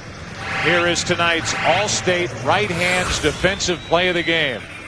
Darren Erstad, way back early in this game, on a ball hit by Bernie Williams, back into the wall. Then later a couple would fall in front of Darren Erstad, which got the Yankees back in the game. It was 4-0 early in favor of the Angels. The Yankees came back, eventually took the lead in the 6th. But the Angels regained the lead in the 8th and lead at 8-5 in the 9th. Strike 1 to Robin Ventura. Ventura 1 out of 4 tonight. 1 out of 7 in this series. Posada on deck.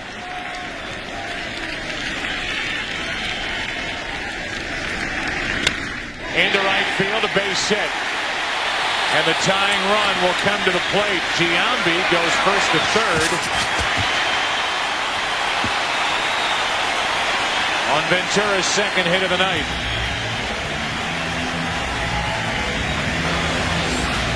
You talked about that 1 run the Angels got in the top of the 9th inning. Had they not gotten that run, Ventura would have been the tying run. As it stands, Posada represents that tying run. You know what Angels fans are thinking? Oh, here we go again. Percival facing the tying run at the plate. Jorge Posada.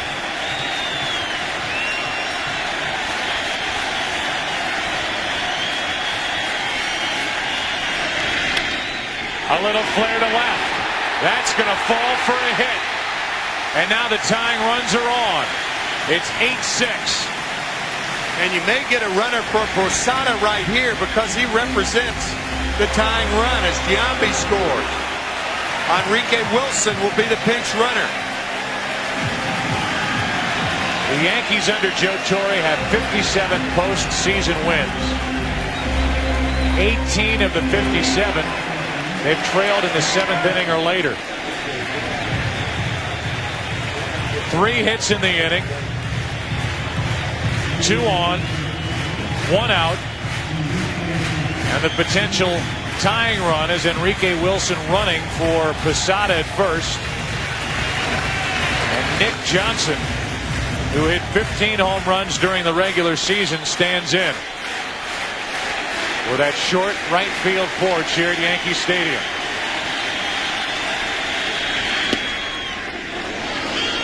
One of the few to not swing at the first pitch. Johnson takes strike one.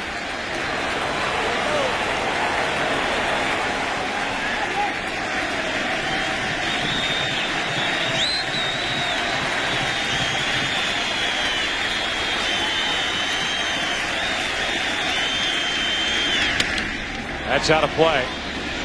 And that's strike two. Broken bat by Johnson. Should Percival save it, Rodriguez would be the 20-year-old winner. Even though he did give up the 2-run home run to Alfonso Soriano.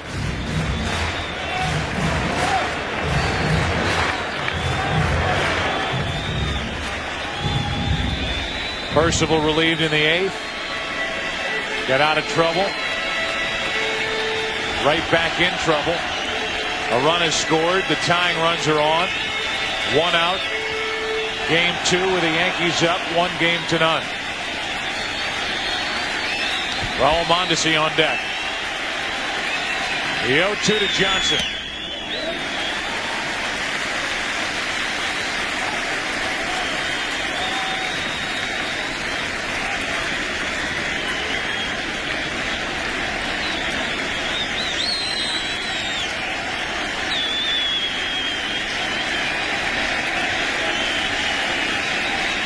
Percival steps off.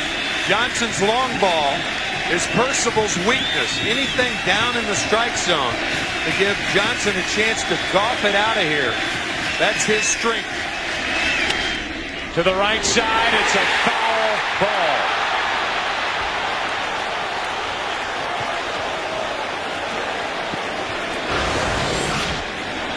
Oh, so close. Remember, it's not where it lands.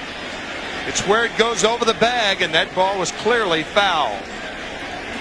Jim Joyce, the veteran umpire, has had a couple of those to call down at first base.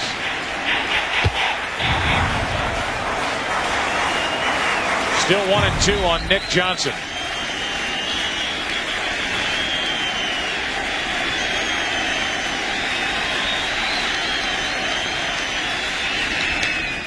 Almost threw it away. 2 balls, 2 strikes. Fine play by Molino.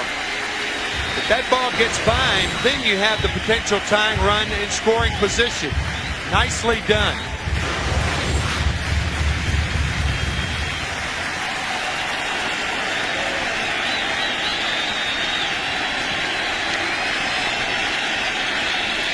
The 2-2. 2 out.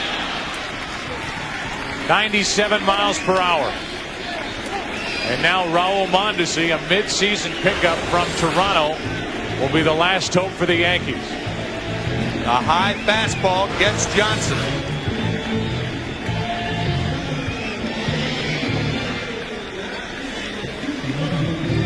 On base 3 times tonight. Hit by a pitch back in the 2nd. Pair of singles, a run scored. But nothing really hard hit off the bat of Mondesi in this series.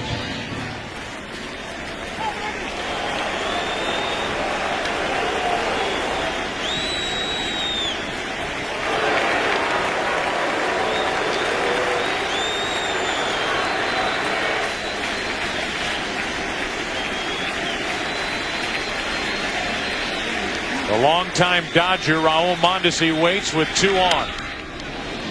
Strike 1.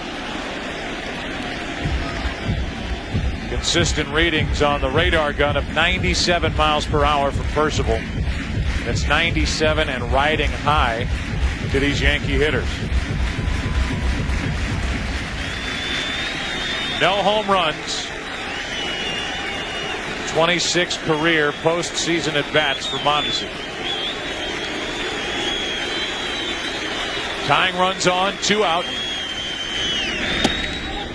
Ball 1.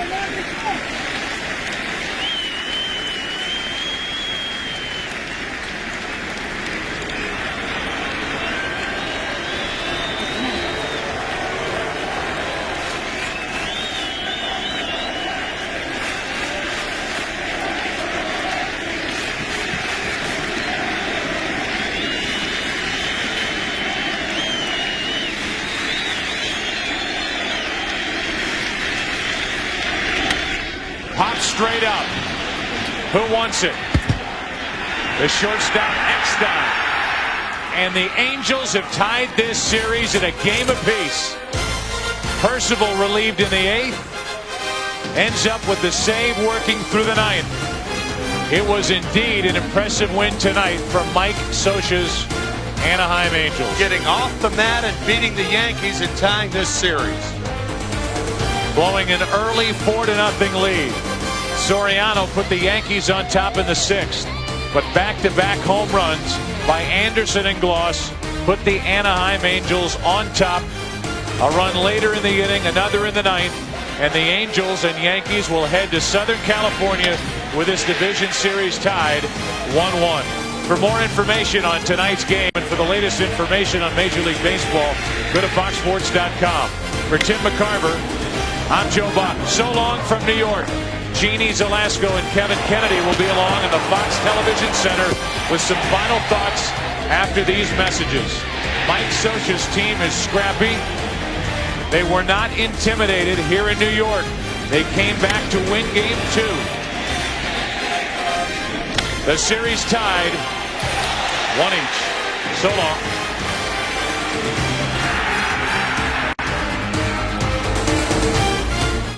This fall, you're invited to see the world through the eyes of 3 young attorneys. I need you to listen to my opening. Again? Please. I'm so far over my head on this. Are you sleeping? No. From Emmy Award-winning creator David E. Kelly comes a new series. He was in the middle of the exam, and he just fainted. And this caused you severe emotional distress. He practically gave me a hickey. Sidebar, Your Honor. I had real misgivings about entrusting a murder trial to a 27-year-old associate. I at least assumed you'd be prepared. I was prepared, sir. We have special laws to deal with superiors acting on special feelings. Is he cheating on you, Sarah? No, he is not cheating on me. We both know how naive Sarah can be. I'm not just going to sit back and let her get hurt. Fox is proud to present the series premiere of Girls Club.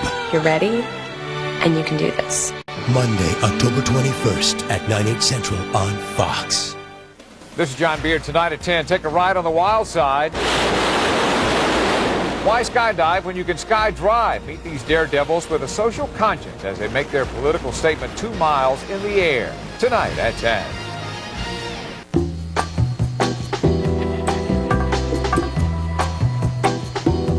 Words don't adequately capture the Infiniti Q45.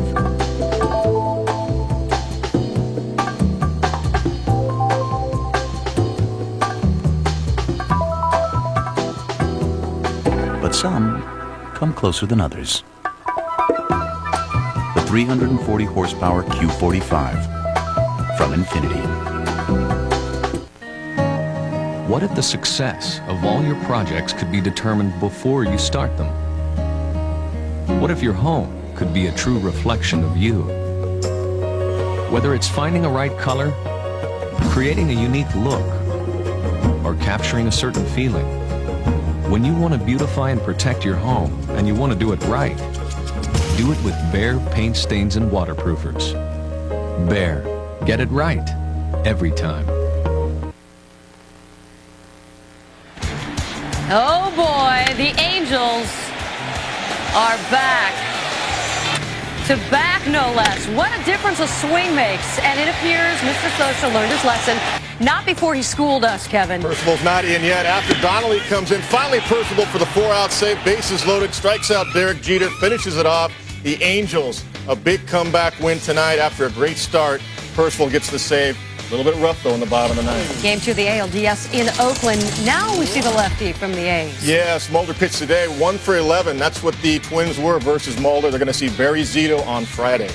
And in Atlanta, Tom Glavine knew he'd have to be careful with Barry Bonds and Jeff Kent, but the rest of the guys, hey, they're pretty good. Yeah, they're very good. That's why Kevin Miller's got to come up big tomorrow. This guy's got a 96, 97 fastball. He's throwing the ball like he did back in 1999. Remember, Game 2 against the Astros in the playoffs? He one-hit the Astros. This guy's got great stuff. A good start for him. Maddox out with the blister. All right, back to the game. We just saw Mike Scioscia on the hot seat for a good 24 hours. Maybe now it's Joe Torre's turn for staying with Orlando Hernandez? I was a little surprised. Actually, I should say a lot surprised. I thought Carsey and Stanton would be in that ballgame, then to get the ball to Rivera for the 9th inning. I didn't expect Rivera in the game in the 8th inning because he's been hurt, but I did expect Carsey, Stanton. You can't let Anderson, to me, in the 8th inning, hit off a right-hander in the Bronx. This guy's too good a hitter. He showed why tonight. And it's all about the magic. The magic in October, and the magical matchups continue tomorrow with Game 2 of the NL Division Series between Barry Bonds and his Giants and the Braves. Kirk Reeder gets the call for San Francisco, while Kevin Millwood takes the mound for Atlanta. Coverage begins tomorrow at 8 p.m. Eastern, 5 p.m. Pacific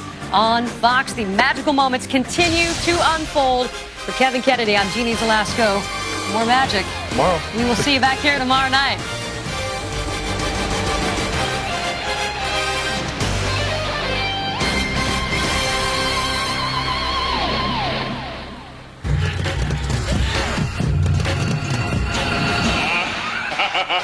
It happens every October. Sports' biggest month of the year takes flight. October's magical matchups continue tomorrow with the Division Series. This has been a presentation of Fox Sports.